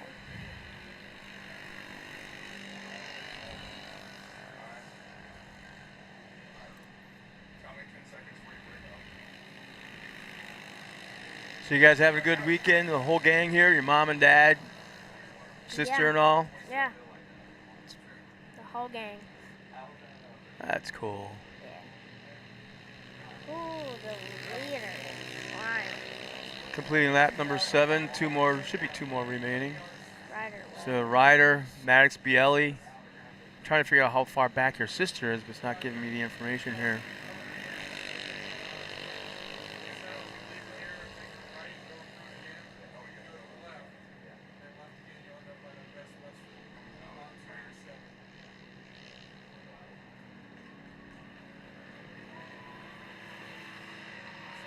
Yep.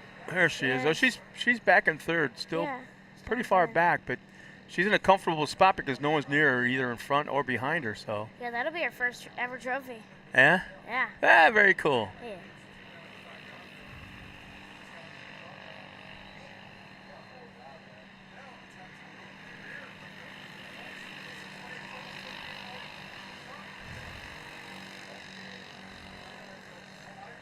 So when's your next race, and what are you racing? I'm racing Youth 1K in like 3 races from Oh, now. okay. Yeah. I didn't know if your mod or your 1000 was first. Yeah, Here we go, 2000. some more lapped action. Oh, battling for it. Biked it up on 2 right there, I'm pretty sure. So I heard you tell Matt, your dad's not funny. It's not funny. He's not funny? No? Not really. So you're the one that makes all the jokes at home, huh? I'm the funny one.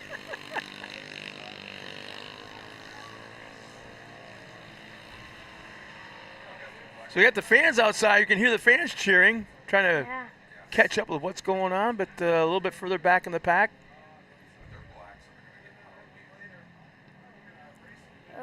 Not exactly sure. Is that Lane Plummer?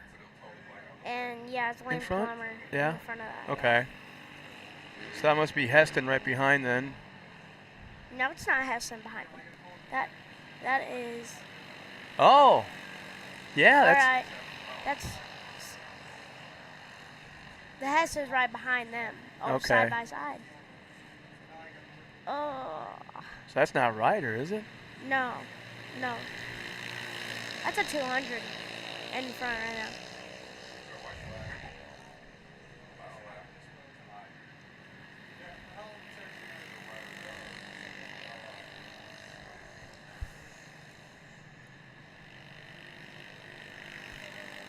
Man, Ryder is flying right now. So the white flag is out one more time around as we swing back up towards the front. Is that Ryder right there? Yeah, it's Ryder making the move on. Oh. Oh, he's wooding it. Yeah. Yeah, he it goes is. to He's the fast. inside line. Here comes your sister. Getting her lapper. It's a lapper, I'm pretty sure. God, your mom's going to start crying. If she Oh, ends up on yeah. the podium, your mom's going to cry. Bro. What about your dad? My dad's just gonna be smiling. So let's see where we're at. Let's see if we can pick up right there. He is. There's our leader, Ryder Williams. White One flag. straightaway, one final turn. Ryder Williams all by himself. Oh yeah. Just he a is. Sunday afternoon drive. Cruising. Go a little easy. Oh my God, he already got checkered. Checkered flag, 170 stock. Winner is Ryder Williams. He won that. He won that little mini bike too. The little Heisen bike. Really, yesterday? No, not me. No, Ryder he did. Williams. He did, yeah. Just now he did. Cause Oh, he just won that race. that was 'cause today. That's yeah, 'cause that right. I guy's forgot. donating Okay. it to one of the Oh, that's 170 right. riders. Okay. So, sweet. Andy might be coming through pretty quick. Let's hope. The third. Oh man, you can see my watermelon helmet.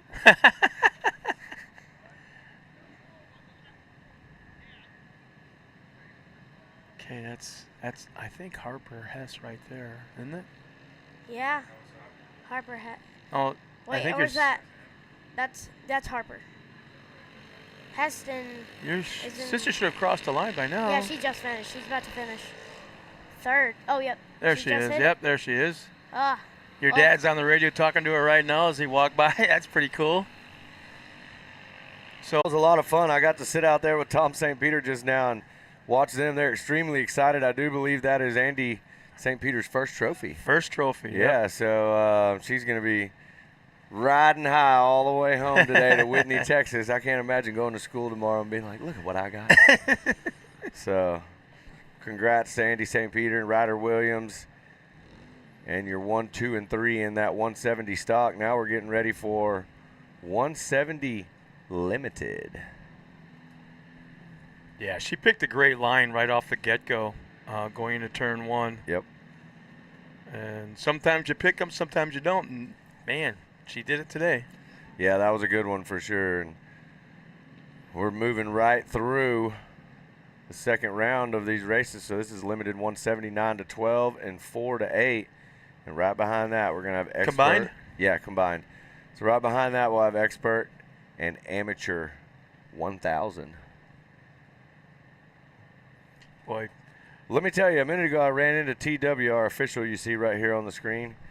And he was over at the cantina getting some food. And I can definitely say that he's not as clean as we think he is. He's definitely muddy. So yeah, I noticed that too. Yeah. yeah. So TW, you're good from far, but far from good, my friend. I can tell you. But he's getting them all lined up and ready out there. There you see the race order. So we're on race number 2 right now. That we're getting them all locked and loaded and ready to go. Lots of racing action going on today out here. I'm thinking too, from what I just saw, that there might be a need for water on the track in about a race or two. Yeah, there could. I mean, they do have some track prep scheduled into today's schedule, so we'll see if they actually get out there and do any of that.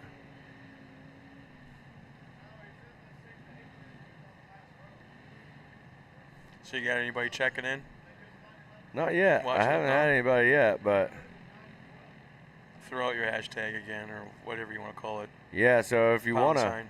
if you wanna jump on there and follow us on social or tag us in something so we can see it, do hashtag Outlaw Series and hashtag Round 3, I guess, and that'll be the best ones we can find you on. Outlaw Round 3, something like that. Tag us and tag Outlaw Series. Follow them. And if you want to, follow me, Matt_Edmondson217. Tag me in something. I'd like to see what y'all are doing out there today, what you see in the pits, how much fun you're having. If you're somewhere cool today and watching this live feed and hanging out, like, let us know where you're at. But we'd love to have you out here at the track and enjoy some of this racing action with us. I think we've got all of our race cars lined up and ready to go there. Coach St. Peter was in here earlier talking with you, Scott, and he's going to get back out there and do some battle here shortly. Yeah, he's after this race. Yep, for sure. So So he's got he to run up there hightailed and it get out of ready. here. Yeah, and there you see everybody all lined up and ready to go. It's hard to make out some of these cars right here because you can't see with the mud on it. There's Colin May. Check out these youth drivers. Just look at the faces of some of these kids in these helmets right now. These are very, very young kids out here having an absolute best time they can possibly have. There you see Fowler, 723. There's Totten, the 18. And there is Stefano Calagru right there in the middle. Johnny K Power Sports car.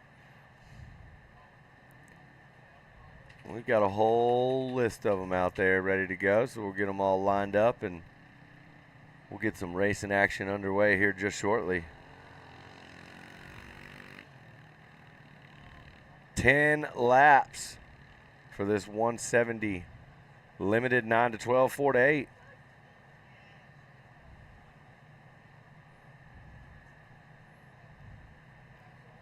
Looks like we got one car on the back row they're trying to get everything all sorted out with.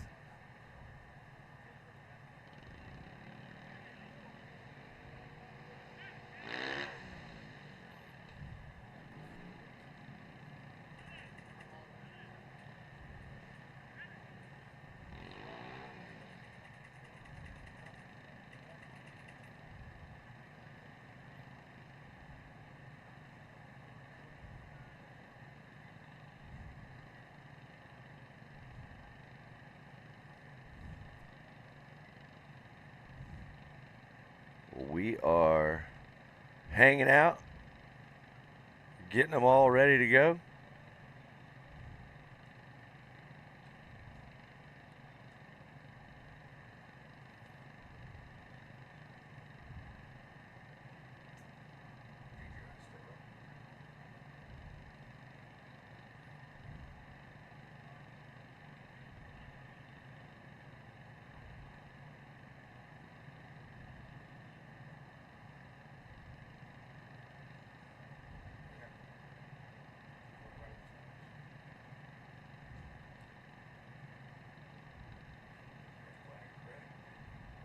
All right, looks like our flagger's just about ready to send this 170. Wow, starting 3 rows, huh? Yeah, here we go. TW's about to throw that green flag. There we go. Racing's underway. Looks like Totten going to get a good start on the inside right here, the 18 machine. We got to see some battling earlier in this race, and we'll see Calagru's on the outside right there. Who's going to slide in, break late? Looks like Totten's going to get the inside line right here. Had no choice but to check up.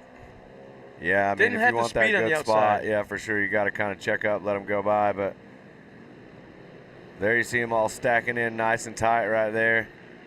And we'll probably see that lead pack right there in the front two at least. Maybe that our third racer, I believe that might be, that's the 37 of Paxton Shamblin in the mix right here. So we got a 3-way battle up front. Looks like we've got Totten, Calagru, and Shamblin. Yeah, lap number 1 this point right now, it's like the guy's second on back. It's just like, okay, let's find our rhythm. You know, it's a long race. As of right now, it's a long race, but 10 laps can go past pretty fast. How about this? Side by side. Yeah. Shamblin trying to make a move right here on Calagru. Calagru's going to have the inside line right here going into that last corner, so we'll see if Shamblin goes to the outside, tries to carry the speed. Now he's going to dive underneath. Just doesn't have enough to get through there, so better angle for Calagru coming through that corner right there. Yeah, even with the 170s, you're seeing their driving style has changed since the first time they were out on the track this morning. This is more almost, I don't want to say it pavement driving, but they're driving instead of, trying to throw it sideways a little bit. And look at this, going to the inside right here. That's going to be the move. I've been saying all day that outside line's actually slower. Almost got a twofer right there for Shamblin. Shamblin making the swing and getting in there. So Shamblin right now obviously looks like the fastest car on the course. Going inside right here, going to give Totten a wheel. And Shamblin's going to have the inside line and make the pass and take over the lead position right now. So nice move by Shamblin. Totten's going to see if he can fight back and keep that from happening. Look how he's pulling away already. So fast. Yeah, Shamblin's cars look fast all day. He's had some unfortunate racing incidents earlier in the day, but right now, looking good. And to be honest with you, Calagru looks like he's going to make a move here soon on Totten, so we'll see if he can get close enough to do that. He's definitely charging and breaking late in these corners and getting right up on Totten in the corner. Line. That's a good line right there. Very good line, yeah. Gallagher really smooth through that corner. So they're not letting Shamblin get away, but he's definitely pulling away a little bit. So the battle is at the front of the pack for sure with 1, 2, and 3. Here's this line right here. Showed Gallagher going to that inside there. You see a little bit further back in the field, you see the 00. That's Colin May. So I'm noticing, though, in the first couple races, you got the 170s out here, and there's basically a one-line track that's being created. You see just where it's really light-colored, that it's a one-line track that they are running on lap after lap after lap. Now when we get to the bigger cars, like the 1000s on up, they're going to have to create like a whole new track because right now it's only one line, there's no place to pass, which means if you're going to pass, you're going to be out in that fluff all over again. That's right, but it won't take long for those bigger cars to kind of shuffle some of that stuff around, and honestly, they'll probably blue groove this track out even more for the afternoon. One thing we talked about earlier was all the moisture. Where's it at? Yeah. It's pretty much gone now. We're starting to see dust. One of the things about this track layout that we have out here, there's a lot of sand in the track, and that's going to allow that to absorb down and the track conditions to kind of dry out like we're seeing right here. Still not bad. Probably going to have to be maybe a little bit of track prep in some sections coming up, but there you see the dust playing a part. You see Gallagher trying to go to the inside right here. Is he going to have what it takes? Does not. Here comes your 2 for 1. But listen, no, that's not a 2 for 1. Our leader's still You out want to front. bet? Here it comes. No, that was. Oh, lapper. Yeah, that's a lapper. So that allowed Gallagher has gotten around Totten, so he's now in the second position. And Shamblin is checking out in front. So we'll see if Gallagher can hold on a second or Totten can make another move and get back around him, show a little fight in this race. But it looks like Gallagher is going to have the faster car, pulling away in the straightaway right here. Great turns by both drivers right here.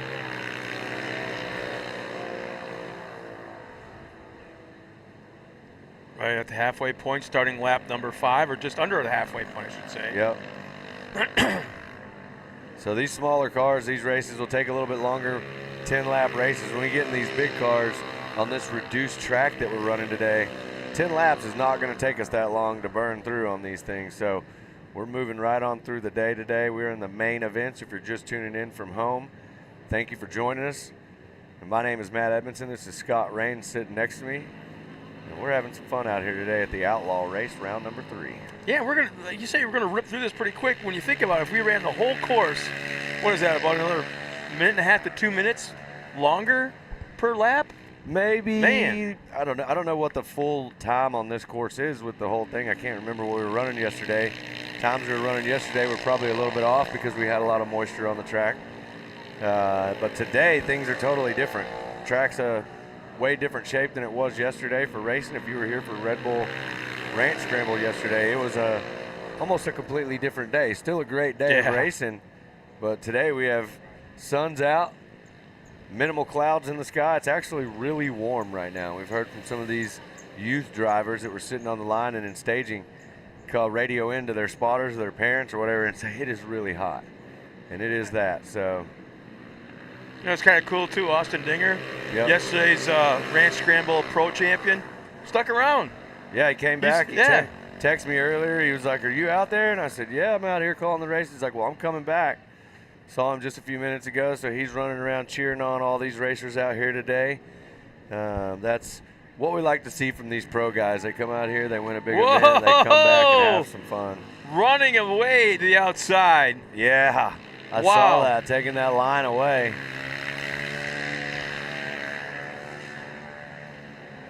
This is that battle right here as they come around. I believe that is the 723 of Emily Fowler, and I'm going to say that that is Parker Luden in the 53.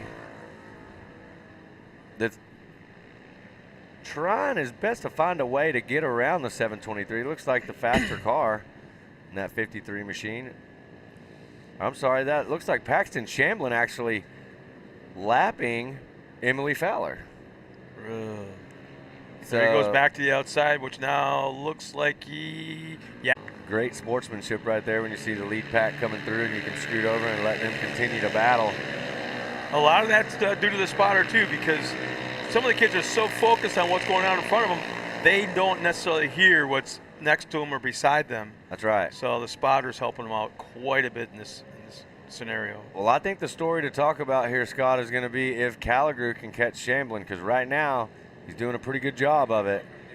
And if Calagrew can catch up to Shamblin and take over that first spot, that's going to be a great, great battle to watch. So we see the 00. That's Colin May right there, and I believe Bentley Ashworth coming through the field, coming around by the finish line in front of the spectator area.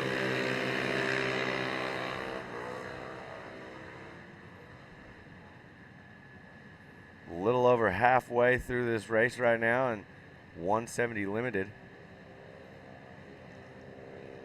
Yeah, there's still plenty of time when you're in these kind of cars for things to happen, for runs to be made. Yeah, And absolutely. that's what we're kind of waiting for Paxton to see if he's going to. So that actually looks like the 21 of Damian Nava we were looking at on screen there a second ago. There you see Stefano Calagrew coming through the field, trying everything he can to catch up to Paxton Shamblin.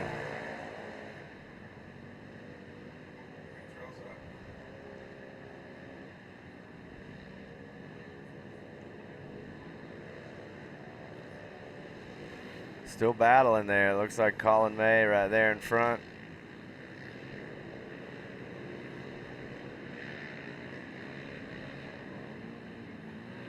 So there you see the 00 coming around. Boy, what you can't do in these cars is scrub off speed in the turns, and you just got to keep that momentum up. Otherwise, it's going to take you a half a lap to get it all back and start trying to make a run again at the car in front of you. Yeah, for sure. And as you can see right there, Stefano Calagrew getting caught up in a little bit of lap traffic. And that's allowed Gunnar Totten in the 18 to catch up. Yeah. He's right on the back fender now of Stefano Calagrew. Calagrew's got to get around that lapper and separate a little bit. There he goes, made it happen right there. So he's out in front. Here comes Totten. Totten making the move also. So we'll see what can happen now. White flag is out, 1 lap left. So Totten, if he wants to make that position up and get back into second, got to do it now. There you see the 723 coming across, Emily Fowler. Yeah, there ain't no waiting. You got to get on it now. Yeah, it's do or die time. Take not a the lot chances. left. Take the chances. Yeah, and these 170s, there's not a lot of passing lines out there. There's, everybody's kind of following one another. So if you can find that spot, you better find it now. You better capitalize. All right, well, as we come around back here, there is Paxton Shamblin in the 37 car. Your leader, one more corner, hitting that straightaway. This should be the checkered flag right here. There it is. Yep. So Paxton Shamblin taking the top spot right there. There comes Stefano Calagrew. That second position, what a race. And there's the 18 of Totten. So 1, 2, and 3, Shamblin, Calagrew, Totten. Great race for those 170 limited drivers. Here you see a battle still going on. Fowler trying to make the move on the inside right here around the 14 of Ellie Lindemood. I believe Emily Fowler is going to be in, I want to say, that 4th position on the track. These are the unofficial results always. There you see the rest of the field making their way around. I love that camera shot right there of them coming off the tabletop. That gives you a pretty good indication of the speed they're carrying into that final turn. Yeah, it was a lot absolutely. quicker than I thought it was. Yeah, they're moving for sure. All right, it looks like now we're going to go over here and take a look, but I see some big cars lined up and ready to go. So if you're at home and you've been tuned in watching these youth racers out there taking the track in the 170 stock, 170 limited, now it is time to jump into race number 3, our expert and amateur 1000. So you're going to see a good mix here, and you're going to see some really fast racing about to go down. These are our bigger cars, a lot faster, a lot more speed, bigger suspension. So they're going to be turning in some heaters of a lap time, and you'll see the track change quite a bit now between this and the end of the race series, because as soon as you put these bigger cars on the track, they do a little bit more work out there on it. They'll dig in a little bit better. You'll see some more ruts develop and lines on the course. They'll also not be so one-lined like you saw with the 170 in the youth racing. These cars will make some moves, so we're getting them ready to go. It looks like our flagger there, TW, is getting some hydration. Like we said, the sun has come out today here in Bowie, Texas. It's a warm one. We're not as warm as we're going to be in Texas, but we're getting there today, and we've had a lot of rain and soaked it up. Track is looking really good right now, and here we go. They're starting to roll out, so we'll roll them out together. And as soon as they come around this corner right here, what you're going to see is you're going to see that green flag drop, and they're going to go.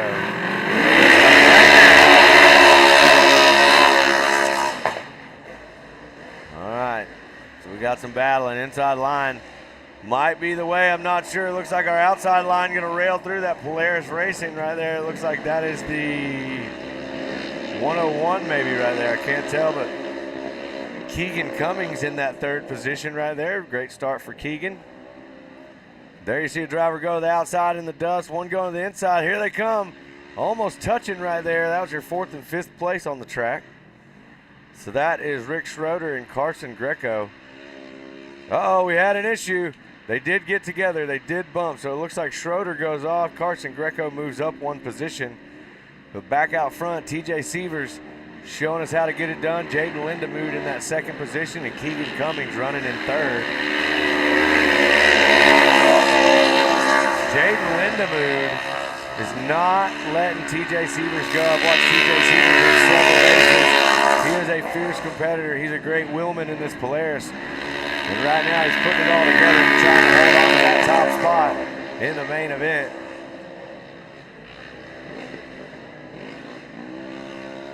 Lindemood hugging that inside line, going to try to carry as much speed, drift out wide, and then hit this inside line right here just perfect. Keegan Cummings still running that third spot. We got to watch an incredible battle earlier with Carson Greco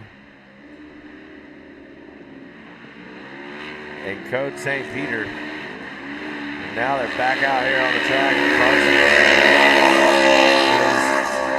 is running, I believe, in the 4th position.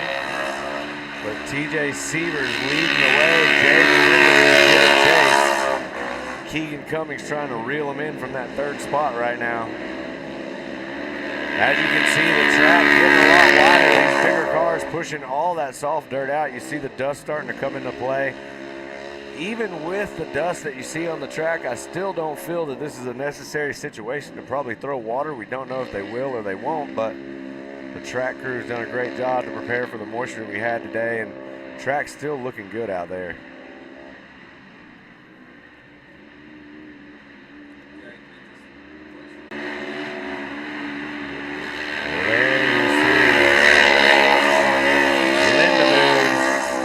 Sievers starting to pull away, put a little bit of a gap on him. TJ been really smooth in the corners, as you can see right there from up above in the drone. And there you see Lindemood getting a little squirrely, throwing that car out there. It's going to cost him a little bit of time. Sievers able to pull away a little bit more, and Keegan Cummings able to tighten up the gap. But right now, Sievers looking like the man to beat out there. He's on the gas and way out in front.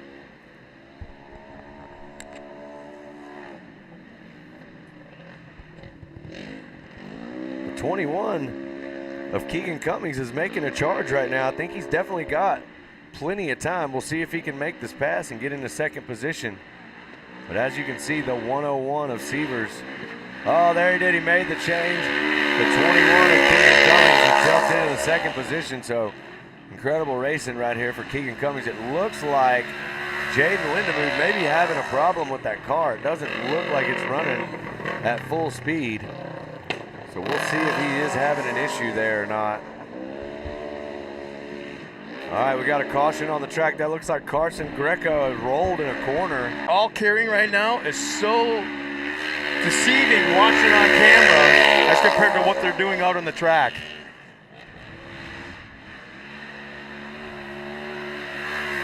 Well, no change. Sievers, Lindemood, actually Sievers, Cummings, and Lindemood. We're not sure what happened to Lindemood's car. We'll see as they come around, but there you are right above Keegan Cummings in that green machine right there. They've got Carson Greco's car flipped over, ready to go. I think they're about to send him back out on course. Keegan Cummings laying down some lap times. I don't know if he's going to be able to run down the likes of TJ Sievers. TJ's been clicking off laps and just in a really good zone. So looks like Carson Greco, the 155 machine, is going to pull off the track, wait for a clear time, and make an exit. The car may be broke, not sure. Yeah, the attrition you might be seeing this afternoon is not indicative of the prep work that these guys the crews have done to these cars. There's been a lot of racing going on between yesterday and today. So these cars are just tired. You can only do so much so fast. And yeah, so if you see a car pull over, it's more than likely just really tired. Yeah, absolutely. I mean, when you're running on a short course track like this, and the conditions we've had for the last couple of days, you know, I'm not going to say it's a full-blown battle of attrition on these cars, but, you know, they can take a beating in some situations. These guys are in the pits working on them, you know, extremely hard to keep them ready for each round of racing. Some of these guys we saw race yesterday in the Ranch Scramble. Some are just racing out here today. But either way, in a day, you're going to have two major races, right? So they got to work hard to keep these cars together. And there you see Sievers is doing great. Out front, looking smooth, flying. Old Glory on top of it right there. Yeah, that's not a bad looking car. Nothing fancy, no goof, you know, nope. Multicolors and that. But that's a sharp looking car for just being black and white. Yeah, and I believe that's Lindemood right there. I do believe. So Lindemood, I think that was Lindemood. Yeah. Having an issue with that car, like I said, it's allowed TJ Sievers to actually make it all the way around the track, catch Lindemood, and put him a lap down, but I still think Lindemood is going to be running in the third position on the track. I haven't seen Schroeder back out there. And just got an update. Okay, so Schroeder's running in third. There we go. So TJ Sievers, Keegan Cummings, and Rick Schroeder, your top three on the track right now.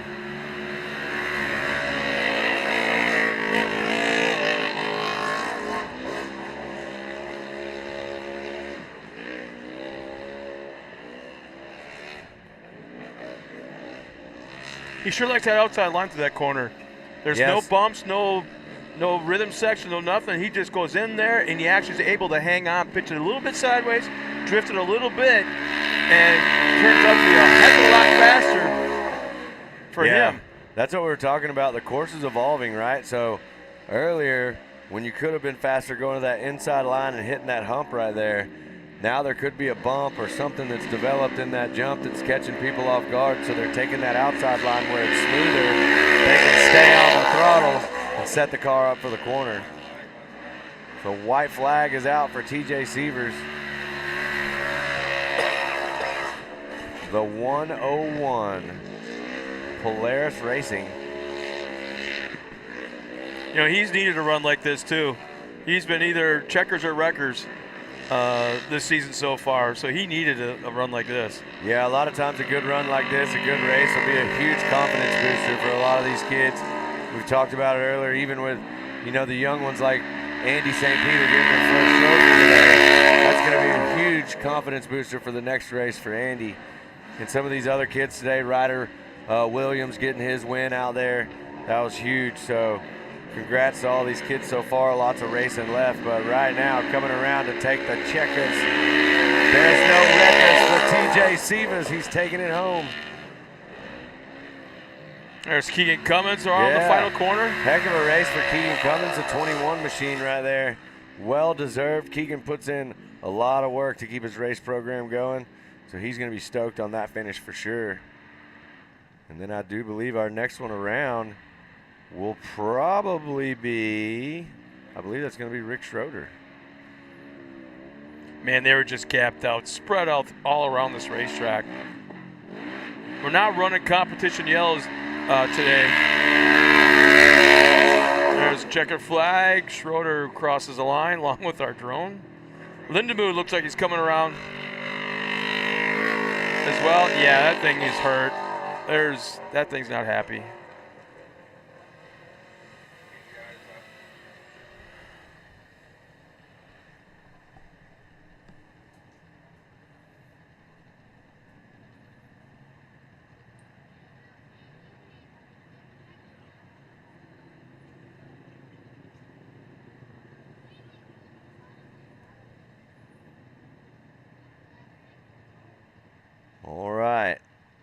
Not really sure. I see a red flag waving and a green flag waving, so we're not really sure exactly what's going on right here, but Means it's a closed track.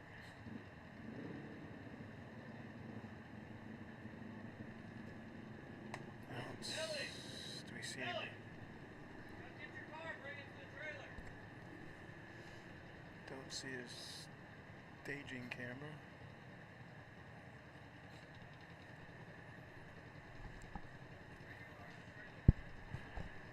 Well, I tell you what, while we got just a moment, let's step aside real quick. Throw a couple of our sponsors up on screen to let you know who's behind the scenes helping us bring you the Texas Outlaw Series here to Texas.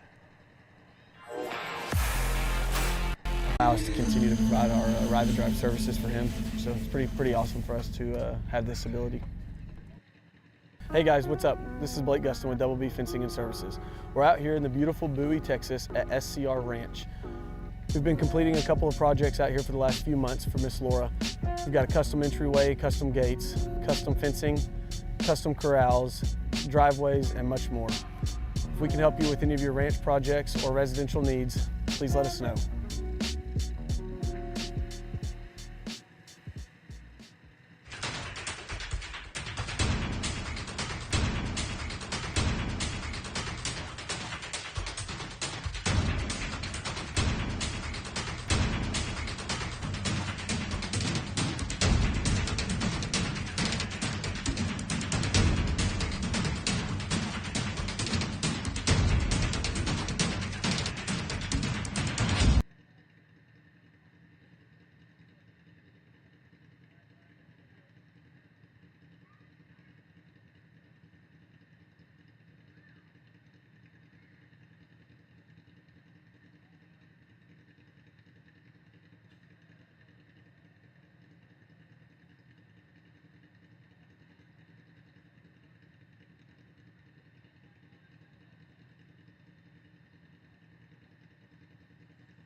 Whoa, little mishap in turn one.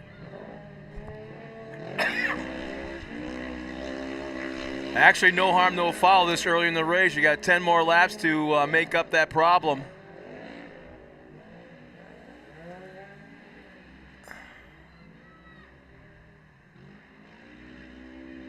This will be a good indication right here of how the track conditions are like, how rough it is, and if we need any kind of track grooming or watering going on.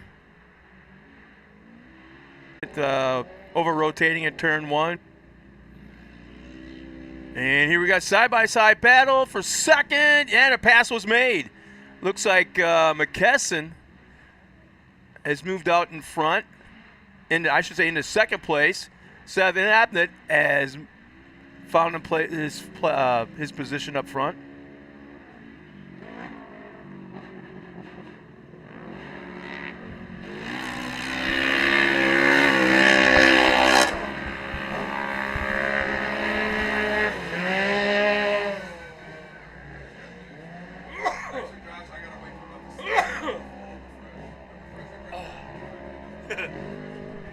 And there's something I haven't seen before is our drone pilot guy, roosted. Big old mud wide connected to our lens. As right now it looks like the field is starting to spread out a little bit on lap number 2. Holly Mulligan running in fourth right now. It just seems like trying to find a spot. Might be a little bit quicker than McKesson, but can't quite find that spot. Could it be right here to get around? Yeah, squirts to the inside. Mulligan will move up one spot. Now in third.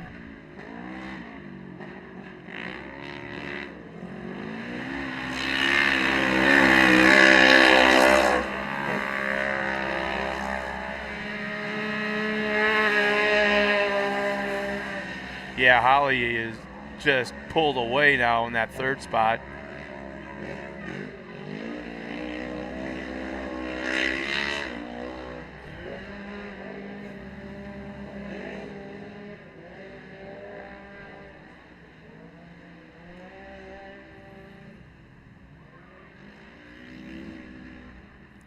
down the far back corner section. Cut off the tree section back there as well. Kept everything out in the open.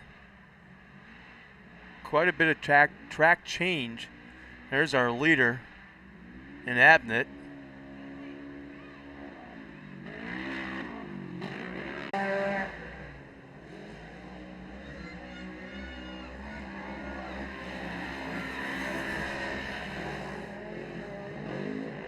McKesson trying every different line. What I like what I'm seeing is McKesson right now running in second is running different lines, inside, outside, trying to find a spot to make up ground on our leader in that black car.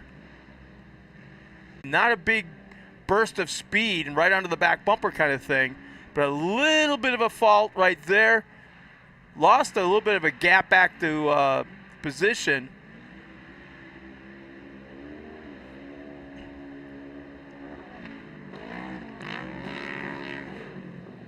Now we're following Holly Mulligan running in third, Josie Ware, should say, back in fourth. And now we're on lap number 4. I believe this is lap 5. But they're starting to group together. They're starting to reel each other in. Our top 3 now in the same camera shot. Watch McKesson now, outside line, going to try the inside exit. Everybody stays to the inside on this corner.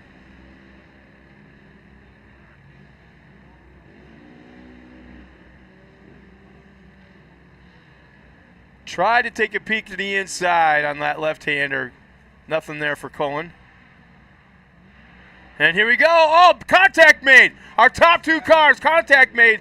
Cullen got up on 2 wheels, biked it, turned into it, and bounced off our leader in Abnett and came out with the lead as they crossed the line, completing lap number 7 on to 8 as just a few laps remain in the 10-lap event. But boy, McKesson took a risk, and here comes Mulligan. Mulligan to the inside. Outside entrance, inside exit. Not quite there. This is a brand new race in the last half lap. You see the top 3 cars were pulling together. All of a sudden, just like that, contact made up front, and now McKesson has the lead.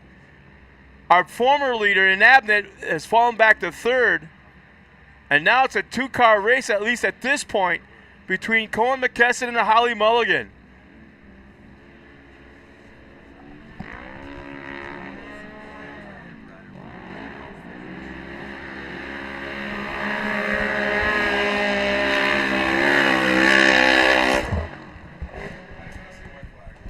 So on lap, this is the final lap right here, and we've got a heck of a race between first and second. I'm right now joined by a young driver who's got to be crazy happy right now, not only for the trophy, but for the fun thing he's taking home with him. That isn't a trophy. That's a pit bike. So, Ryder, we'll talk to you in just a second, all right? About your first win. That's very cool. But it's also only my 3rd ever short course race in general. Oh, the slight contact made between McKesson and Mulligan. Mulligan just lifted a little bit. Oh, and pushed it into the next corner, and tough break. Wait, we've got, is this the white flag lap, or we got 1 lap remaining?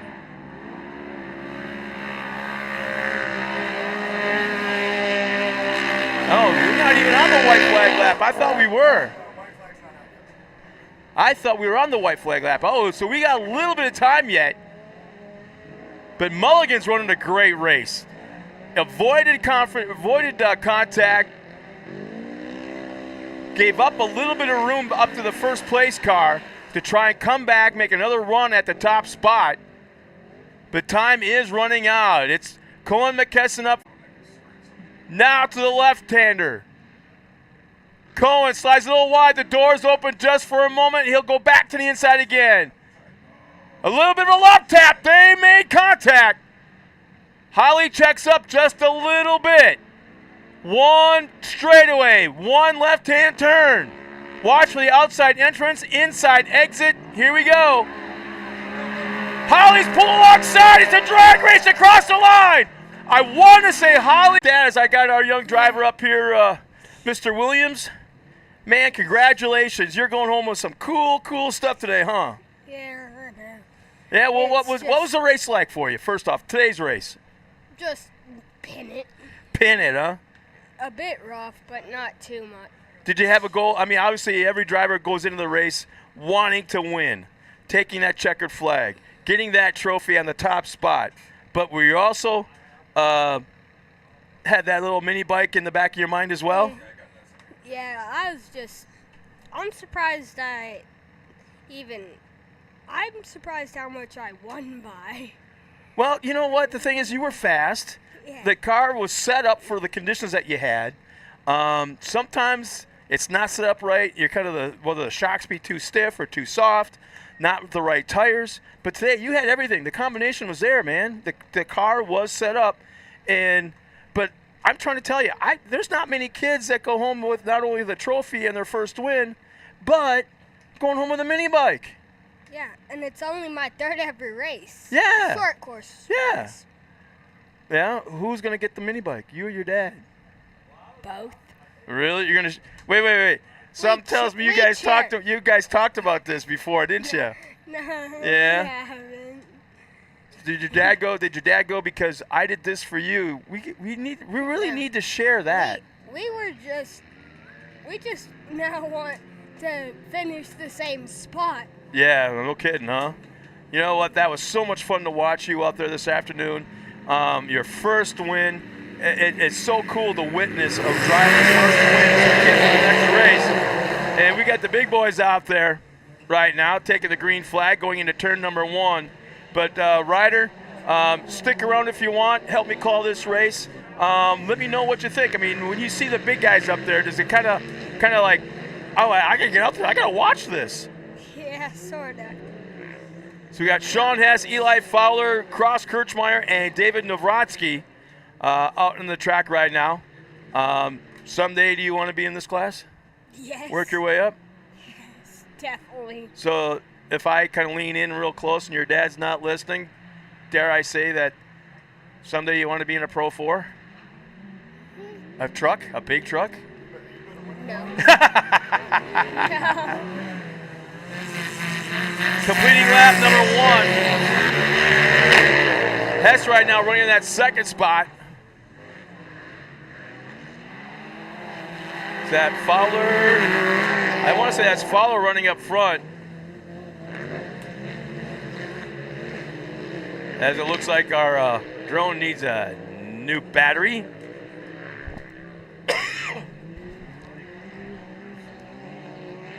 There's a good race going on. Yeah, 10 laps. Did it seem long for 10 laps? Or did it go by really fast? It went by really fast. Yeah? Did you get nervous before you took the green flag? No. Was it hot in their car? Sort of. Yeah? Because you sat in it for a while before in stages, right? I sat in it for like half of pre-stage. Yeah.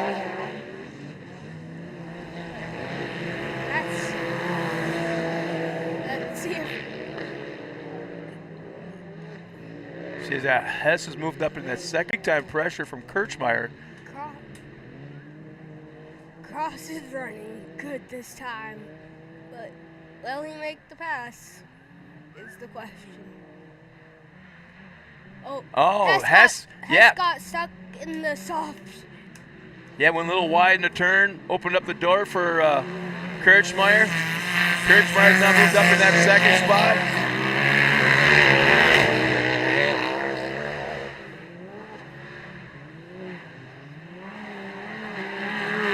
And it looks like it that way, yeah. That just opens up the door for Eli to just pull away. That's our leader right there. That's Eli, showing the way around. And if you remember, looking at that car, it looks a little strange from the front. There's no hood on that car. It does have a hood, but it's pretty small. It blew off in the. He went through the water crossing yesterday, and he went through it so fast it just got underneath and blew it off. In fact, I think they blew blew off half of it. They just ended up ripping it off. So maybe they kept part of it and put it back on. Yeah, there's kind of the fender spots, it looks like. But, yeah, it's Eli Fowler, Cross Kirchmeyer, Sean Hess, our top 3 right now. Cross is starting to catch Fowler. We're about at the midpoint of this race right now. Dust is starting to appear. There's going to be, I'm going to say by the end of the day, we're going to see water on the track at least once. I'm thinking. Who knows? But That'd be great for the cars that are running it. yeah, no kidding, huh? But Max was just running his own race. But I got him. I have to go. That's Connor Maxwell right there, running in that 4th spot. Oh, you know what? Thank you for joining us. Congratulations. Keep him off that mini bike as long as you can. So, yeah, thanks for joining. You got to wash it first. It's got to be clean. All right. Take care, man. So going back to the racing action, Eli Fowler still running up front. Kirchmeyer up into that 2nd spot. Sean Hess now 3rd. But there is some tussling going back and forth there.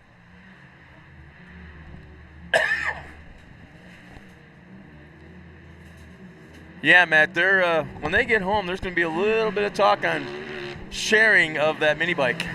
Oh, yeah, I know that. But right now we got a battle out here. Cross trying to give Eli Fowler all the business right now. I was out there watching that race just now while you were doing the interview with Ryder Williams. And one other thing I want to talk about is Connor Eli Fowler getting after it right now. Cross going to go to the outside, try to square this corner straight across. Look, this is going to be a good line. Misses the bumps. He's got a good drive out of that corner. Cross going to go to the outside, try to set up this corner really good right here. There he's going to go to the inside, big drive. It was there. A little bit of sideways for Eli Fowler, allow him to tighten up. Cross going to pass him on the outside. Eli's got the move right there. He gives him a little bump, says stay outside.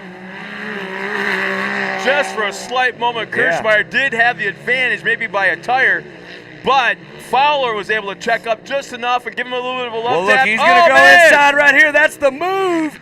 That was Kirchmeyer. I think Fowler just made a mistake right there. Slid a bit wide, was doing too much. I'll call it mirror racing. Yep. Because not everybody runs mirrors, but still. Now the question is, does Fowler have enough to reel in Kirchmeyer again? But yeah, Kirchmeyer's looking extremely fast, and you're exactly right. Kirchmeyer set that up, and Fowler was trying to protect in that one, but he did a perfect job of bait and switch on him on the lines. And Kirchmeyer's been fast the last couple of years. Yeah, absolutely. He's owned this racetrack, so I can't help it. Fowler's going to have an issue trying to catch him.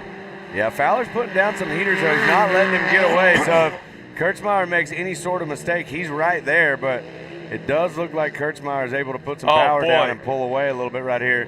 See, here we see it again. Fowler's going around the outside. Kirchmeyer pulled away a little bit right there, taking that inside line. I don't know what it is. He likes that outside turn. Get back inside. Yeah, that's right. But this was a race right here. We got him moving quickly. And Kirchmeyer putting together a heck of a race. Went from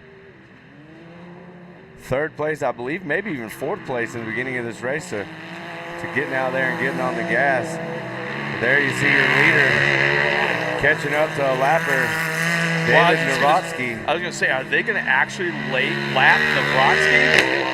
Yeah, I think that's something you don't see very often.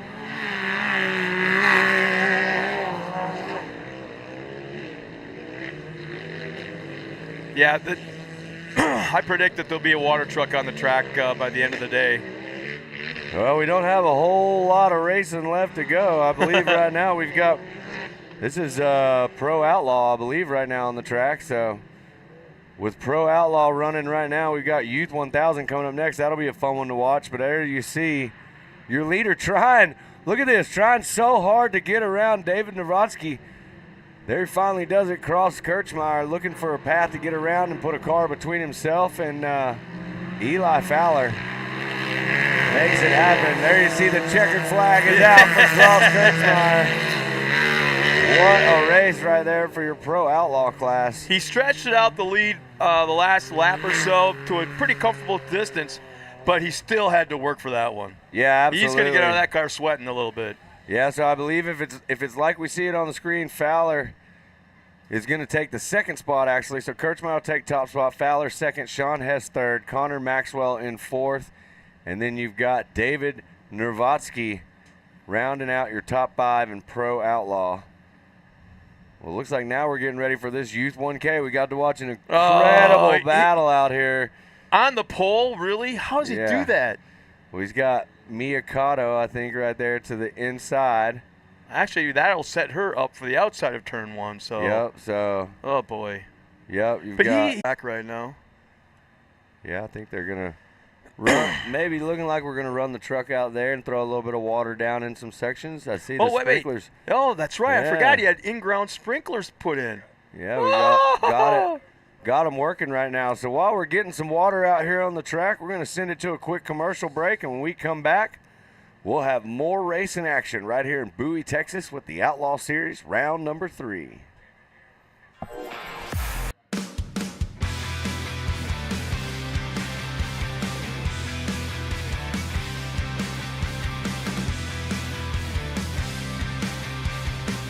Hey, this is Jeremy at North DFW Trailers. Today we're talking about your breakaway system on your trailer. A lot of people don't know that they need to check that every so often. What you'll want to do is you'll have it attached to your vehicle. You go ahead and pull your switch out, and then you'll start the vehicle and try to drive forward gently. And as long as the trailer wheels are locked up and activated, the vehicle will not be able to go. All right, so this is your breakaway system. It consists of your breakaway switch, the cable that we've already talked about, as well as the battery and wiring inside here.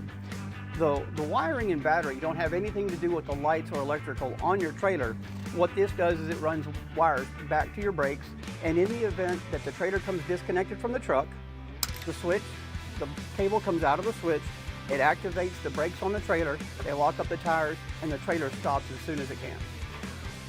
One of the most common repairs that we make when we get trailers in our shop is that the battery has gone bad, or that the wiring inside the breakaway system is no longer valid. And what we'll wind up doing is replacing the whole system so that it activates. Because if your battery is dead, this switch, once it's activated, will not activate. And if the trailer comes disconnected from your truck, there's nothing that holds it back, and it will just keep rolling. Okay, so the next time you're hooked up to your trailer, be sure and check away your battery and your whole breakaway system. Make sure that you want to be sure that it activates in the event of an accident. If you see any issues, give us a call or just catch us out here at the track.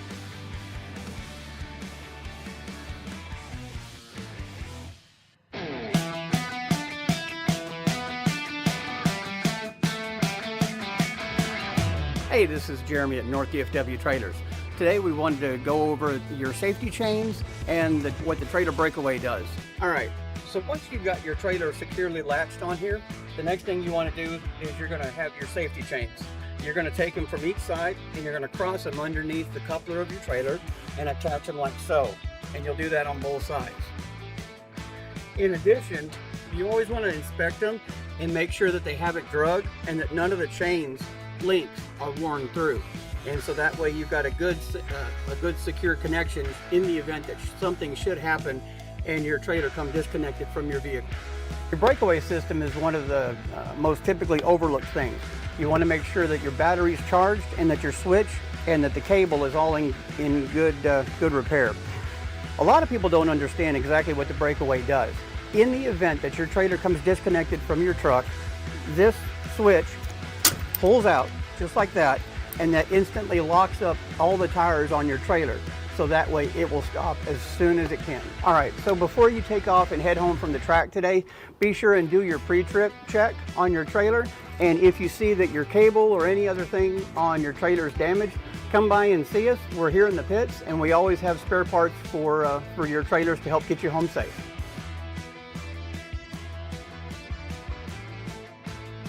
What's up, guys? Blake Gustin with G3 Motorsports here. We're out here at the beautiful SCR Ranch, the new home of the Texas Outlaw Series. Here behind me, Brad Gross, number 13. He, one of our customers, races in the vet 40+ class. We've taken care of this car from day one for him, built it, and got him an excellent race car to come out here and compete with.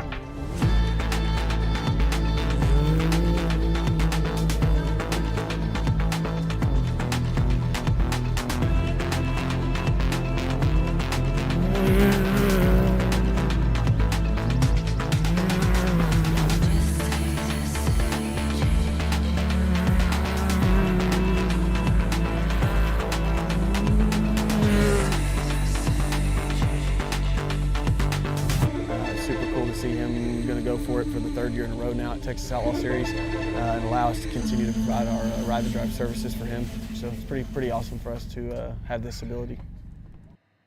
Hey guys, what's up? This is Blake Gustin with Double B Fencing and Services. We're out here in the beautiful Bowie, Texas at SCR Ranch. We've been completing a couple of projects out here for the last few months for Miss Laura. We've got a custom entryway, custom gates, custom fencing, custom corrals, driveways, and much more. If we can help you with any of your ranch projects or residential needs, please let us know.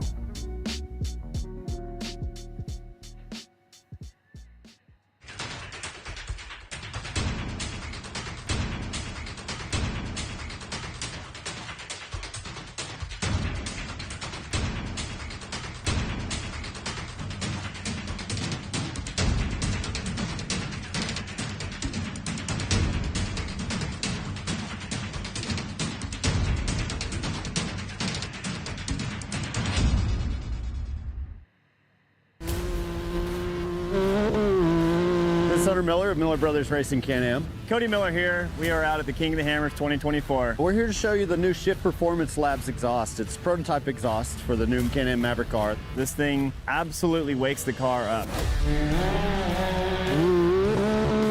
Stock for stock on the tune, this thing brought in a little bit more torque.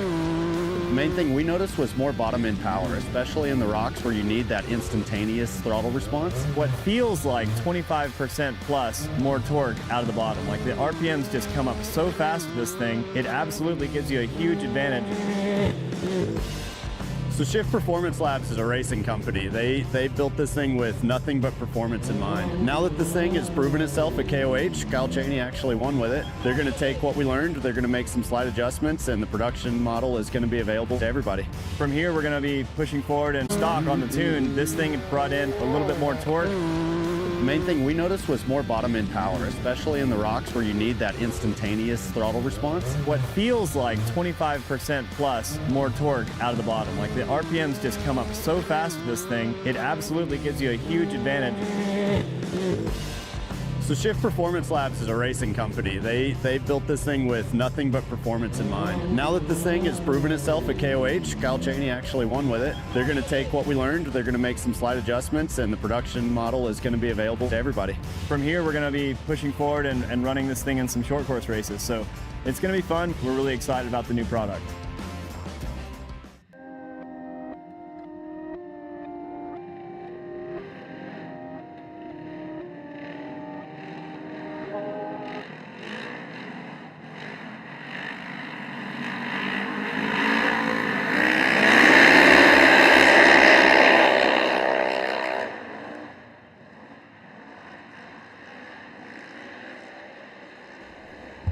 And the green flag is up for the Youth 1000, and the front row was stacked without a doubt. Oh.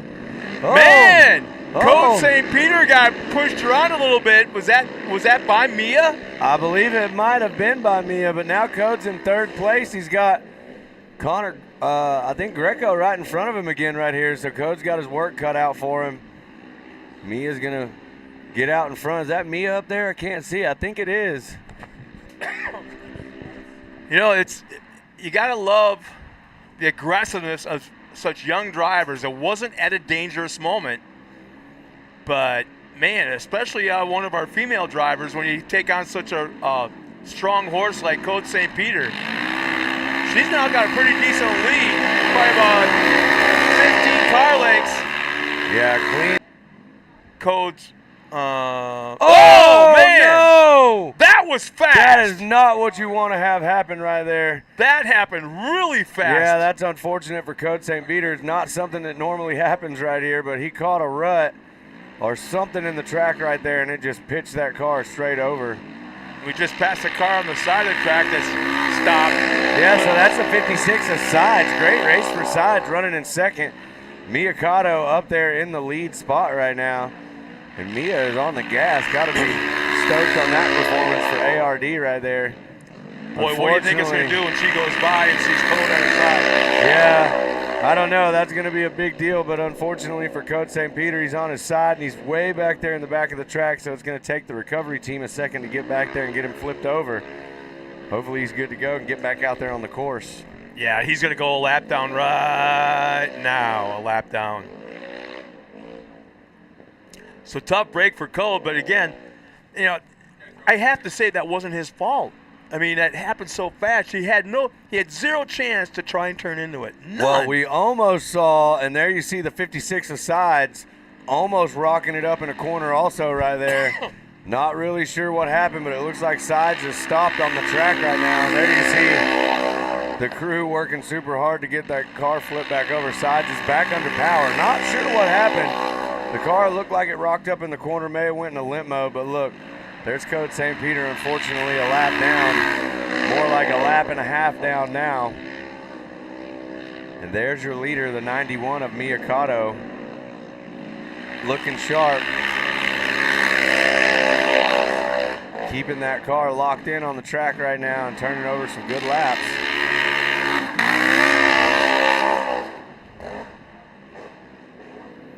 You know, do you keep Code out on the racetrack now, a lap and a half down, just maybe for points? See if he can possibly get one or two cars and score some points, or you're just like, you know what, it wasn't a good race. Let's save the car.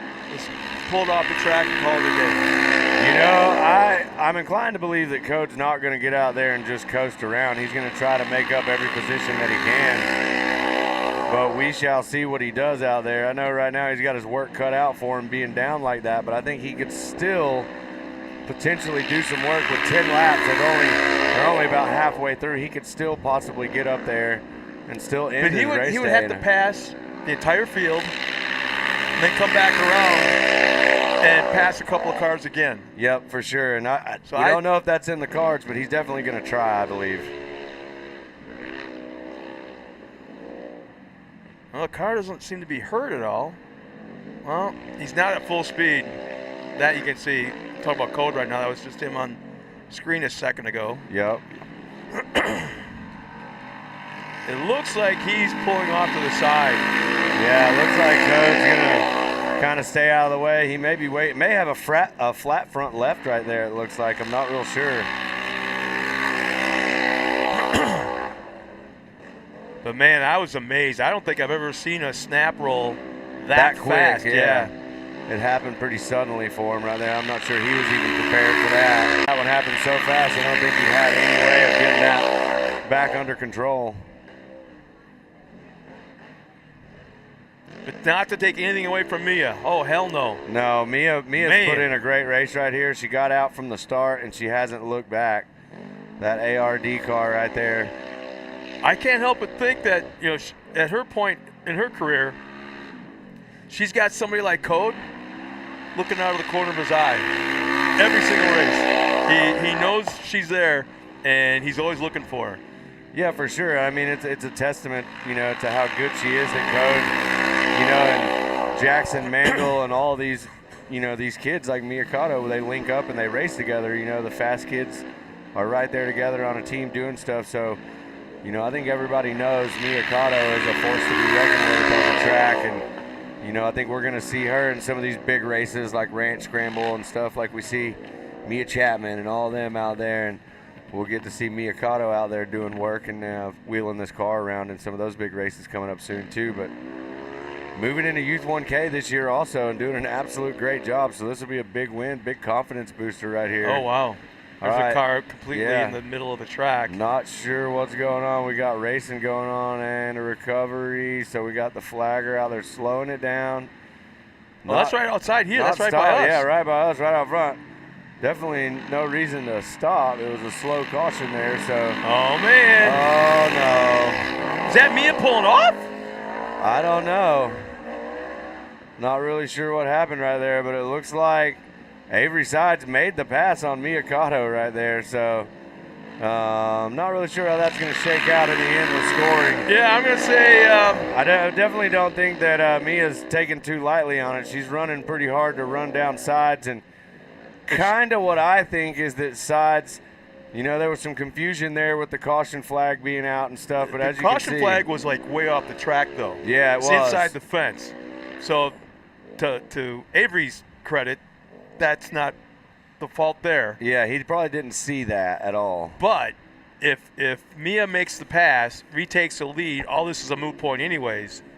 But, yeah, if there's an issue, there was a pass under a yellow flag, even though the yellow flag, I thought, was outside the fence. Yeah, we'll see how that shakes out, because technically the pass, I think, was made after the yellow flag, but because of where the yellow flag was on the course, it was really hard for these drivers to know exactly what they needed to do and where. Obviously, they knew that there was a car in the track, but all right, so it looks like 2 laps left, so we're going to see Miyakato's already caught up to Sides and really close. She was running away with it, so we know her car is the alpha car right here between these two. But we'll see if Mia can make the pass and get around Sides.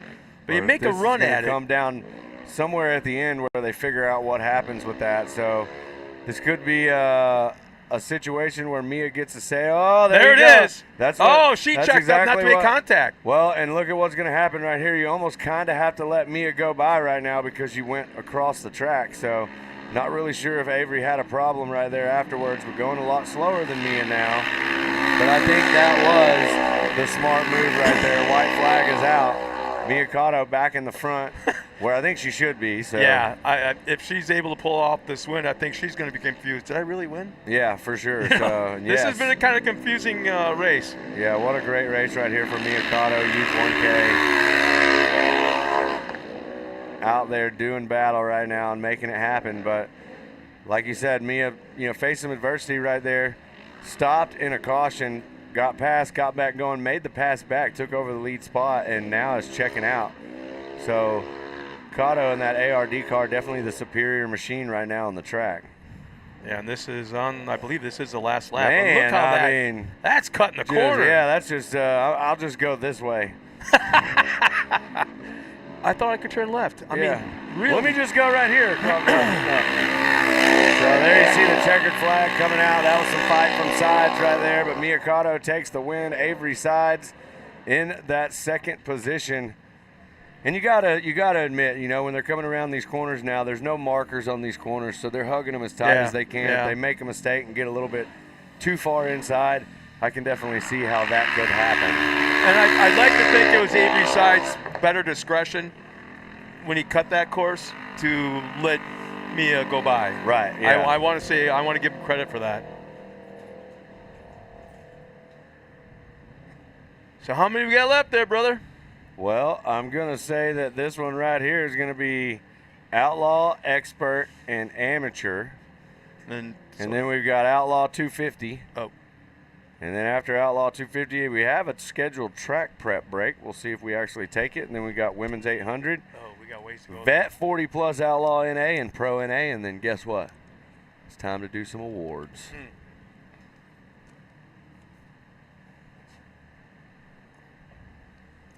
I have been to think that we were further along, but evidently not. Yeah, we were, hoping to be done by about this time. We're running a little bit behind now in the afternoon, but welcome to off-road. That's right. Nothing new. Actually, I wasn't expecting to be done until about, 3:30 with the racing, and then about 45 minutes or a half hour for awards. Yeah. So, yeah, we're a little bit back, I guess. But it beats. I'd rather be at a racetrack someplace and cleaning a horse stall at home. That is true. Not that you know what the hell a horse stall is. You'd be surprised. I did a little bit of roping back in my day. Yeah, in your day, when you were forced to do it. Yeah, my dad was a team roper, and I got out there and rode some horses, but I might have been the weirdest going on the track out here. Someone having a little bit too much fun with their drone. Yeah, I think they're actually coming over. It looks like Josh right there in the side-by-side making his way out on the track. He might be doing a drone recovery. I think one of them might have decided to take a dirt nap. So there you see our track crew. There you see Josh right there with the man himself, Mr. Fullman, North DFW Trailers. And he's like, hey man, this drone just absolutely fell out of the sky and I almost caught it. And there you see Josh sporting the Lee Knowles shirt. So a lot of work today by all the crew out here making it happen. And while we're sitting here, I want to give a big shout out to all the sponsors: ENC Power Sports, North DFW Trailers, RP Elite Marine and Motors, UTV Race Shop, Fast House Roofing, Hess Motorsports, St. Peter Metal Works, G3 Motorsports, the Outlaw Series, all the medical crew and staff that's out here today to help make this race happen. So big shout out to all you guys. You'll see a lot of those brands scrolling across your screen, the bottom right-hand side. Make sure and give those brands a follow. Support those brands. They support us. They help keep this racing going out here. So make sure and support them. Buy some products from them. They've got the best in the business. That's why they're out here as a sponsor. All right, well, looks like we got our next class coming around right now. Green flag is out. There we go. It dropped for just a second, but we got it back going. Yeah, so let's see what we got right here. We got a battle for first and second. That looks like the 57 and can't tell, but it looks like the 57 going to try to make a move on the outside. Little different camera angle than what we're used to seeing right here. This is a good one. Yeah, so Fullman, Hoodless. 137. Getting it done, getting back in the lead right here in this early. And that's the 52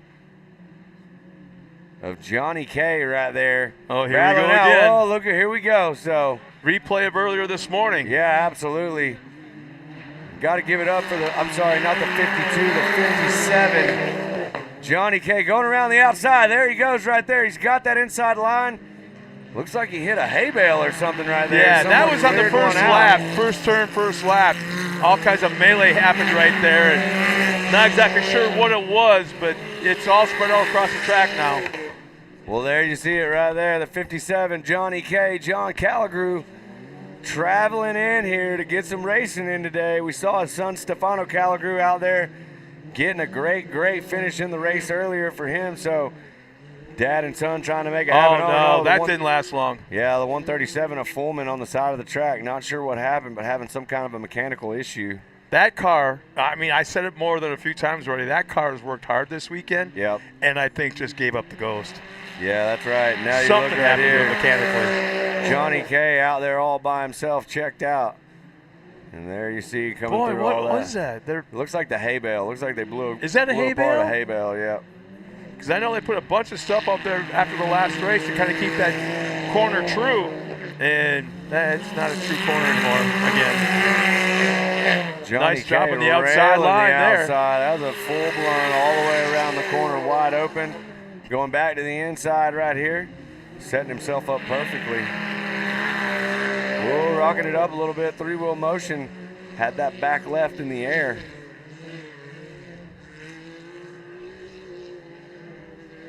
Johnny K coming down here and doing some racing with us. If you're not familiar with Johnny K's Power Sports, they are a massive power sports dealer up north. And Johnny K is an awesome individual. I've had a lot of fun hanging out and talking with him this weekend. what's up north to you? Anywhere past Texas. If I leave Texas, I'm going up north. Okay. So you live in Oklahoma. Yeah. If I was coming to Oklahoma, I'd be going north. Up north. You know, for me, up north is like Minnesota and Wisconsin. Well, you have to realize we're in the furthest state south. Yeah. Tell what So it that's was. the 13 machine right there of Garrett Waters in that pink car. Garrett Waters, there's your leader right here. This is Johnny K in the 57 machine. Timing and scoring just updated. We are now entering on the lap number 5. So About according, halfway through this race.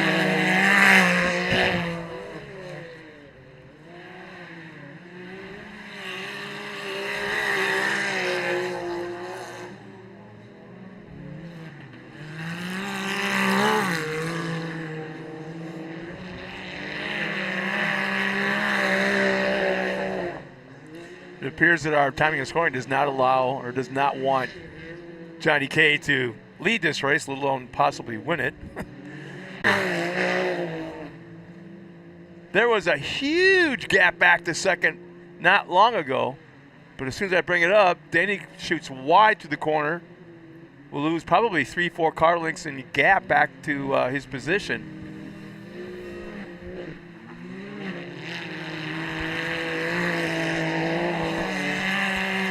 Back out front, watching another one of these incredible corners by the 57 machine where he just hangs it out, sets that car up there and holds the throttle pin, drifting all the way through that section.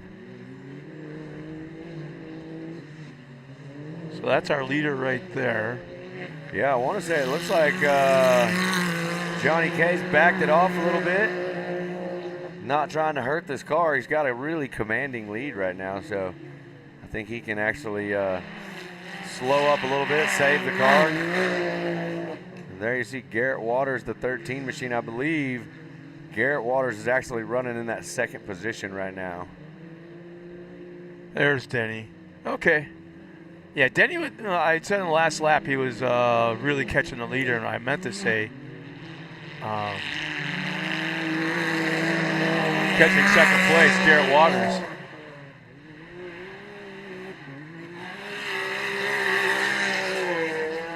Yeah, incredible race right here for Johnny K, John Calligrew. Just literally clicking off laps right now and hitting his marks every time around. These corners are looking really nice. You can definitely tell he's not swinging it as hard, throwing it into the corners and trying to work that car as hard as you can see right now over the second place driver. Yeah, I like watching that car move. The weight transfer off the jumps to the turns. But yeah, look at the pressure. He's about to get little action from Denny. Denny, yeah. Yeah, Denny's charging. All right, so it should be white flag around this time around for Johnny K.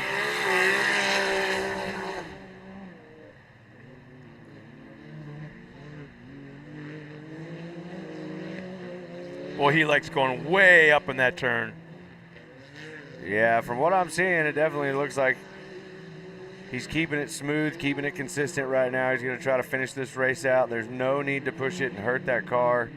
There's way more races in how the about series. this? Oh, he had to move. Oh, straight up just stabbed him? Yeah, look at. Now it looks like the front end, the front tires on Denny. Yeah, Denny's out. Denny's got a broke front end, it looks like right there. He just got punted, hard. Yeah, it looked like we missed something Garrett off camera. Waters just came in right there and just gave him a nice little T-bone right there when he was making the move on the outside. So he's trying everything he can to get that car straightened out and just complete this thing. So wow, that took Waters out of it. He's parked back at the tree line. Yep, that's right. What a race. So what do you do if you're Denny? Pull up to the starting line and park it until the leader goes by and then take the checkered flag. Man, something happened while we were off camera on that particular race action. And Garrett Waters just flat out punted Ryan Denny. You can see Waters right there on the outside on the right side of the screen going by, or parked. G3 Motorsports car right there.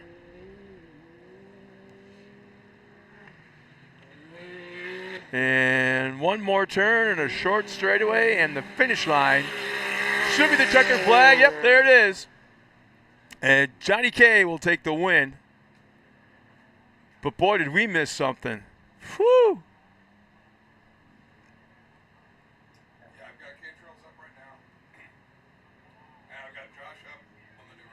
And Garrett is not out of the car yet. But looks like he's okay. But looks like he's trying to... he's got steering issues too, it looks like, according to the track crew.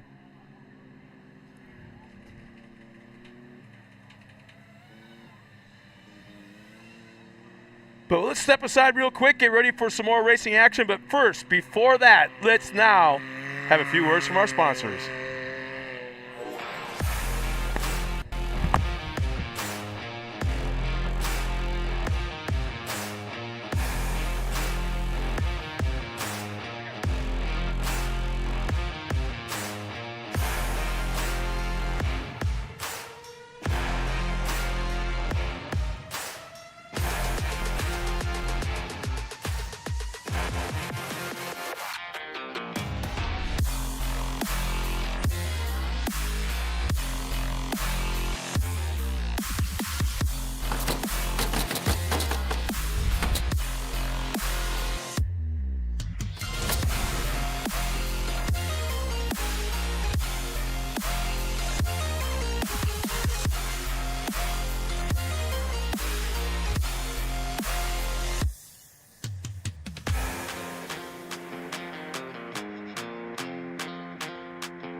Hey, this is Jeremy at North DFW Trailers.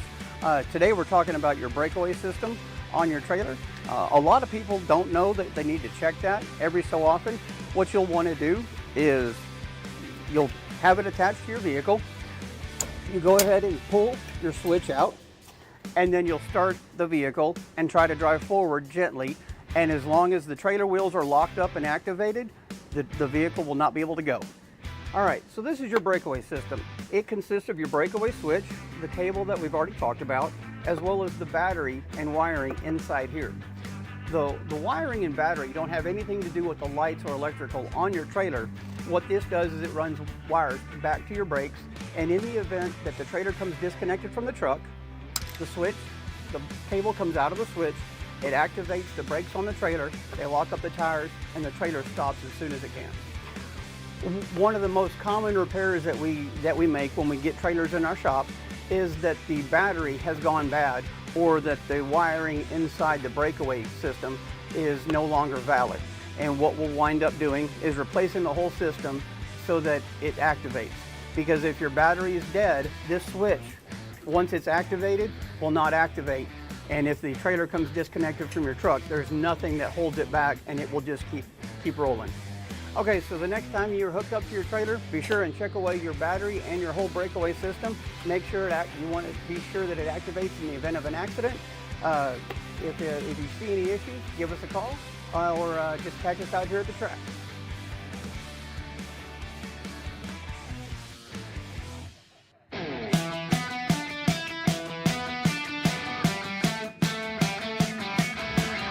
Hey, this is Jeremy at North DFW Trailers.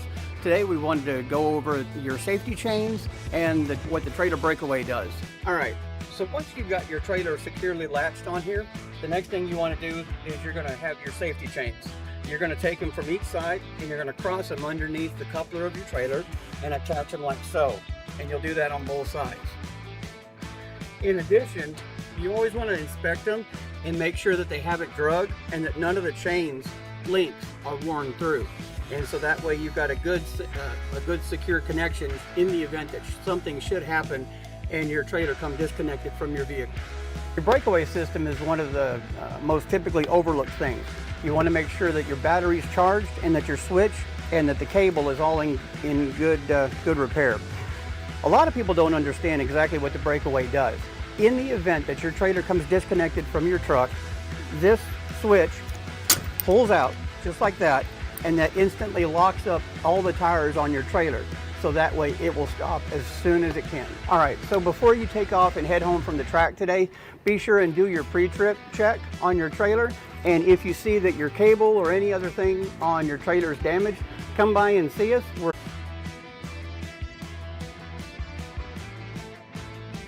What's up, guys? Blake Gustin with G3 Motorsports here. We're out here at the beautiful SCR Ranch, the new home of the Texas Outlaw Series. Here behind me, Brad Gross, number 13. He, one of our customers, races in the vet 40-plus class. We've taken care of this car from day one for him, built it, and got him an excellent race car to come out here and compete with.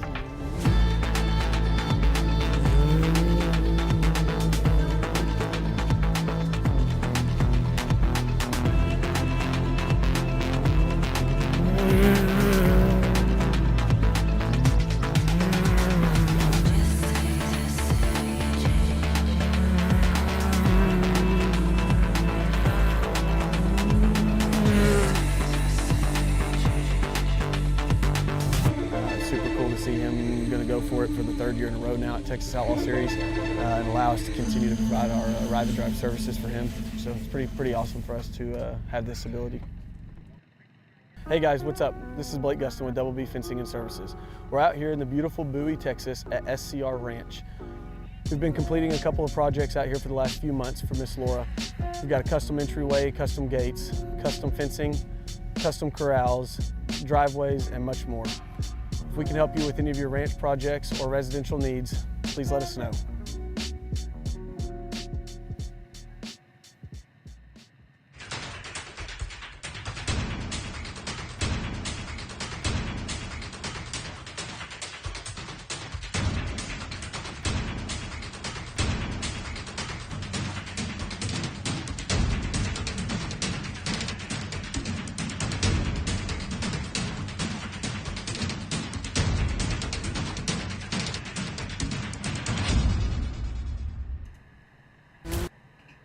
And we're back, everybody, getting ready for the next race. And yes, once again, that is Code St. Peter sitting in pole position, front row, looking at T-Dub, our flag man, getting ready to go. You see he's giving everybody the one final thumbs up from each driver.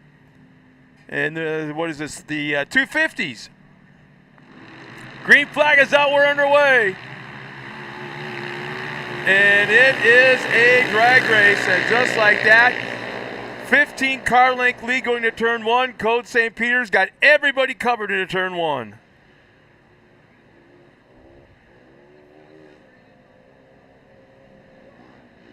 Second, third on back, and it's already stretching out. This, once again, will be a 10-lap main event. Emily Fowler's out there. Her first race weekend driving.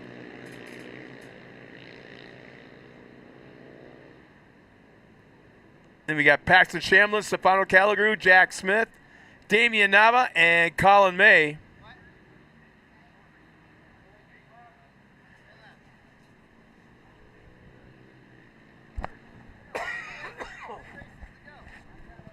You can see how spread out the cars are already.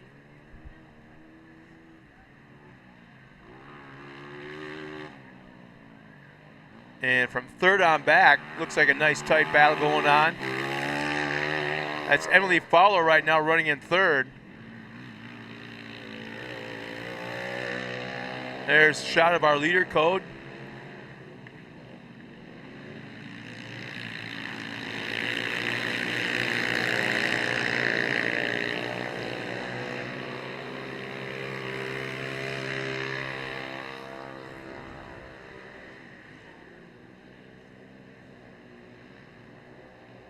It looks like Emily may have been passed for position. I'm not exactly sure.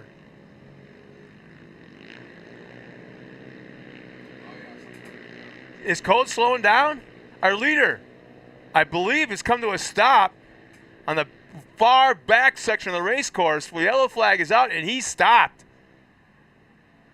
Code St. Peter, a perennial favorite in this class, and is why every class he enters, is stopped dead center in the left-hander, and that will shake things up once again. As we go back up front, Code is back going again, and he's pulling over to the side again. He's got mechanical issues, most definitely.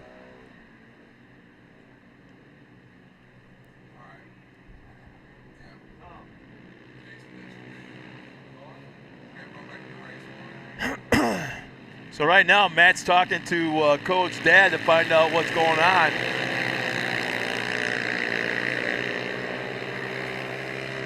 As they cross the line, we've got a shake-up in the running order. Let's see if we can get this squared away. Is that Paxton Shamblin? Oh, Emily Fowler with the lead. Emily Fowler running up front. And she's got 3 cars right. Oh, more contact was made. 3-car pileup in turn will be turn 3, I believe. And that will just stretch out the gap up to our leader, Emily Fowler.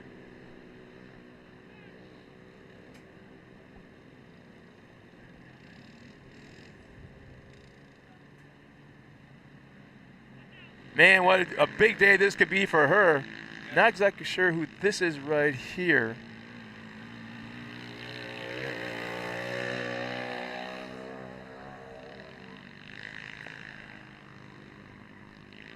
Is that 723? Yeah, that's Emily Fowler.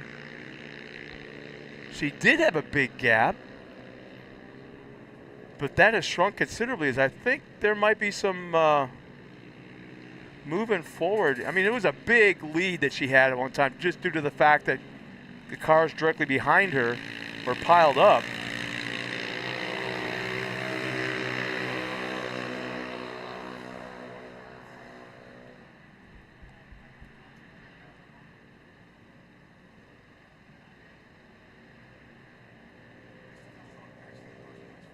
So Colin May, I believe, is running third. I can't quite see the number on the second place car, but Colin May is running that third spot.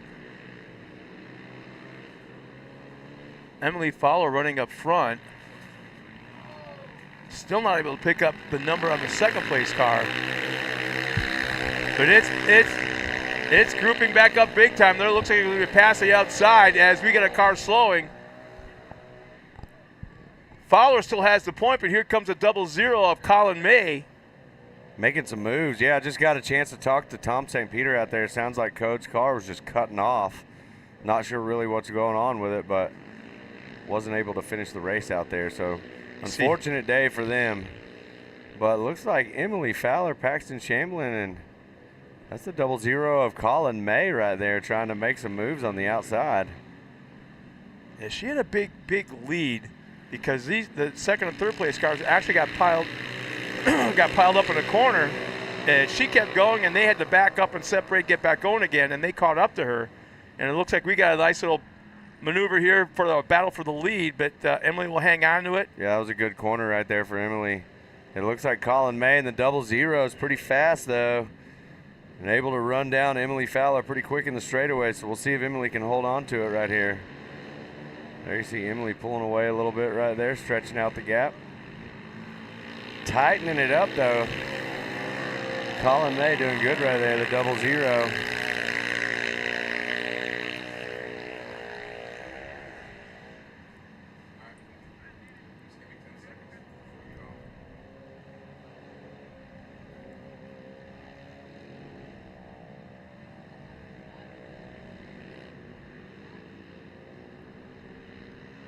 So this is our Outlaw 250 race right here. So we got 3 more races for the day coming up after this. Starting to feel like a long day. Yeah, it starts to. You know what? You're in my world now, buddy. You get to drive home, and I get to drive a shorter distance home. Yeah, I guess you're right on that Normally we one. get done with these things, and I got the 6.5-hour drive home, you know, so. I got 50 minutes. Yeah. Yeah, now you're close. Now I'm close. I got an hour and a half, and you got 4. And it still sounds weird. I'm going home to Oklahoma. That still sounds weird. It is different, but Feels weird. you got a beautiful place up there, and I'm sure the wife's happy with all the horses and That's everything all that you got. matters. So there you see the 0-0 trying to make the outside move on the 723 right here. Going to be able to get it done. Got the inside line right there. It looks like 723 going to check up a little bit and let that 0-0 just cruise on by. She just couldn't quite hold him off long enough. And when you follow a car for like a lap and a half to 2 laps, you start to see the pattern of where their lines are. That's right.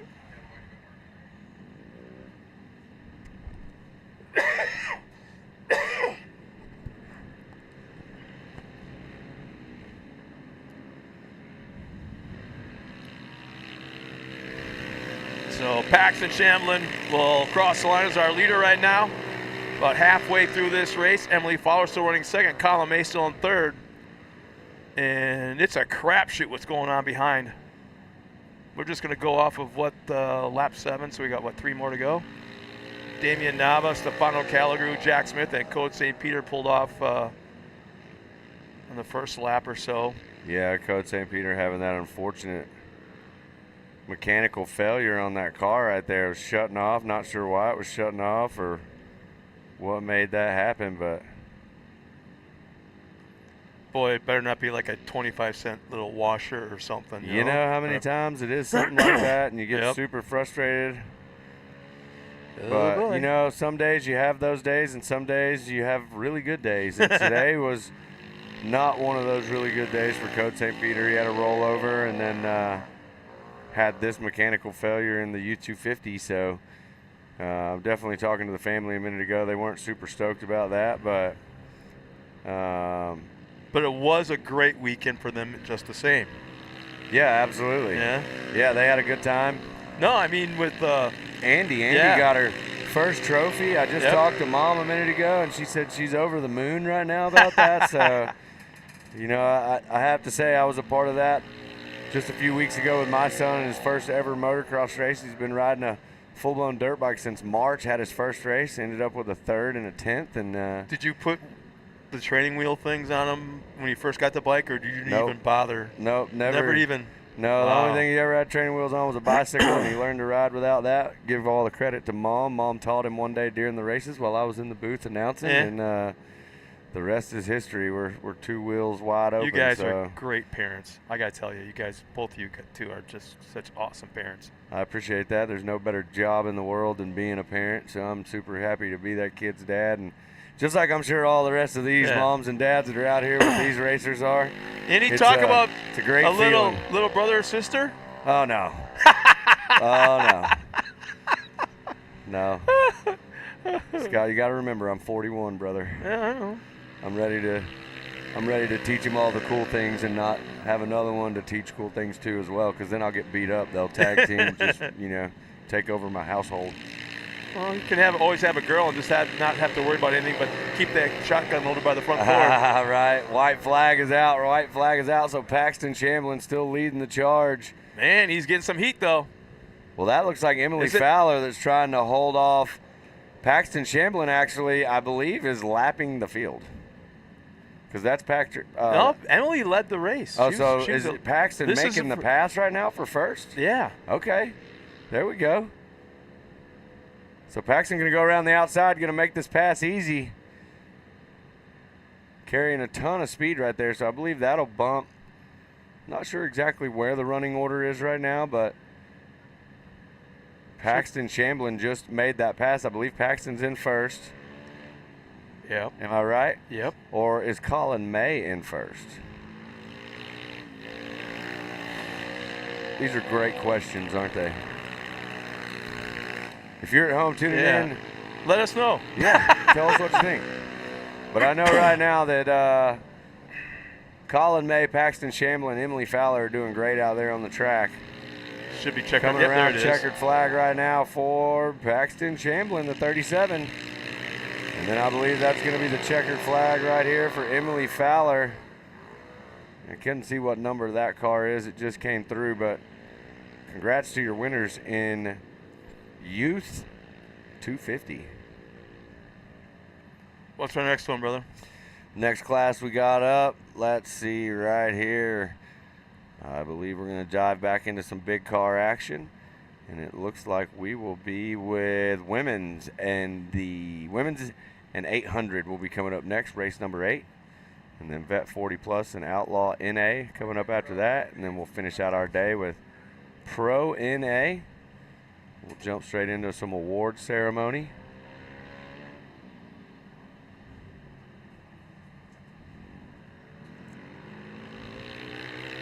Great racing right here for your U250 racers. There you see the recovery team out on the track. Looks like we got our next class lined up and ready to go. This will be quick. We'll get them back out here on the water and have them ready to go.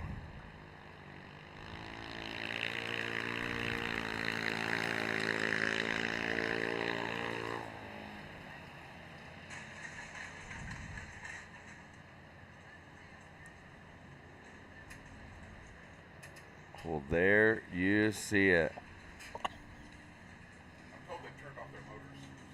Well, it sounds like we've got them turned off in the staging area right here. So while we're waiting to figure out what's going on, we get the track cleared. I think we've got all of our racers in. We're just doing some recovery real fast. We're going to send it to a quick commercial. When we come back, we'll be jumping into our last 3 races of the day at round 3 Outlaw Racing right here in Bowie, Texas. Hey guys, what's up? This is Blake Gustin with Double B Fencing and Services. We're out here in the beautiful Bowie, Texas at SCR Ranch. We've been completing a couple of projects out here for the last few months for Miss Laura. We've got a custom entryway, custom gates, custom fencing, custom corrals, driveways, and much more. If we can help you with any of your ranch projects or residential needs, please let us know.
Hey, this is Jeremy at North DFW Trailers. Today we're talking about your breakaway system on your trailer. A lot of people don't know that they need to check that every so often. What you'll want to do is you'll have it attached to your vehicle. You go ahead and pull your switch out, and then you'll start the vehicle and try to drive forward gently. And as long as the trailer wheels are locked up and activated, the vehicle will not be able to go. All right, so this is your breakaway system. It consists of your breakaway switch, the cable that we've already talked about, as well as the battery and wiring inside here. The wiring and battery don't have anything to do with the lights or electrical on your trailer. What this does is it runs wires back to your brakes, and in the event that the trailer comes disconnected from the truck, the cable comes out of the switch, it activates the brakes on the trailer, they lock up the tires, and the trailer stops as soon as it can. One of the most common repairs that we make when we get trailers in our shop is that the battery has gone bad, or that the wiring inside the breakaway system is no longer valid. And what we'll wind up doing is replacing the whole system so that it activates. Because if your battery is dead, this switch, once it's activated, will not activate. And if the trailer comes disconnected from your truck, there's nothing that holds it back, and it will just keep rolling. Okay, so the next time you're hooked up to your trailer, be sure and check away your battery and your whole breakaway system. Make sure you want to be sure that it activates in the event of an accident. If you see any issues, give us a call or just catch us out here at the track.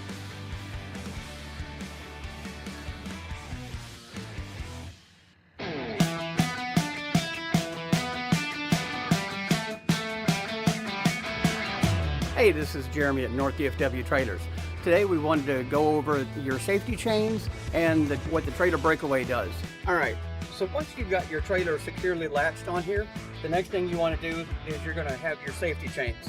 You're going to take them from each side and you're going to cross them underneath the coupler of your trailer and attach them like so. And you'll do that on both sides. In addition, you always want to inspect them and make sure that they haven't drug and that none of the chains links are worn through. And so that way you've got a good secure connection in the event that something should happen and your trailer come disconnected from your vehicle. Your breakaway system is one of the most typically overlooked things. You want to make sure that your battery's charged and that your switch and that the cable is all in good repair. A lot of people don't understand exactly what the breakaway does.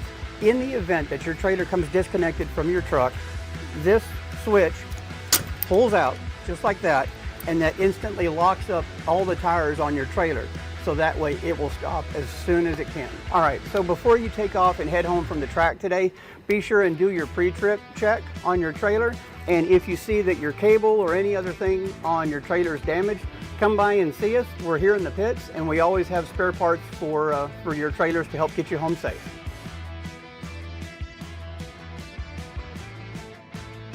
What's up? All right, we are back. Scott Rain sitting with me here in the booth. We got a few races left in the day, Scott. Yeah, and this guy right next to me is Matt Edmondson. Yeah, we're just out here. It's been a really beautiful day weather-wise. Yeah, we're just out here hanging out, having all the fun, you know. But we're running one race coming up with two combined races in one race. Yep, this will be the women's and the 800. So I'm not exactly sure which one. So those reports, let's see, I think it's the 109. Look at that shot, zooming in on that driver. That's, locked in, that's Mulligan, I believe. Oh, one of the cars. That Let me is the find out. 109. Great shot of all the sponsors on the side of the car right there. So 109 machine right here. You got the 91 lined up on the other side of the front row. And then right behind that, I believe that's going to be the 56.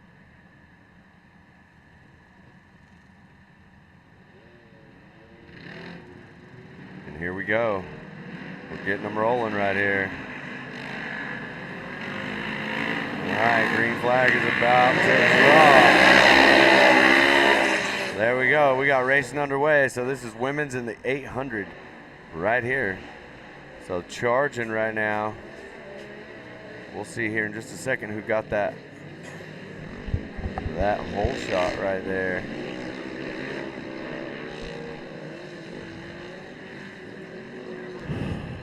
Well, just got a report that, remember in the, I want to say 2 races ago? Yep. Denny was taken out by a T-bone. Yep. Got shot across in car. She's back out there, but in a rented car. Okay. In number 75. So I don't know if it's going to come up on the transponder or on timing and scoring. But yeah, we've got interesting turn of events.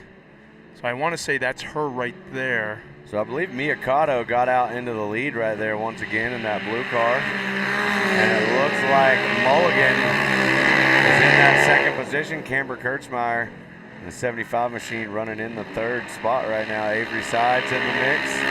Liz Ramirez, Stella Totten, Jossie Ware, and Annie Chance.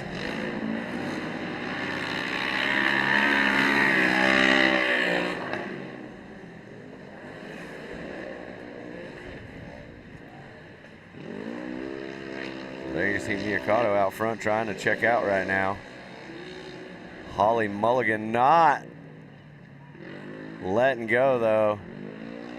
Boy, Mia's having a heck of a day, huh? Mia's had a great day today. Got to be stoked about that one. The whole ARD team out of Burleson, Texas, my hometown right now, and it's where I live, so they're going to go back and take the stoke home with them from today for sure.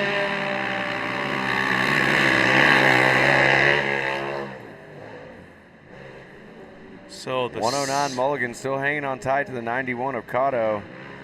Cotto pulling away little by little. I think Cotto's just a little bit faster. There you see some battling at the back of the pack. I believe that is, looks like Jossie Ware, Stella Totten, and Annie Chance, I'm going to guess. Uh-oh, the 109. Wow. Well, that's Mulligan. Mulligan's in second, having an issue right there. Okay, That's going to allow Avery Sides, the 56, to catch back up. Avery Sides on the throttle right now, and looks like Camber Kurtzmeyer also trying to get in the mix right there, the 75. Meanwhile, it looks like Mia Cotto is very close to just flat out checking out. Yeah, Mia Cotto's going for it right now. Wants to get this win also. Had a great race in the heat races. Trying to finish out the day strong in the main. Mia is really, really checking out right now, so she's going to be hard to catch for sure.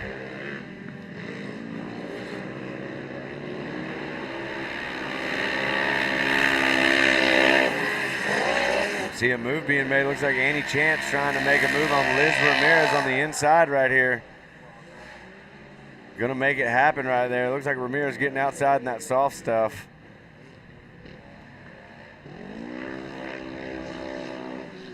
Actually, I'm not sure. Let's see what the number is on that. Boy, there's a lot of corner cutting right there, not just from this race, but multiple races. You can see the stakes are in the ground. Yeah, I think everybody's having a hard time seeing those corners and seeing exactly where they need to go. All right, we got somebody off to the side right here. We can hear that car having some issues. So that's actually Mulligan, Sides, and Kirchmeier right there. Kirchmeier trying to show a wheel right now to Sides. It looks like, by the looks of it, trying to pick a side, outside or inside right here. It looks like that outside line's been quick lately. Yeah, that outside line looks a little bit smoother. It looks like there's some divots starting to form in that inside line. Kirchmeier choosing to go outside, but if you see right here, we've only got, we're about halfway through this race right now. So, getting a little sideways. Mulligan, your second place. It's going to allow the field to pack up a little bit tighter. So the battle right here is second, third, and fourth. Mulligan, Sides, and Kirchmeier. Kirchmeier's going to go outside right here and going to try to square. Oh, hay bales. Hay bales. Sides trying to protect that inside line. He knew what was coming right there. And as you can see, Kirchmeier makes the move, gets the inside right there. That was being set up 2 corners ago back there. And you can see Sides try to protect that inside, but Kirchmeier said, well, that's fine. I'll do it in the next corner. How about Ryan Denny running in that fifth spot? That is a rented car. Yeah. Last-minute rented car. Absolutely. Like within the last half hour. Yeah. Her car was basically junked in a prior race. Though I guess both front hubs and axles got torched. So. Well, I know this right now. Kirchmeier's coming. Kirchmeier cutting that corner. Really, look at both of them getting in the grass, basically. So. But that allows Kirchmeier to get side by side. Kirchmeier's going to have the outside line going into this corner, so it's going to be diving underneath. Kirchmeier got the moves right here. That's going to set up Kirchmeier inside line, makes the move on Holly Mulligan right here. We'll see if Mulligan's got anything to come back with. Not give up this fight right here. I don't think that Kirchmeier's going to have the speed to run down Cotto, but we're going to see because they've got about 4 laps left. 4.5 laps.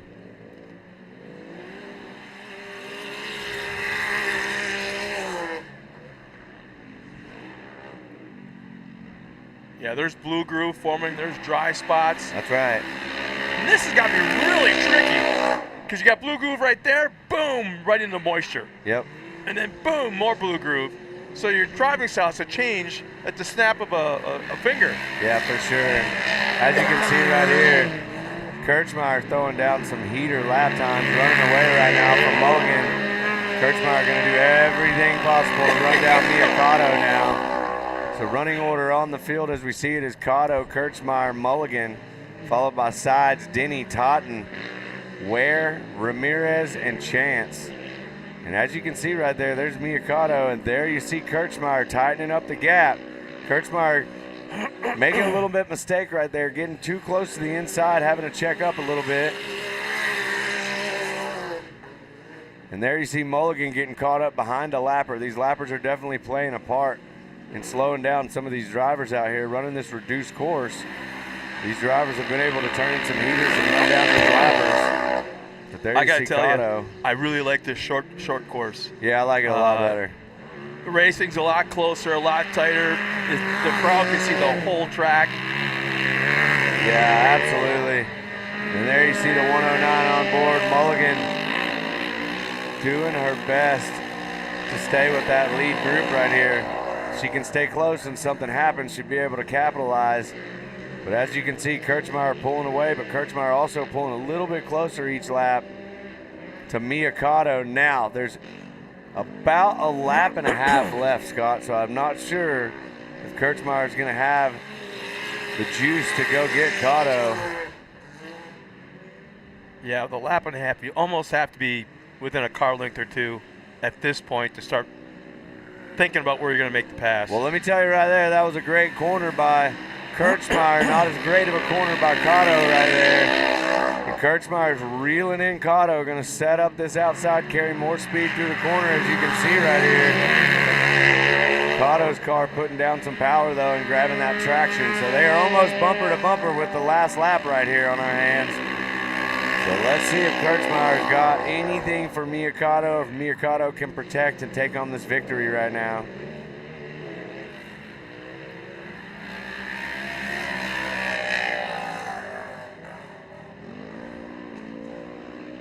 Kirchmeyer just a little bit tighter in all her lines around the track, hanging it right there on the edge, but staying right in the groove to make the most power and get the best traction. But Kirchmeyer is running out of time. We saw this earlier. They cut the track pretty hard. Wow, look at That's the lines. a pretty aggressive line right there. There you go, Kirchmeyer going to the inside. Going to be able to make the move, I believe, unless Kato's got the power. Look at this. Going to have the inside line. Kirchmeyer going to try to square it off. Kato going to protect that line. Look at that. Says, no way, not today. This is my race. So Kato taking the victory right here. And that was awesome. In my opinion, Kirchmeyer cutting the track a little bit there in the corners. That was a little aggressive, but Miyakato able to hold on to that right there. That was impressive. What a great race for Kato. Not giving up, keeping the fight in the race all the way until the end right there. So it could have been a lot closer. Kirchmeyer got a little squirrely sideways off that last tabletop. Otherwise, I think it would have been a lot closer across that line. But still, what you called was cutting that course a little bit.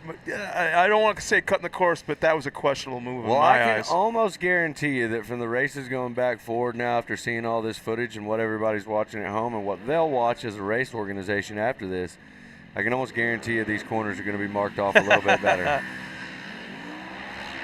Tractor tire turns? Yeah, but I'd say we put something in those corners.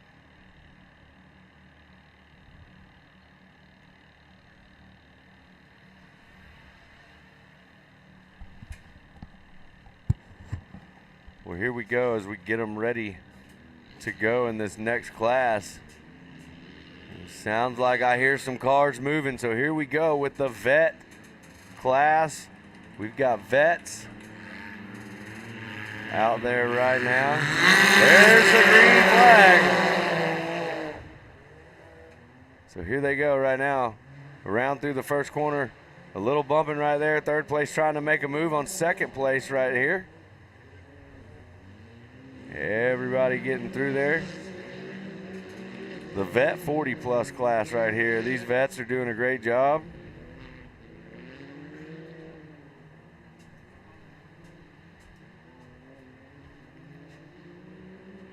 So, you know, I'd fit into the. Is there any older class besides vet 40 plus NA? that's it. That's it? I can't go this fast.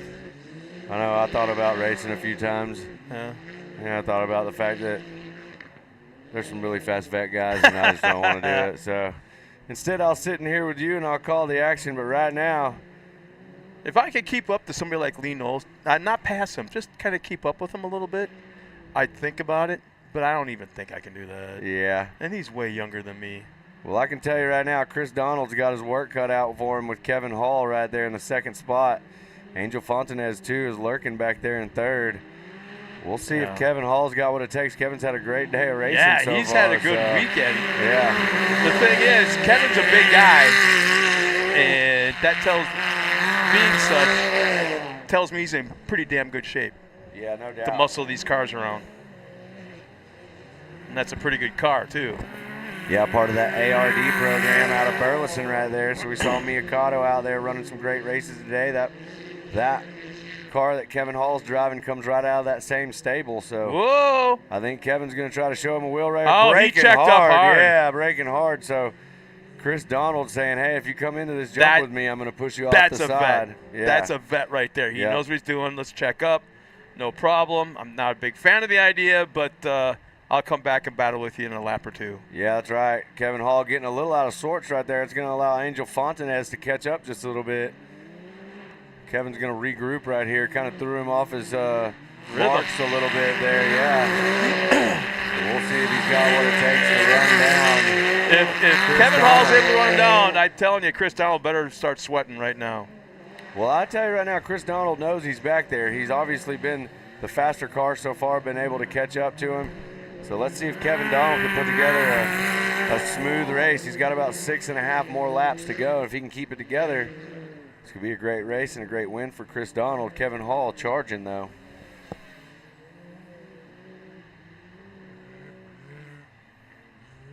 Yeah, he's really pulling in on the leader. Kevin Hall is. And they're not cutting the corner either right there. No. That thing's been shaved off big time. Yeah, these vets will stay exactly true to the lines, and they'll stay on the course. That's one thing about them. They're seasoned. They've been doing this for a long time. It's not necessarily about the age of being 40 and over. These guys know how to race and how to do good, and they've honed in their craft of racing. And it's about doing the right thing. Yeah, as you can see right now, Kevin Hall checked up, said I got plenty of time. And now he's going to see if he can catch up, get close enough to make a pass on Chris Donald. And he's probably having a lot more fun doing it this way, too. Yeah, absolutely.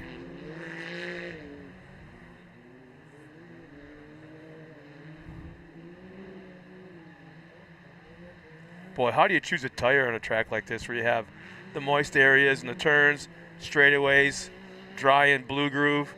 I mean, that's got to be a tough tire selection.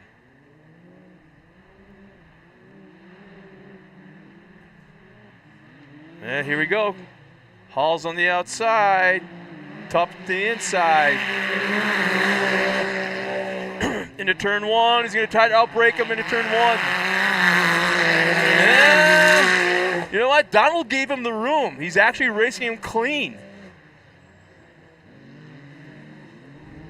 There goes Hall on the inside once again. Still nothing there, but you could see Kevin is just right there trying to figure out that spot. Well, let me tell you right now, it wasn't probably the best move right there to decide to go outside at the last minute. I think he slowed down a little bit there.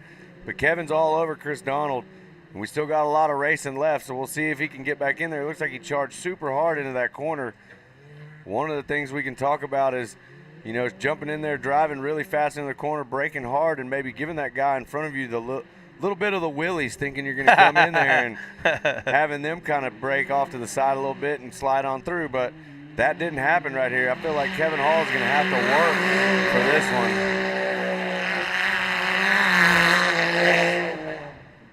But they are close, so that looks like a few laps left right here.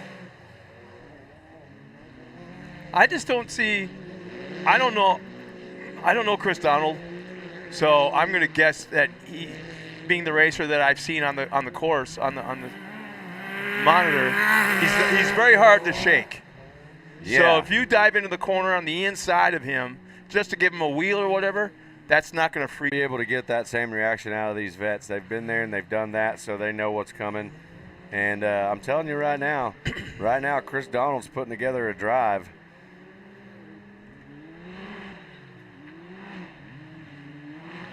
Looks like Rick Schroeder is coming to join the fun. So Rick Schroeder has gotten the mix right there. There you see the 978 right behind Kevin Hall now. So Kevin Hall's got to be aware. Either a couple of things are going to happen right here. The 978 is going to make a move around Kevin Hall, or the 978 is going to push Kevin Hall, and they're both going to catch up to the leader, and we're going to have a three-way battle going into the last couple of laps here, which, if I have my vote, that's what I'm going for. There they are, 1, 2, and 3, real tight. Boy, Donald keeps opening up that door to the inside. Yeah, there you go, Kevin Hall to the inside right here. We'll see if he's got the power out of the corner, and it looks like he does. Yeah, Kevin Hall finally making the move. That's almost like he's got issues. Well, that was like a mechanical issue pass. Yeah, and I want to point this out. Kevin Hall makes the pass, and you've got the 978 of Schroeder right there on the outside. Watch, he's going to try to square him off on the inside right here. See if he can make it happen. He's going to go outside right here. And watch, dive inside. There he goes, diving inside. Donald going to shut the door right there and protect that line. But as you can see, both of them look to be keeping up, staying right on pace with Kevin Hall, who's taking over the top spot. Whoa, there you go, outside yep. move. Donald getting a little squirrely. Now Donald's got to check up and just allow Rick Schroeder to move into that second spot. So let's see if Rick Schroeder's got anything for Kevin Hall right here. Rick Schroeder's been charging hard late in the race right here, putting together some good lines. See if he's got an exit. It shows that we're on lap 9, so this may be the checkered flag when they come around right here. Let's see what it is. If this is it, what a fight and what a win. One more lap, so Schroeder's still got time. All right, Schroeder's going to try to do this again. He's going to take the same lines. Now he's going to the inside, back to the outside. Brake hard on the gas. That line choice right there was definitely not fast enough to get around Kevin Hall. Kevin Hall still cruising.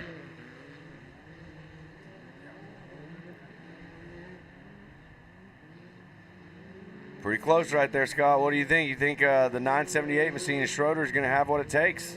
I'm going to anticipate and have to say no. Hall has got that car real wide right now. Plus, I think he's fast enough to hold him off. It's the speed factor. They're super close. If 978 be the Schroeder is turn. going to make it happen, it's going to be right here. He's going to go around the outside. Couple of cars. Yeah, so we got 4 cars out here in the Pro NA class. And here they come. They're going to take the green flag here in just a second. When they get that green, the battle is on. Like all Yamahas? Yeah. The Yamahas in action right here. So 10 laps of fun.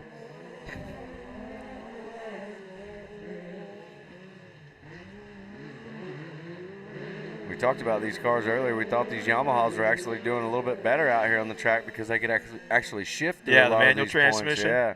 Grabbing gears. Yep, so we'll see if they can put together some heaters out here for this final race of the day for the fans if you're at home watching. These are naturally aspirated cars, but these are the pros, and these are the fastest guys that drive these cars out here. So you got Marcus Callahan, Corey Williams, Julian Celadon, and George Ramirez. Looks like we got one car going off the track back here. Yeah, we got a left front. Yeah, left front. Wow, how does that happen? Yeah, you know, it looks like one of the dancing shoes come off right there. So looks like we got an A-arm that's broken, something that's broken on the front end. That car's not going to be able to finish the race. And I think we've got, so Callahan in the front with Corey Williams and Julian Celadon trying to make it happen right here. So I thought that was Julian that was pulled off. might have been Julian, so that might be George Ramirez still running in the third spot. Can't tell for sure. We'll get some scoring as they come around, but we do know for sure, based on the bright livery of these two front cars, who they are. There you see the flagger coming out. They're going to make sure that these drivers go through this corner with extreme caution. We do have the track crew out there. And as we see, this race is tightening up. So Williams trying to do whatever he can to get around Marcus Callahan. Right now they're super, super close.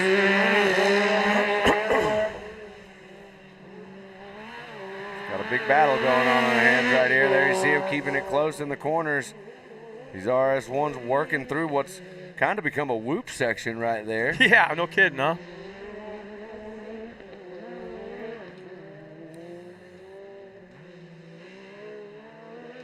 Boy, I love the fact that's a, I don't know if it was intended to be, but the fact that that's a split lane now, right there before this little maneuver. Yeah.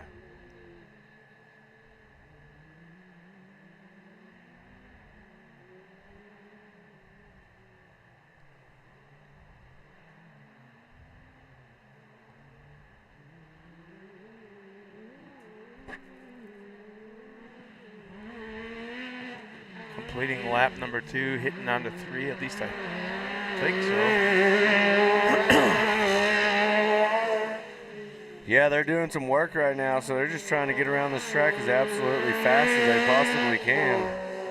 Last race of the day, you gotta imagine that they're ready to get this done, pack it up, take home some hardware, and call it a weekend, but man, what a weekend it's been out here in Bowie, Texas. Started the weekend off yesterday with Red Bull Ranch Scramble, the Red Bull crew out here. We had some great racing in that race. Yeah, Josh and his gang provided the live stream for the Red Bull Ranch Scramble. I hope you guys tuned in yesterday and got to see all that. So we want to make sure and give a big shout out to the whole 7 FPV, Noah, Zachary, that whole team, along with myself, Scott, and Scott Rain here. We sat in here and put together a show for you guys. We hope you enjoyed it at home. Right now the show is still going on, because the way I see it, Marcus Callahan and Corey Williams are not quitting until this checkered flag is out. And I got to throw it out to Josh there goes and his Corey dad. Williams going to the Oh, inside. boy. Look at this move. Let's see if he can go around the outside. Callahan stay on it. He's not going to be able to do it. He had to check up a little bit. I thought he was going to run into him there for a second. Look, here we go. Well, there's the contact. He was able to save it right there. Got into him just a little bit, but not bad. So we'll see if the 481 of Marcus Callahan can get back in the mix. A lot of times when you get in there and you start pushing super hard, you get your heart rate up, you get out of your rhythm, you make a little mistake, and it's hard to capitalize and get back in there. And you see that Callahan is kind of falling back just a little bit. So Corey Williams right here. So Corey Williams putting together some good laps out there.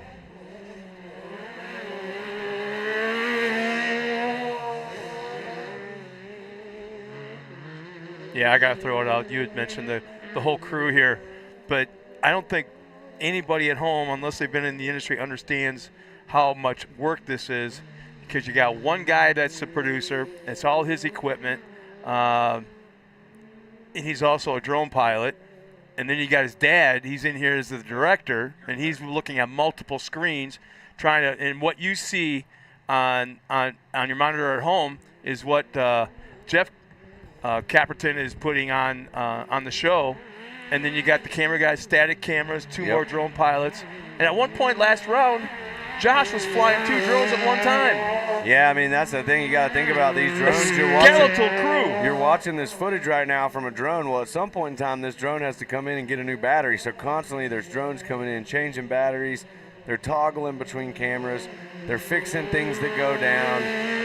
There's so much work put into the production for this. So if you're at home and you've enjoyed watching this live feed and you're one of the brands that wants to get involved, guess what? You can sponsor it too and help make this thing happen. So all you got to do is reach out to the Outlaw production crew and 7FPV and the Outlaw series, and you could be a part of this. So, I do believe we're looking for help to do the 12-hour race in Pennsylvania in a couple of weeks. Yeah, absolutely. If you're a brand out there and you're involved in racing, involved in the lifestyle, or involved in any way and just want to highlight your brand and potentially market your brand, this is a great way to do it out here with Outlaw Productions TV for the Outlaw series. Yeah, contact myself, contact Matt somehow if you're interested, and we'll set you up in the right direction, because there's multiple levels and opportunities to get involved from a broadcast side of things for the 12-hour race coming up in a couple of weeks. Just a few laps remaining. There's separation now between first and second. And, yeah, there's a pretty considerable separation. Yeah, I think Corey Williams is checked out. He is going for the win right here. So a few more laps left out here on the track. It's crazy to think what the track was like when we first started this morning and to see where it's at right now. Yeah, you're exactly right, Scott. And the way it lasted.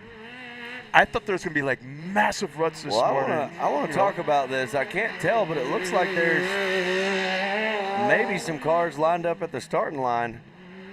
I'm not real sure. Okay, maybe not. Just one car hanging out up there. But so this will be our final race of the day, and we hope you guys liked it. This is going to be posted up too. You'll be able to rewatch this if you're a racer somewhere. It'll be on YouTube and everywhere else. And share it. Tell everybody about it. Give me a follow and follow Scott on social media. Mine's Matt_Edmondson217, just Matt Edmondson on Facebook. Scott is Scott Rain on Facebook. follow us across our adventures with racing and all the action and everything we do. You got more action going on than look I. out. Oh, blow the corner a little bit. Yep, got a Man, little crazy be careful. You got beautiful boats, a beautiful wife, a beautiful sun, beautiful sunsets, beautiful lakes. There. You know, All the toys. the goal for the day is always to have the most fun. So right now, Corey Williams is doing it. He's got 1 lap left. The white flag is coming out. It's been a great race for Corey Williams. A great day. Ryder Williams, he was in here with you Yep. earlier. Yep. Got to have a great interview with him. And I bet he was riding Cloud 9 after getting that win for sure. And a mini bike. And the mini bike. You got the mini bike too. Keep forgetting about that thing. Part of the Heisen Challenge the other night. That was pretty cool. I want to invite everybody before we get to the checkered flag. Invite everybody to. We'll probably take maybe a 15, 20-minute break, get everything set up for the podium. Yep. Because we'll be sounding like we're going to do a live stream the podium as well. Yep. With our top 3 finishers in all the different classes here this afternoon. So I invite you to come on back for that. Well, as he comes around right here, one more corner for the man, the 27, Corey Williams. On the gas, checkered flag is waving. Last race of the day, hitting that rev for everybody right there. He nailed the chip a little bit Yeah, he across that line. Yeah, he did. He's excited right there. So congrats to Corey Williams. Here comes the 481 of Marcus Callahan. And I do believe that is going to be the 9 of Ramirez pretty coming much has through to be, right yeah. there. Well, ladies and gentlemen, we've had an awesome day out here in Bowie, Texas for round 3 of the Outlaw Series. Scott, I've had a blast hanging out with you. I know we're going to be doing it again some this season. Well, wait a minute. What do we got here? Because this sure looks like Pro NA to me. Yeah, is that a Honda there? So maybe they actually double gated some stuff up here, and that was the Outlaw NA that just went. Now we've got Pro NA. Pro NA. So we're not done yet. One more. Oh. I like this. So what we thought was a combined race wasn't. Yep, so this We will be thought- fun. We thought 40 plus and Outlaw NA were going to be running together, and they didn't. So we actually have 11 races today. Well, that's a fine how do you do. Nothing wrong with that. No. One more race for the day. I was wondering, I thought, we got to watch Sean Hess earlier in that, so I wanted to see him go again, so we'll get to see it right now. So I'm going to predict that we're going to be doing awards at 5 o'clock. Since it's 4:15 now, I'm just going to throw it out there. So as of now, I was told we were going to be at least try to do it, live stream the awards. Not sure if we'll be able to pull it off because it's just a little bit, probably a couple 100 feet away from the trailer, and it takes a little bit to do all the hookups and everything, and speakers and microphones and stuff. Oh yeah, this is definitely Pro NA. Look who's in the back row. Yeah, we got to get the Safers back out there. They got to finish out their day strong. I don't know which one's which, but one of those cars has a brand new motor in it. The faster one.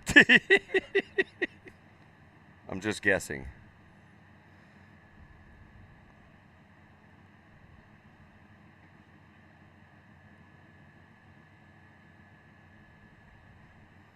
Well, all right, there you see.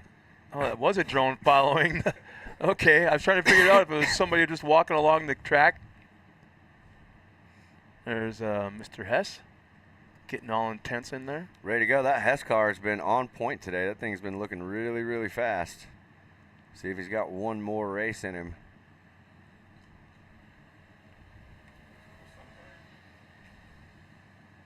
He spent a little bit of time watching the racing down here trackside next to us.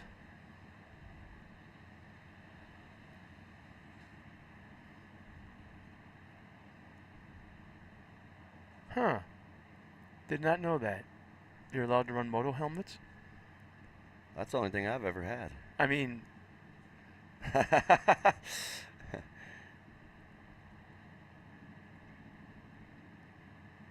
if it was me, what I would probably do is put my visor on backwards, like this.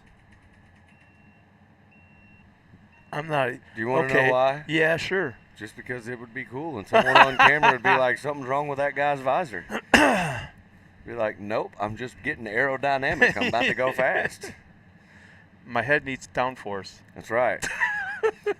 What happens is when I wear my visor forward and I go really fast, the wind gets underneath it and it pulls my head Whiplash? back. Yeah, so Okay. I point it the back way, Uh-huh. you know. See, Ronnie Mack on the dirt bike has it figured out. He doesn't have a visor, and he doesn't have the front of his helmet either. Oh, yeah. Well, boy, you do hang out with some interesting. Yeah, I think pretty much everybody that's in the dirt world is a very interesting breed for sure. They're all a half a bubble off center. And then there's guys like Travis that have no bubble. Yeah, No yeah. bubble at all. Super excited. Some really cool stuff going on with them, actually. Travis Pastrana and the Channel 199 crew getting ready to do an event in Maryland called Surfing with Soldiers, or Surfing for Soldiers. They've got some soldiers that are coming out, and they're going to, luckily we as Doomswell Wake Surf Company was able to partner with them. We sent them some boards, and the funniest thing I've ever seen, Nitro Hubert. Oh, no. I did see that video. Yeah, he said, I'm more of a land. Not sure how he's going to do on boards, but I definitely hope he gets out there and gives it a try. And right now we got Pro NA action going. So earlier, Kirchmeyer did a great job pulling the whole shot.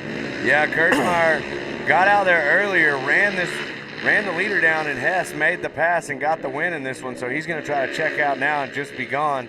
There you see Hess in second, and you see the two Seyfried brothers, Landon and Luke, running in third and fourth right here. Landon doing good last race and then had some issues, I believe, with that car. His brother Luke ended up getting around him, if I remember correctly. I'm not sure which one it was. Last round of racing, one brother blew up his motor back at the shop, or I think on the dyno, in fact, I think, if I remember right. The other brother gave him his motor and ran, ended up winning the race. But what was funny about it, the other brother was running from this spot right here by our trailer on the front stretch, checking things out, and walking all the way back to the other side, chasing him around and watching the racing. Nice job, man. Well, right now you can see that that's the 22 of Hess chasing as hard as he can. The 75 across Kirchmeyer, and really Camber Kirchmeyer and everybody's had a great day of racing out here. So we're going to see what can happen. It looks like Luke made the pass on Landon and is kind of checked out on his brother. Landon back there maybe having issues again with that car. I'd almost think I'd have put on some Hoosiers for this race. Yeah, I can definitely tell you sitting in the booth right now, these two top cars are sounding pretty mean coming around beside us right now. They are wide open. This is a Pro NA race right here, so these are the fastest drivers on the property. Naturally aspirated, meaning they're not... no turbos. No turbos, yeah.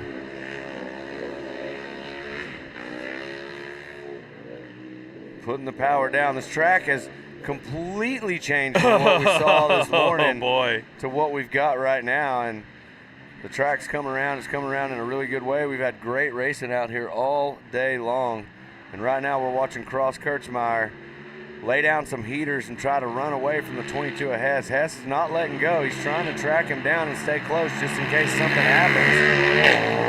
You know, I think that there's only been track grooming going on twice today, and one of which was the intermission. So there's been very little track prep whatsoever. I think we put down water once. Yeah, and I mean, you can definitely see that the track has, you know, eroded away. The track's gotten rougher and rougher as the day's gone on. It's probably gotten a little bit slower on times out there. The blue groove set in. People have had to make adjustments from race number 1 to race number 2 in the day, but it looks like some of these guys have put them together. And these guys and these ladies that are out here racing, and they're clicking off some laps now. So we're almost halfway through this Pro NA race, your final race of the day here. Round number 3. We got we were off by 1, Scott. Oh, we weren't off at all. We were told 10. There was 10. Well, right now, Cross Kirchmeyer looking flawless in the front, putting a little bit more time every lap on Sean Hess. Luke Seyfried hanging in there though, still within striking distance of Hess. If something happens, he'll be right there in that second spot. Now you're in this car feeling the G-forces side to side, up in the air and landing, the G-forces. Yep. And you're muscling the car back and forth on the steering wheel, the pedals, both feet working it. I can't help but think a big guy like Sean might be getting a little tired today at this point. I mean, Sean's in pretty good racing shape for Yeah. sure, but you know, this is work, especially when you get into these days where it gets hot like it did late in the day. And like you said earlier about these drivers, they're all in fire suits and they're running all the safety equipment and all the gear. But Sean Hess still looks to be staying in there pretty close. It just I wouldn't looks be like surprised if a hot day like this, you're in your fire suit for an extended period of time, you lose 6-7 pounds. I totally believe that that's possible. And as you can see right there, Hess is still trying to hold off Luke Seyfried, but man, Seyfried's all over him, and Kurtzmeyer is all gone out in front. He is running away with it right now. Yeah, that car is set up. And it's sitting, looks like a little on the high side, so it looks like he raised the ride height a little bit to get more work out of those shocks. Yeah, for sure. And I think in this course that we're looking at right here, there's only one big jump right here in the step up. So I think that plays into strategy of racing. You know the track is going to go away. You know it's going to get slower, it's going to get rougher, and there's more ruts. Yeah. So they set this car up not as much for flying, but more so for handling the roughness of the course, as you can see right there. Yeah. It looks effortless around the track. Well, that's why, like earlier today, one of your first races, the cars were sitting a lot lower. The ride height was a lot lower. There wasn't so much air because you're doing a lot more sliding, a lot more drifting back and forth, so I think you were looking for side bite more than forward bite. Yep. Yeah, that's earlier too when we saw Sean Hess absolutely just dominating on this track. He was able to put the power down way better, and you can see that his car is still super low to the ground. These NA cars also just a lot better about getting the power down than these turbo cars, so you can see him out here absolutely getting all the traction he needs earlier today. Now, later in the day, everything has changed. Cross has made all the adjustments necessary to put that machine in the top spot, and right now he's doing it on drone. Looks to have gotten a little bit splashed somewhere or something on the lens back there. There you see Cross making his way around the back of the track. I do believe this time around he's going to take the white flag, so one lap left.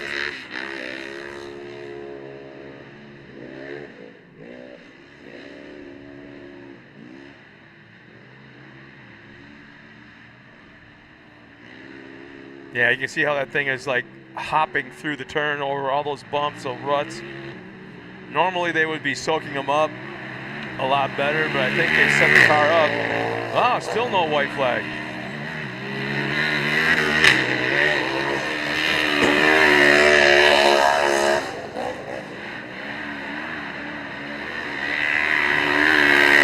That should have been the white flag, but maybe we're off a little bit on the lap counter here.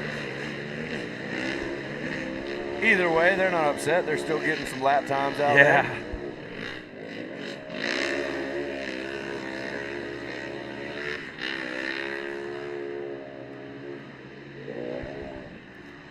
Ross Kurtzmeyer looking smooth out there, the 75 machine. Led the whole entire race from start to finish. This should be the white flag this time by.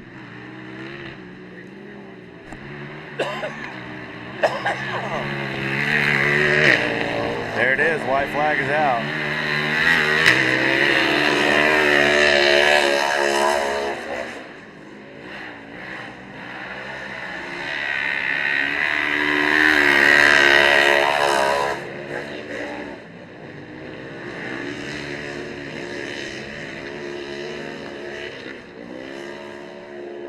I mean, at this point in time, you got your spotter telling you last lap, white flag, sizable lead.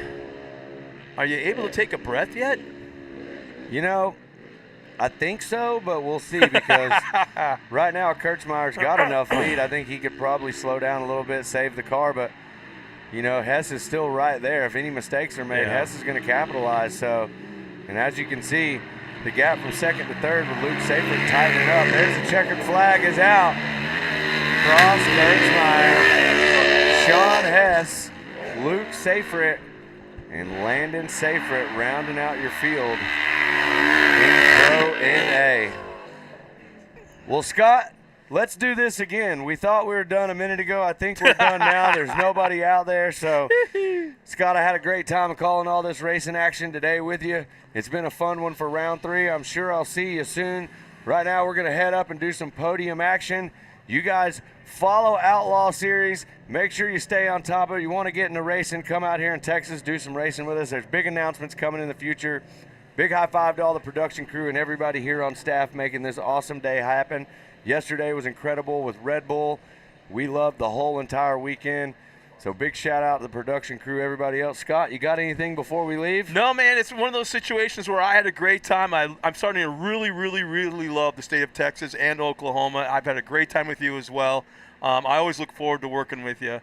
We'll see you in round 4. That's right. So for everybody at home, thank you for tuning in. We'll see you soon. My name's Matt Edmondson. This is Scott Rain, and it's been one heck of a weekend out here. We'll see you again real soon.